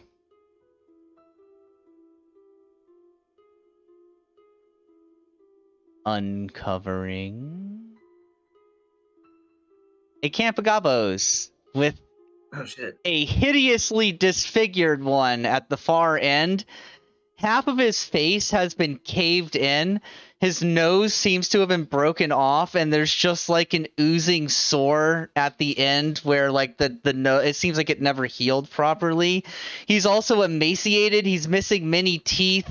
The teeth he does have are like cracked and black. By description, this must be the hideous motherfucker Zulnar was talking about. And you see a very nice, pristine shell necklace around his neck as he's sitting there, one finger, two knuckles deep up a nostril.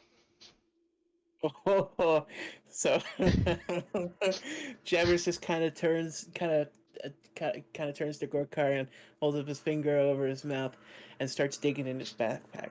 So he's gonna pull out a hunting trap. We're gonna put out, where is it? A Oh hunting yeah, trap. and by the way, all the goblins in here, including the nasty ugly one, are all emaciated, just like the previous bunch of goblins that you saw.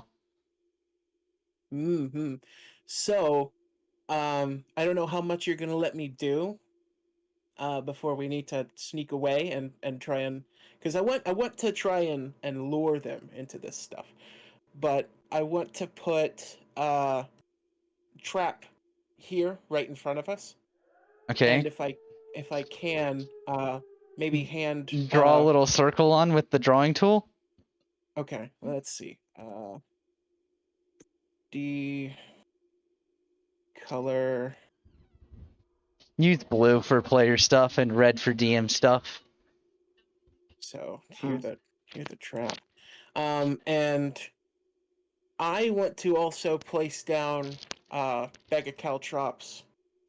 And again, I want to know if how much you're gonna let me do before we, and hand Gorkar a bag as well and tell him to kind of I point him to throw some right here. Mm-hmm. How much are you gonna let me get away with there, DM? Let me think.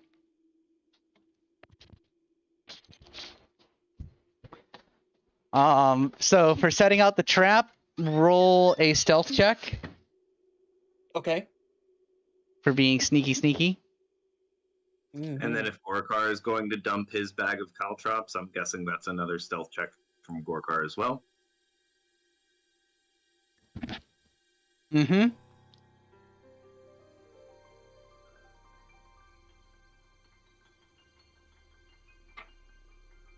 It's a 22. Nice. And another stealth from Jabbers for setting up the next part of his trap. Okay, the second part will be the caltrops because we want to get the bear trap or hunting trap out first. Oh no! Oh no. That's an 8. That's a nat 1 for an 8.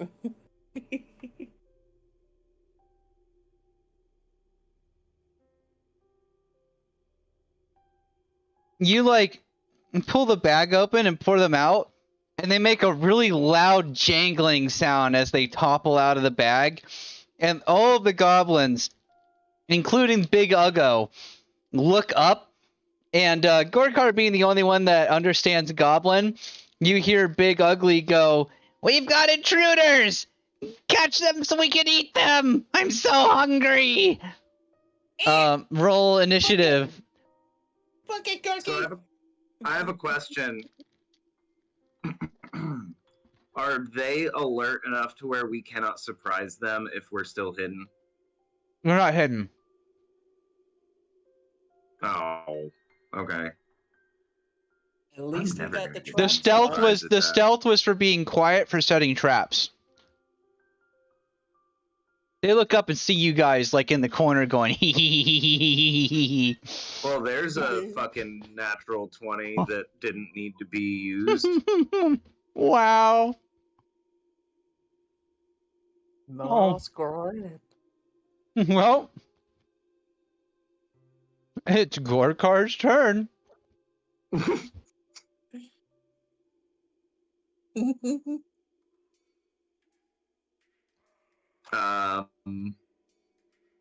Gorkar's not. He's gonna ready an action to attack anything that comes inside of his 10-foot range. Okay, which of these squares are you actually in? Because it looks like you're halfway in too.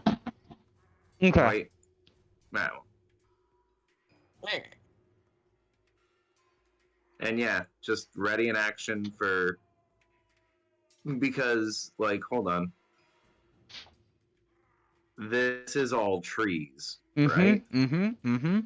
Yep. So Gorkar's gonna stay on the good side of the traps, and I mean, If honestly, anything gets visually, close think enough. like Dark Cloud, where the trees are literally a wall.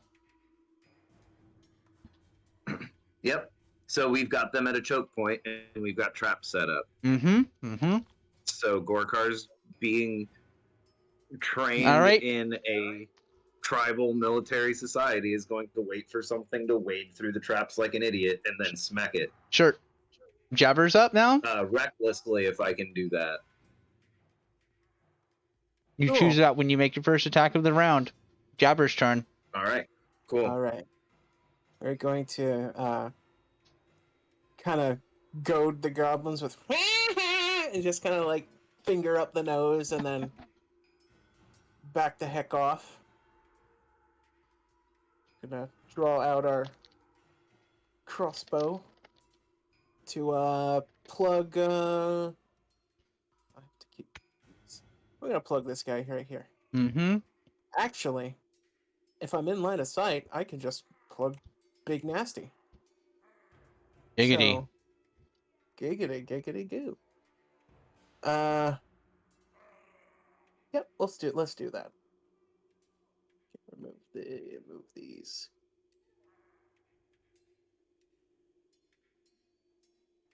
Uh, 24 to hit.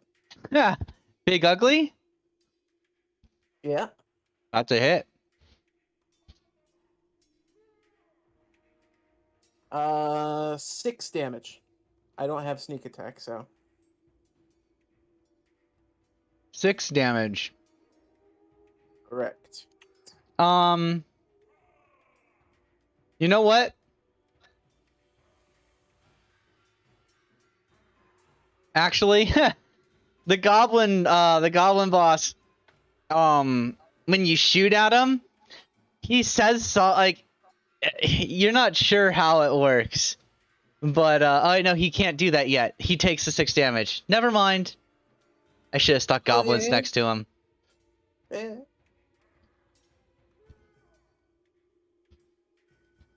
And what can I do with bonus action? Anything interesting? We're just gonna. Can you bonus action dodge? Yeah. Wait, no. I can That's a bonus monk. action. Dash, disengage, and hide. Yeah, I can bonus action hide. So I could probably just not use ping tool and drag myself, I don't know, over here out of line of sight or something. So 5, 10, 15. That's about as close as I can get to being around this corner of this tree. Will that be sufficient to hide?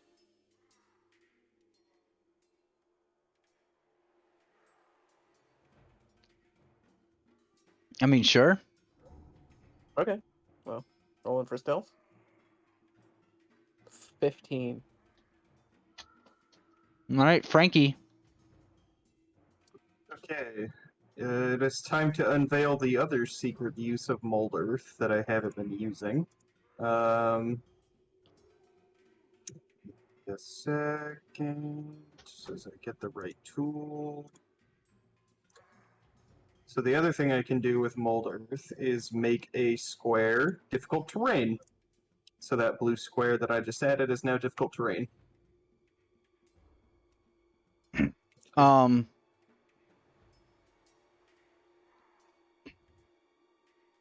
Okay, which square is which?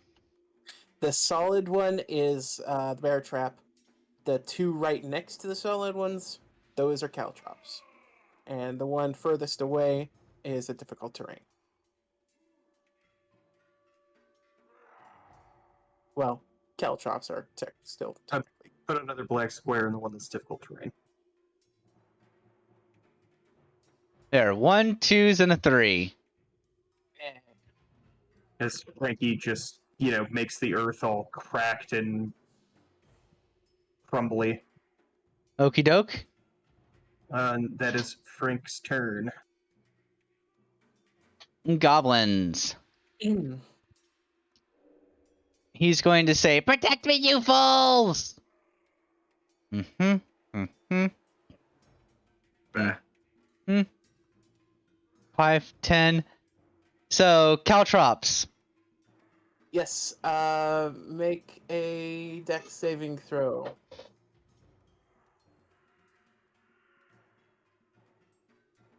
Uh, 14.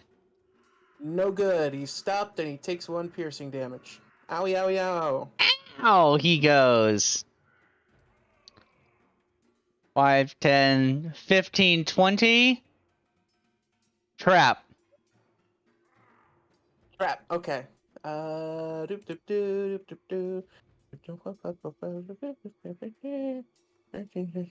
Take a dex throw, please. 10. No good. So, he takes 1d4 piercing. He stops moving. Oh. I had readied an action to where the first one that came into range would have triggered a reckless attack. Alright, go for it, Gorkar. And it would have been Caltrop boy. Caltrop boy. Mm-hmm. Do.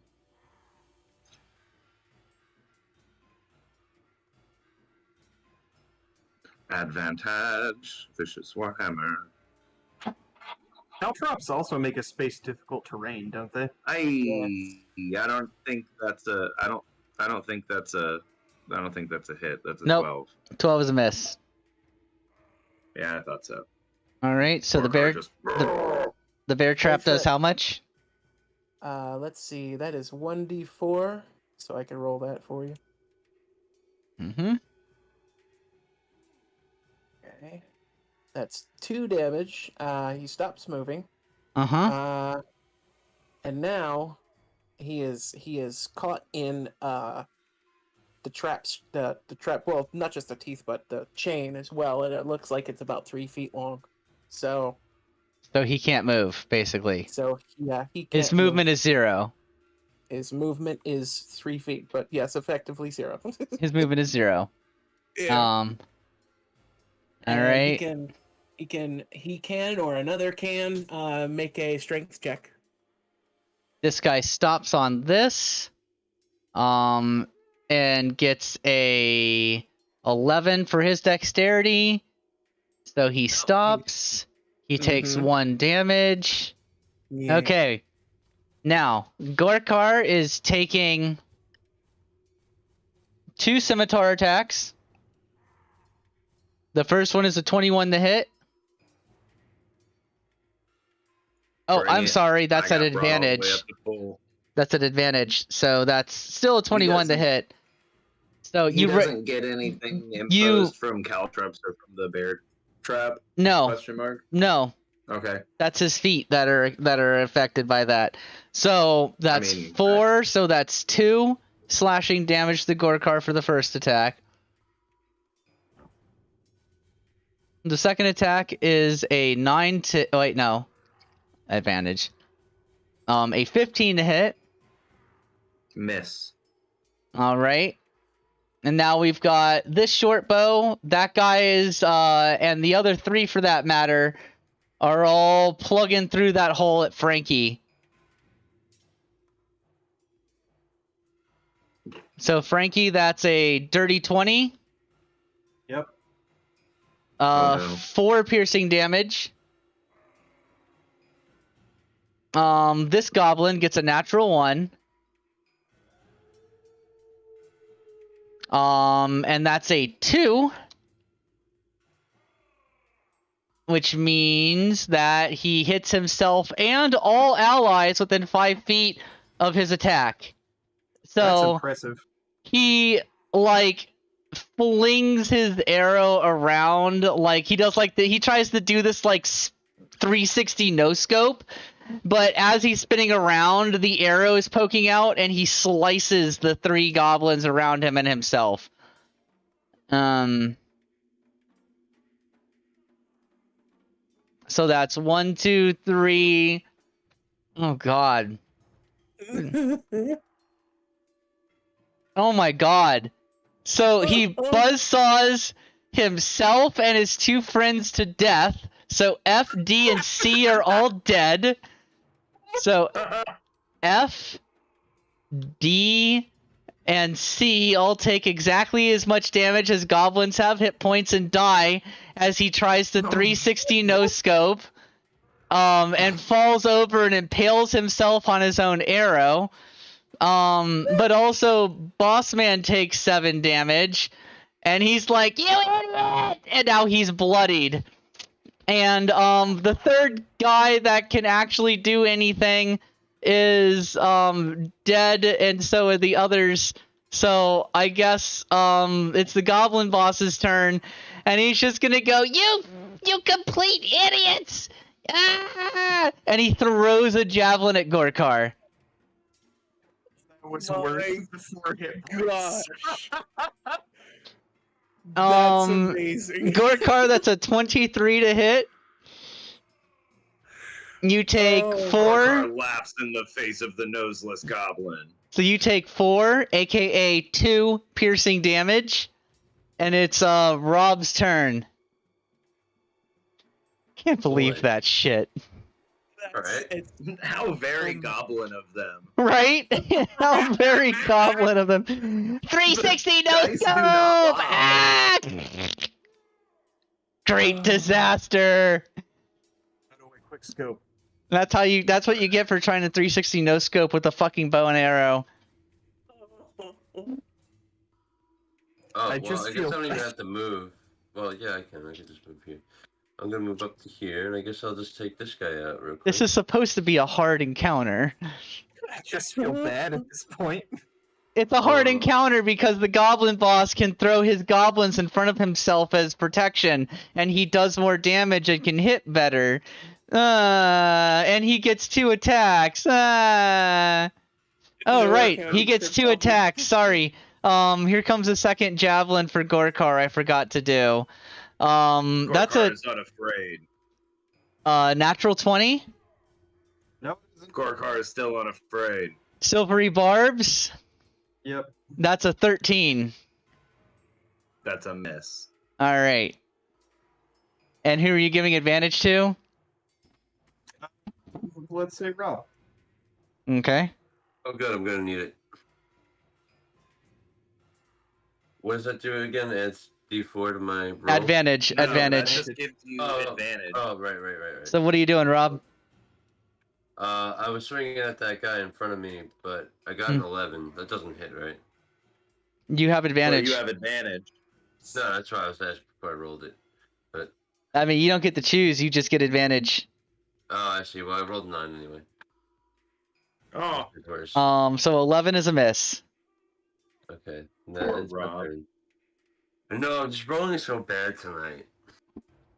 No, the funny thing is Robert's not even his actual name. His name is actually just Rob. I'm kidding. I don't know. Is that your Like turn, me- Robert? Like me, the person, or like the character? Oh, I mean your character. No, it's just Rob. Is that your turn? Yes. It is Gorkar's turn. Top of round 2. Most of the goblins are already dead. Thanks to one idiot trying a 360 no scope. That's repayment for that extra combat Bent made us do.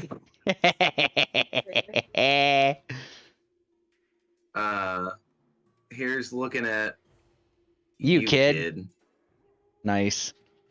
Now I have to rewatch that movie. Thanks for that. You're welcome. Frankly, my dear, I don't give a damn. That's done with a win. I don't care. I'm making you watch another movie. I mean, twist my arm to make me watch Casablanca. Oh, Yeah, Gone with the Wind, not so much, but no, I watched it once. That was good enough. Well, Gorkar is gonna do the Gorkar thing. He's gonna get to Gorkin, get gorked. and that is He's just gonna get gorked on. That's a reckless attack because Gorkar is unafraid. Uh-huh. That's an 18. That's a hit. And you saw the one I was pinging, right? Top or bottom? Bottom. Okay, cool, got it. That's E. So let's do Who is our winded? damage roll. I mean, he has 6 hit points. Really, I mean, come on. Okay. The poor goblin. He's dead then. The poor goblin. Big number go up. But Endorphins Still go big up. number go up. Endorphins go up. So that's 11 plus 2 is 13. Oh, Plus that's more than double his hit points. Stop it! He's already 1d6 dead! plus 1, so 13 plus 6 is 19. Oh my god, it's goblin goo. There's not even a goblin left. There's just a pile of bones and green goop. Oh, so their blood is copper based. Interesting. Like Vulcans. Yeah. Gorkar just hefts his hammer over his shoulder and lets out a big, like, M. Bison from Street Fighter 2 style, like, oh, and that's Gorkar's turn. Jabbers. Yes. All right, we're gonna peek around this tree and just Advantage. we're gonna give ourselves the advantage. He's stuck in a bear trap. I'd hope you'd have advantage. Mm-hmm. You're caught in a bear trap. Wait, am I the only one who thought the Shia LaBeouf video? Shia LaBeouf. Your leg. It's caught in a bear trap. 23. Mm-hmm. Alright. And My poor goblins. My poor emaciated goblins. 8 damage with sneak attack. Goblin A takes enough damage to kill a healthy goblin while he is winded. Eh, Why? We're just gonna He stand right floated here. up like we watched his spirit ascend to the heavens. Frankie. We're gonna cast Firebolt at the big guy. Okay. 18. Yep.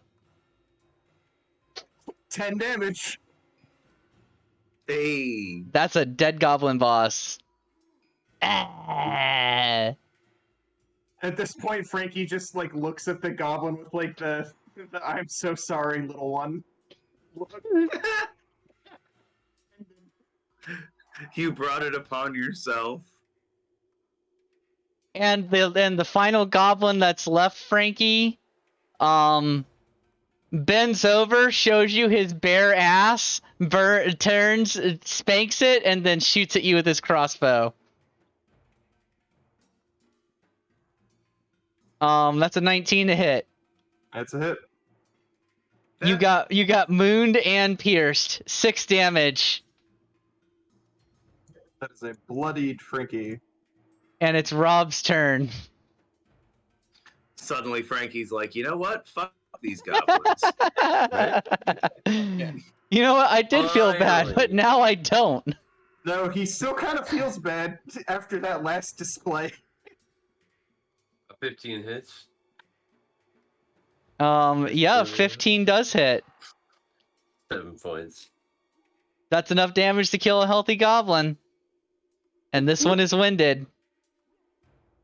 And you all are left in silence.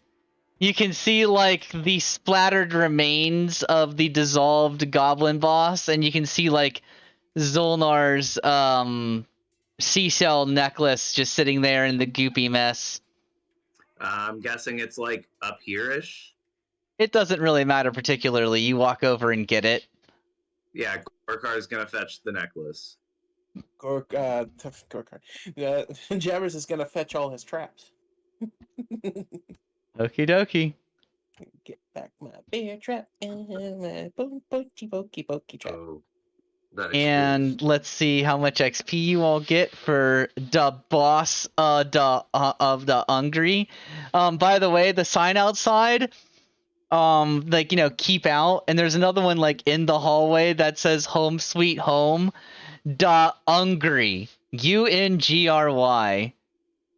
Oh, And there's like a little name tag in the mess of the dissolved goblin boss that says "Da Boss," BAWS. we almost got it. Da boss of Da Hungry is what his name tag says.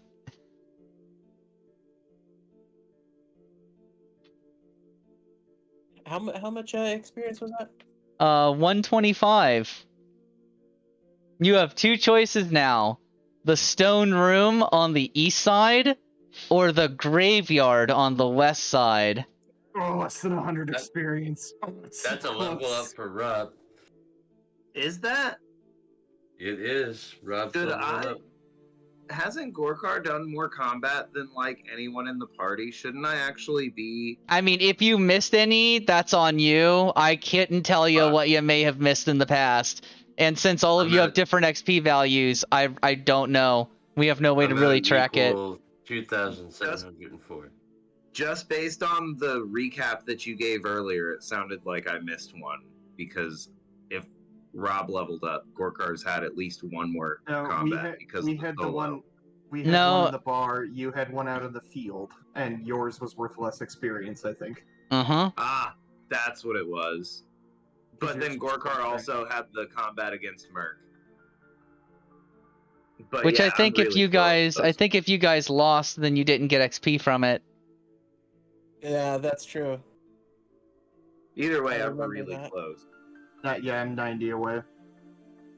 Yeah. So Rob, if you're at the threshold, stick yourself at like take XP away from yourself so that you can set your level up to the baseline. I'm being confusing. Set your experience total at the baseline for the next level, and you cannot gain more XP until you do your level up stuff. Ooh, so it doesn't build. No, you've hit a plateau until you can see your trainer effectively. That's good, because that means if all of us get to a level up, then we'll all be back at the same spot the next time we level up. Mm-hmm. Yeah. Yep. So graveyard or stone room? I mean, that plan worked really well. I think we should do that again. Let's go for the stone room. Okie doke. There we go. All right.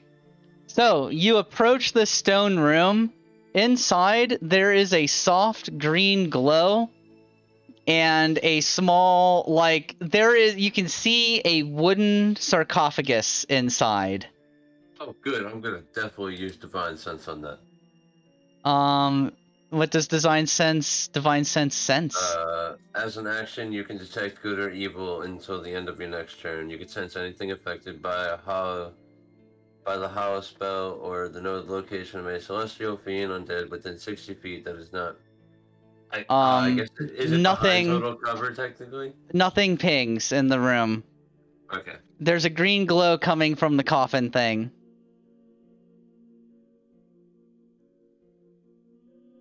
Frankie's gonna make an Arcana check from back here, see if he can figure out what's going on there. Maybe, Okay. Nope. That's a 3. Maybe Jabber's check for traps. Couldn't hurt. Okay.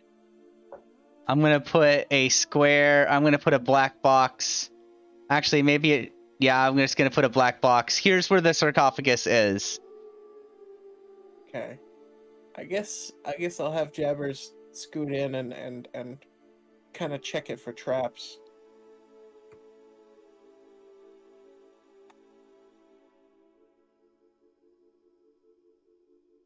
Okay. Roll an investigation.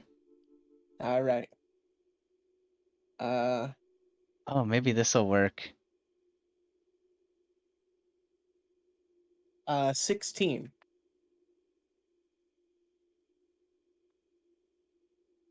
A 16. See, I mean, you invest. Yeah, it's like a magical box. There's a hinge on it. You kind of open it up a bit, and there's a flurry of movement as you hear a goblinoid screech, and a little emaciated tan goblin comes flying out of it, throws itself into the corner with its hands up in front of its face, and goes, "No, no hurt, Skeek! Please spare me!" It's my boy! You looking at this goblin, by the way, you can see that it is not wearing one of the metal collars that you see around Veldheim. Just like any of the other creatures in this dungeon, none of them have had any of the metal collars like Veldheim, the city. So we're on another plane. We're just straight up killing these things. Yep. What's Skeet doing in Big Box? Skeek hiding! Gorkar, talk to it. Yeah, Gorkar, speak Gabo. Yeah, Gorkar will. It's speaking common well enough. Yeah, but seeing Gorkar someone will who's your kind own of- kind and speaking your own language might help. Yeah. I move mean, in over here, a bugbear No. though. not directly in front of Skeek, but like off to the side. And Gorkar looks down and says, "Little friend, tell me how Skeek got here. Gorkar is here to help." He looks up and like his eyes fill with terror, and he goes, "Skeek not realize, bugbear. Skeek sorry. Skeek so weak. Skeek not kill these intruders. Skeek sorry." And Can Gorkar roll a persuasion? Yeah. Frankie's gonna give him the help action on that one. Is that at advantage? Yes.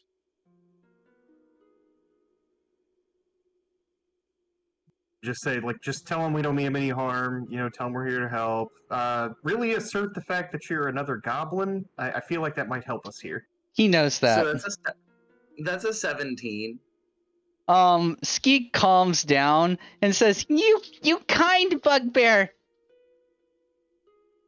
Gorkar not mean Skeek or any other goblin any harm. Gorkar here to help friends.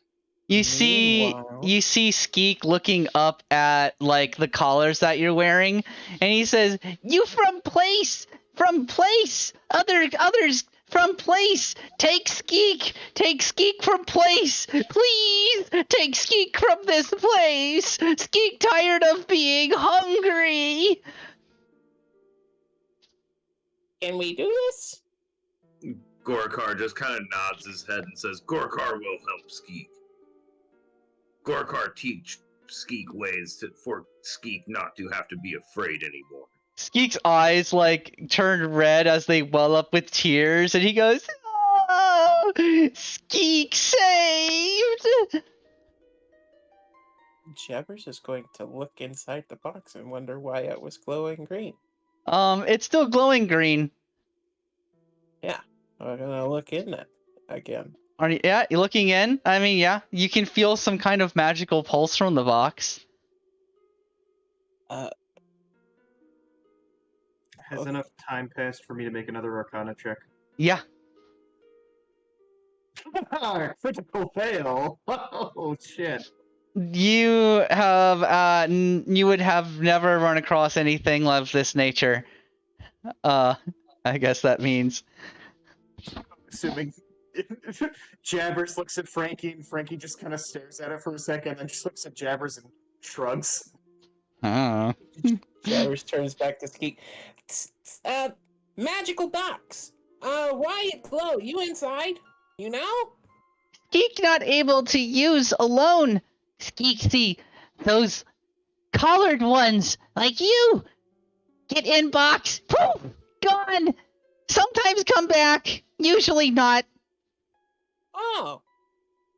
Jabbers get in then? He looks around to the rest of the group. Skeek not know where you go. Scary. Not work on Skeek though. Maybe if you take Skeek with you. Not my good idea to take Gorkar kind of folds his arms across his chest and says, Gorkar not fit inside box. It's big enough for it is Gorkar. It is definitely big enough for you. I don't know what you're on about. Gorkar's on about not wanting to get in the box. Oh, okay. Gorkar is saying it won't fit him. You look at the box; it's easily got enough clearance for creatures bigger than Gorkar to get in. If a character could have question marks over its head, this is the opportunity. What? Jabbers looks at Gorkar like, "What? It could fit 2 Gorkars in here." Either way. Gorkar bigger than other Gorkars. Jabbers not understand. No, Jabbers not, because Jabbers only know one Gorkar. But not okay. Based on what the goblins said, it sounds like that box is teleporting us places. Maybe we should explore the rest of this place before we get whisked away. You good point. Does anyone else want to roll an Arcana check on the damn box? I'll roll an Arcana. I've got a 0, but I'll roll it anyway.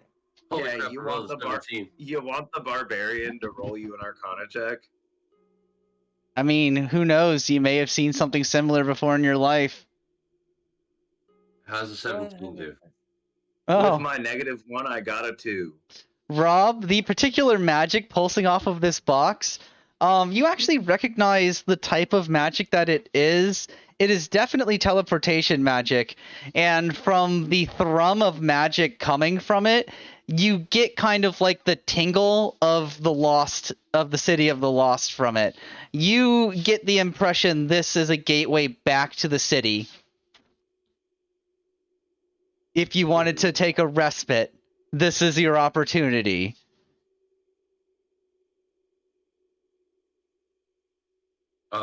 I'm telling that to the party. That I'm pretty sure that this will take us back home.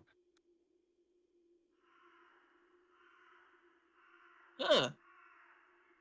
Do we know what the consequences of that would be? Like, would things reappear when we leave, or would there other things take their place? I have no idea what exactly we will end up. Skeek cries and says, "Every time you come through, goblins die and never come back. Skeek getting lonely." Oh, well, that can't be good. You get the impression that no, things don't respawn. It's not a Dark Souls bonfire. Gorkar looks at Skeek and says, It's a "Can Skeek travel through mid-dungeon. It's a mid-dungeon checkpoint. Skeek not no. Try to take Skeek. Okay. Travel with us." Skeek reaches out for Jabber's hand. Jabbers takes it, and Jabbers hops into the fucking box.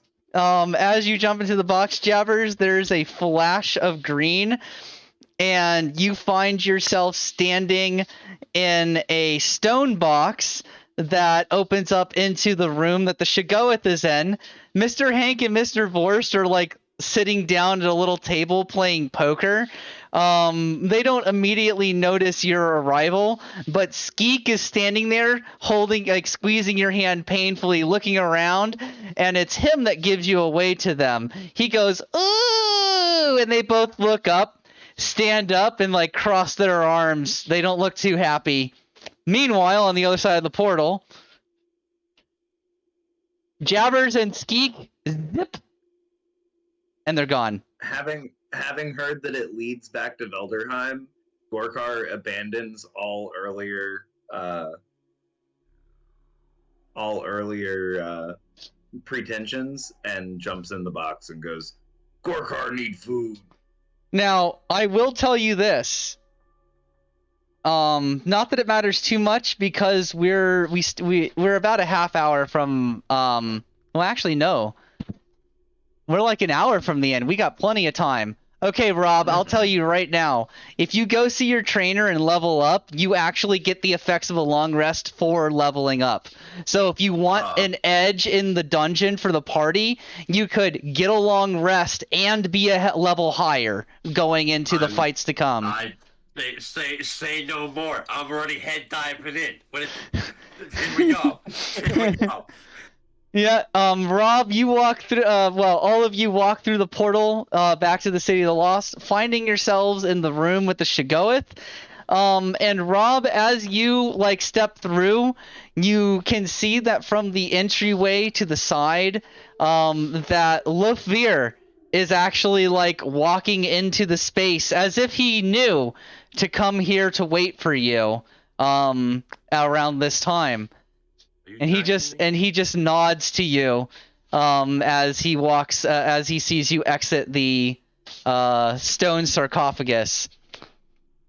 Mr. Hank and Mr. Vorst have their arms crossed, though, looking down at Skeek, and they say, "Why have you brought that thing from the Hungering Dungeon?"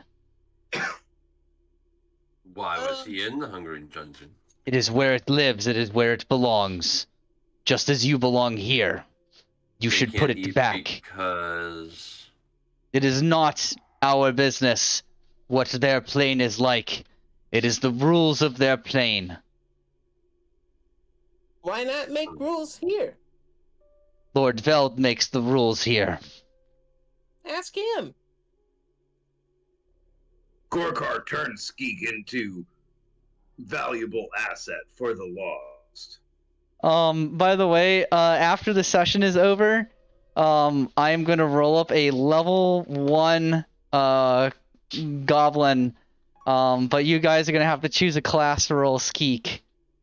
Ooh. However, he doesn't gain XP, and he is just level 1 forever. okay, so also at this point, should I just make myself level 4? Hmm? Should I just bounce myself to level 4? Like, was that the whole? Lafir approaches you and says, "Are you ready to begin your next lesson?" Mr. Yes. Hank and Mr. Vorst look at the rest of you and say, "It seems you have some time before you must return to the dungeon. You may take a break, as it were." Okay. At that point, Does Gork- Frankie just sits up does from the Gork- coffin.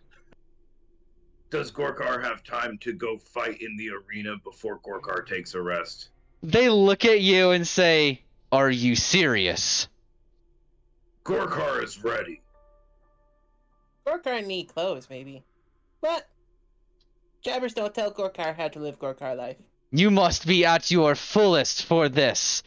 Only the powers that be may call you into a combat while you are taking a dungeon trial. No, you are barred from the arena for now. Gorkar looks at his 2 tiny wounds and goes, Gorkar hate athletic commissions, and just Well- kind of skulks off. Two tiny wounds. The fact that you have no hit dice left means it's more than just 2 tiny wounds. You're looking beat up. Your body's natural ability to regenerate itself is at its total limit. You're looking haggard. It's fair. I was just thinking on the verge of a long rest. It didn't even have to be tonight. I'm just trying to farm a little bit of gold. Well, you all can effectively go back and get a meal at Zulnar's, which I will allow to restore 1d10 plus Constitution modifier hit points. Meanwhile, Rob, who doesn't get the meal, gets to go get his long rest and level up. So go do that real quick, Rob, Word. and we'll have you guys enter the dungeon again. Although, I gotta say, it's looking like you're gonna have maybe one more fight, and then just get a long rest between sessions anyway. But, you know, getting an edge. Yep, gotta have Oh that wow. egg. Take it. That's definitely back to max. Yeah, same for me. Nice. Oh wow. And then some. Oh wait, that wasn't damage. I got an initiative. Now I got a +2 to my initiative, and I have 40 HP. Do you have You get any ASIs new at that level, don't you? 11. ability score increases? He doesn't speak D&D, I think, like that. No, he said it before. I just didn't hear him. Ah. Ah.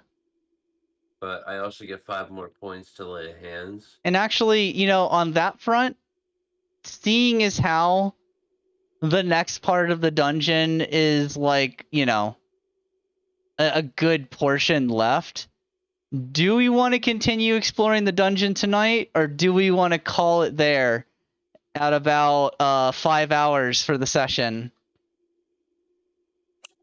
It's up to you guys. Carry on, but I'd be willing to carry on, but it's up to everybody else. Yeah, it's no big deal to me, but some of us it's a lot later for them. I don't mind but I can go either way. It's only 11:30 for me. I can keep going. Right. Yeah, we can keep going. All right. Well, then once Rob is done with his level up, you would all reconvene back at the Shagoeth, where Mr. Hank and Mr. Vorst usher you back towards the stone coffin. Looking down at Skeek, they say, "We will keep him with us for now. We will discuss him when you get back." If you could find him something to eat while we're gone.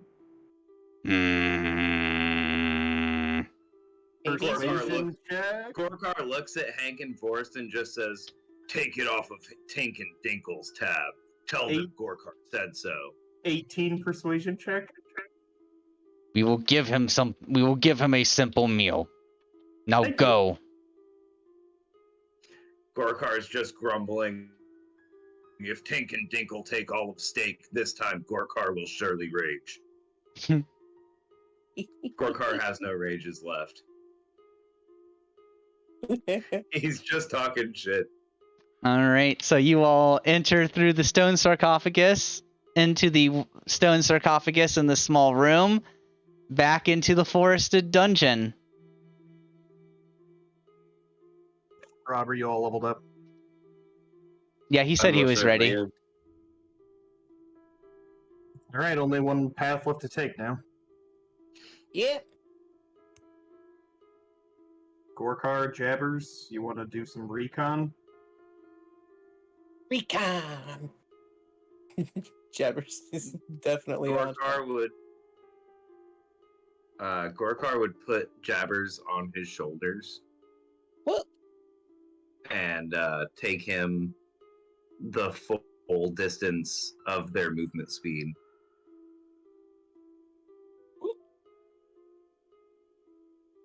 Why do you keep putting yourself over there? The graveyard's over here, Frankie. Oh, my bad. Looks like a path.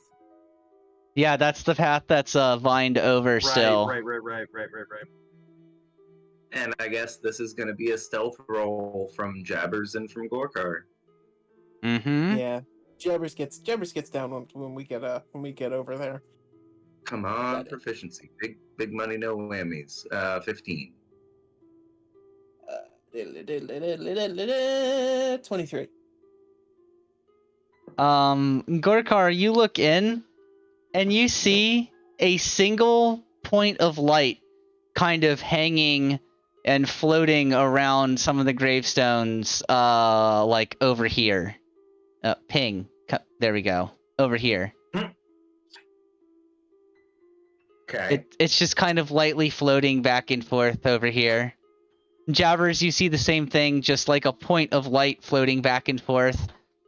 It almost looks like, also, as you enter the graveyard area, I'm sorry, I am remiss, like, almost as if it only is surrounding the graveyard area, when you get closer, a fog sets in.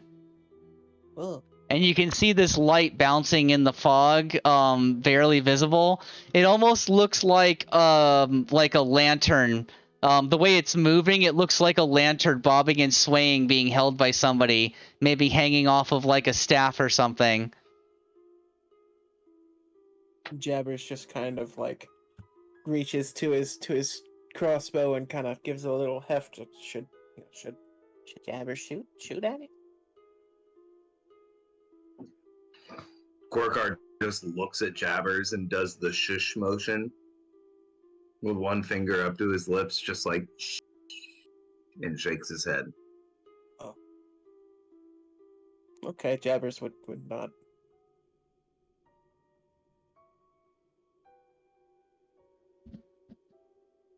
Robin, he's looking around like, now what?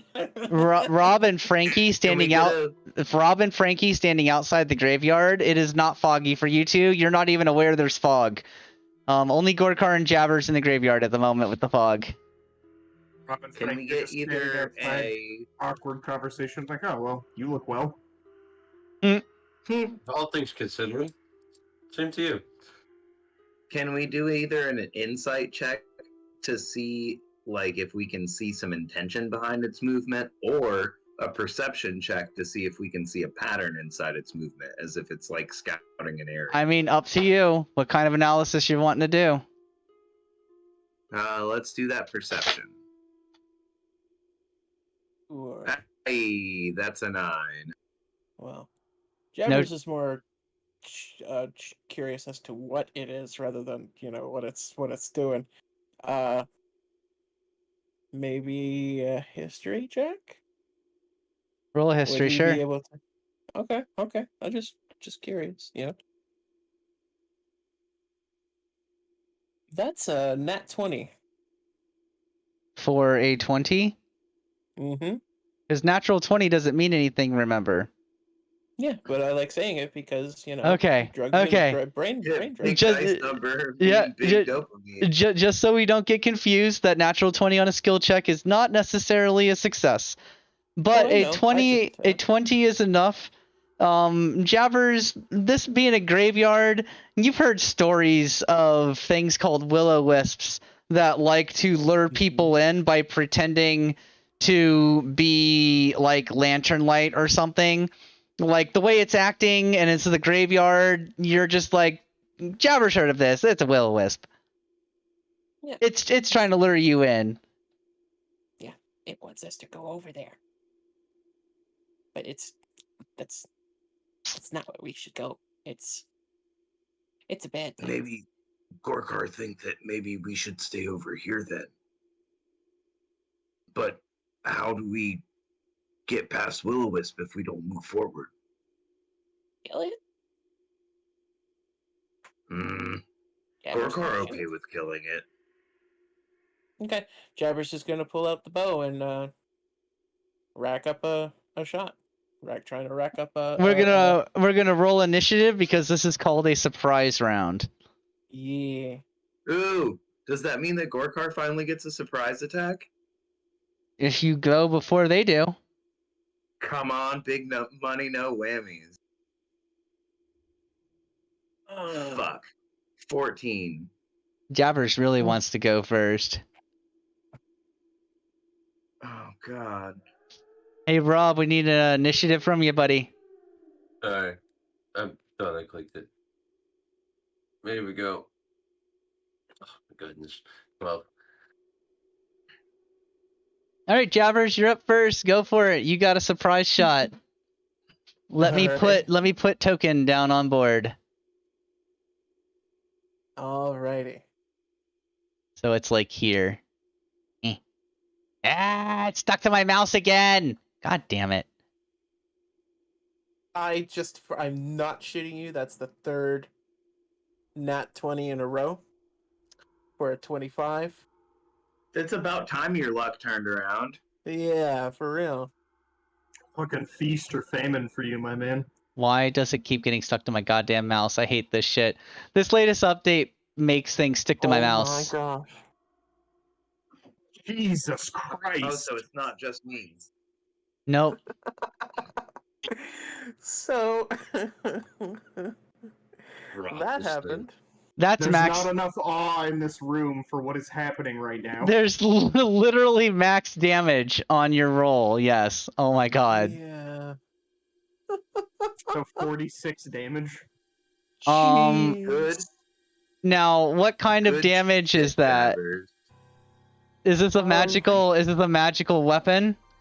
No, it's just piercing. So it does half damage, which means that it does 23 damage, which means that it still one-shot kills the Will-O-Wisp. Fucking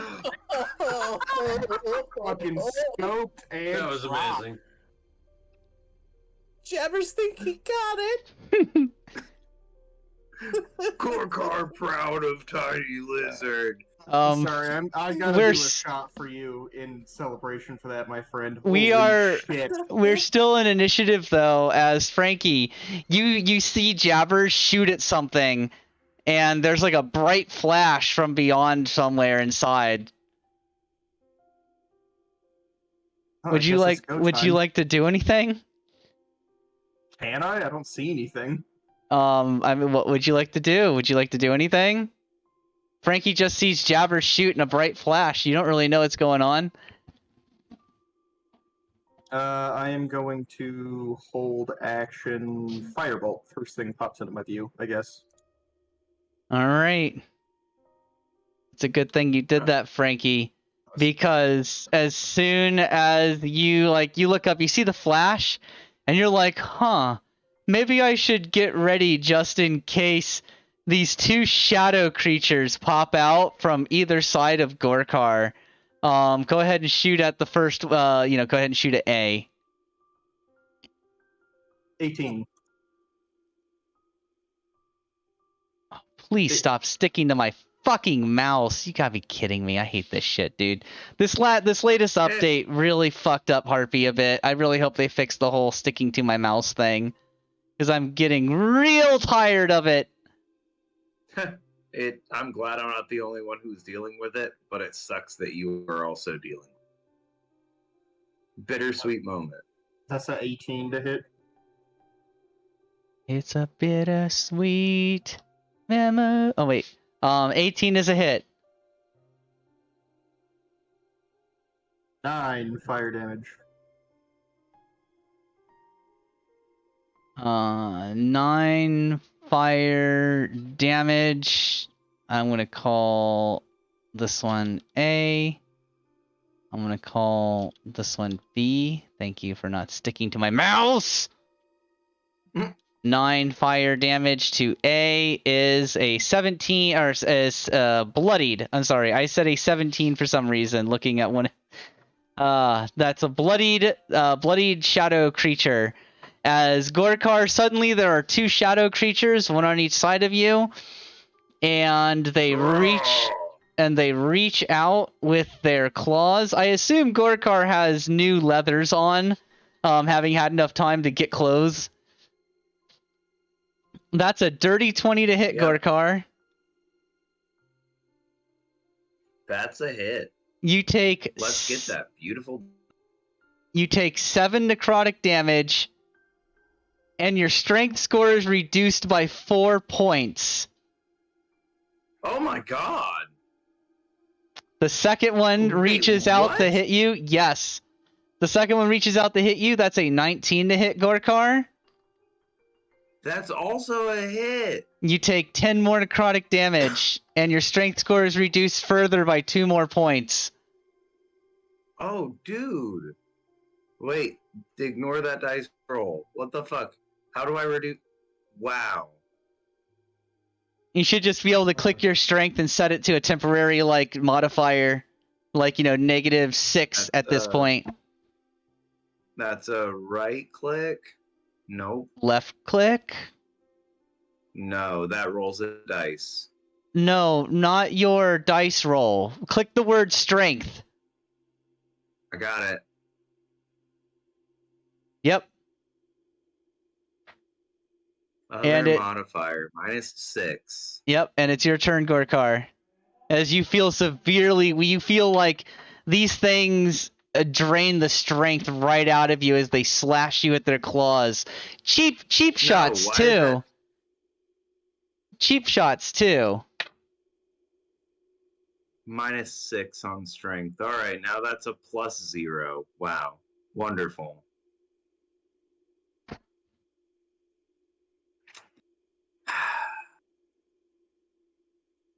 Alright. Luckily, the effect only lasts until you finish a short rest, which is automatically after this fight's over.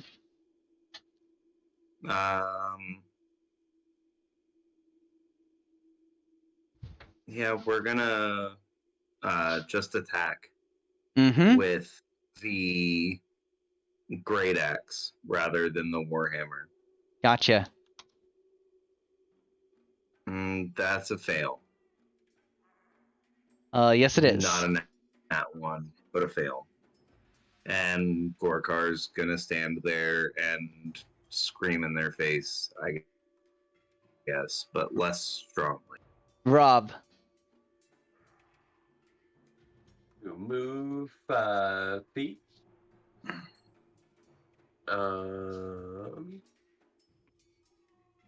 And Lily. 22. Yeah, that's a hit. Give me your bludgeoning damage and your radiant damage separately, please. Okay. Is that a Okay, magical but- weapon? It is.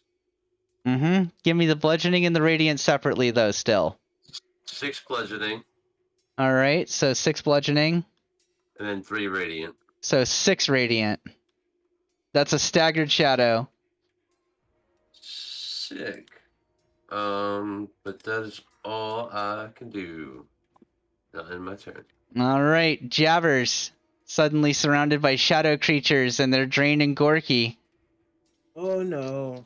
Oh boy. One of them is staggered, one of them is bloodied, though. Which one is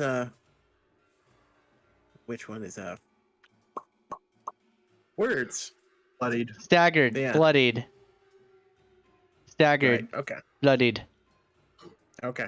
We'll go for that. The staggered one, the bloodied one, Yeah. the staggered one. Cool. I'm trying to forget to forget which word means which. So. Staggered is worse, Okay, that's the one we're gonna shoot. We're or trying to worse shoot. for them. Staggered is worse for you and worse for them if it's you. Gotcha. Right.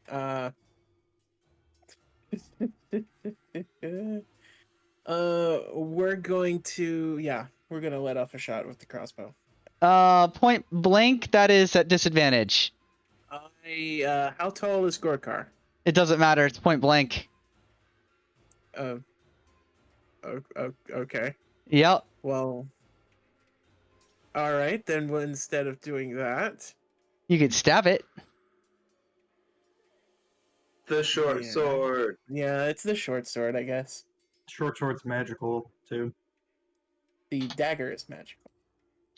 I have a dagger that's magical. Actually, that's not a bad idea. So we'll use the dagger of blind sight. I thought that you had a booming blade short sword. Oh, you can use booming blade. Also, that's a crit again. Jesus Nice. Christ. Nice. You get your sneak attack, so just roll that shit. I'm pretty sure you kill it though. Jabber's coming to the rescue. Fucking clutch. I'm pretty sure you fucking kill it. You slash through it, and the shadows just dissipate in all directions, and there's like a breathy exhale as it dissipates. Wow.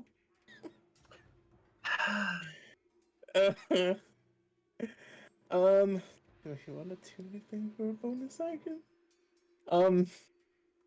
No, we're just gonna sit here. Frankie, you're up. Let's do Firebolt. Number 2. 17 to hit. You would have to move, but that would be a hit once you move. There. There, you're good. 8 fire damage. And the other shadow dissipates in a breathy exhale. You hear a groaning, wood grinding against wood sound.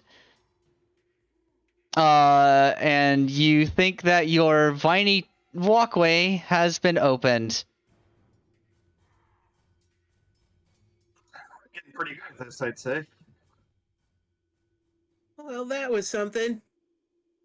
Also, the fog immediately clears after you kill the last shadow. XP. Yeah. You guys destroying my 22 hit point Will-O-Wisp in 1 half damage critical. Absolutely. Loved it. He has resistance to your damage, so he's still one shot. 163 experience points.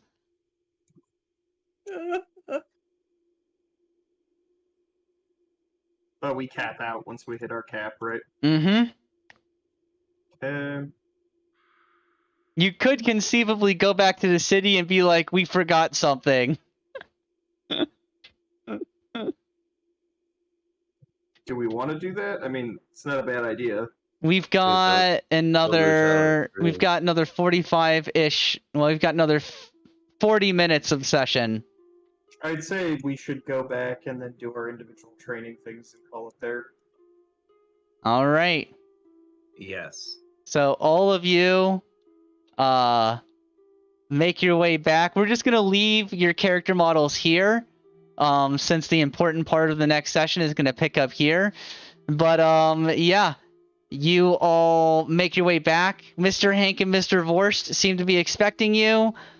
Also, Kitsch and Merc are waiting for you down there. Frankie, there is some young human girl waiting for you.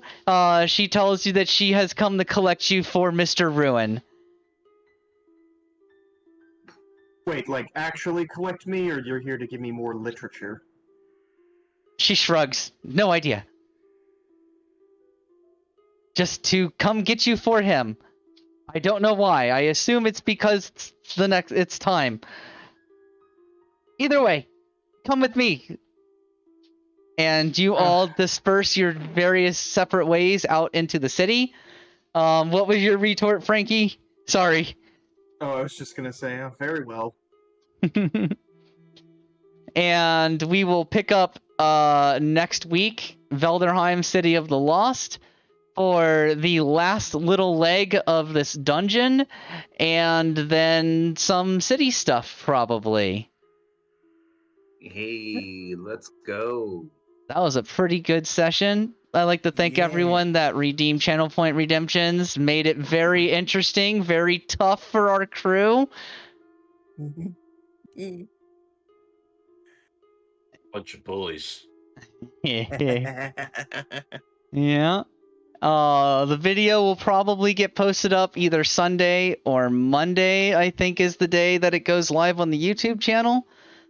Don't forget about our Patreon. All of these wonderful assets and such are all thanks to all of you wonderful people who have decided to support us so far. And I would just like to say a huge shout out to you guys. Thank you so much. It is so appreciated what you have done in believing in us in this project. Yeah, thank you guys so much. It means a lot for you guys to be here. Yeah. Thanks for joining us. Yeah, we'll see you next week. At the same time, Yes, same thing. absolutely. Yes, see you next week for Veldheim, the City of the Lost. Bye, everyone. Gorkar says goodbye.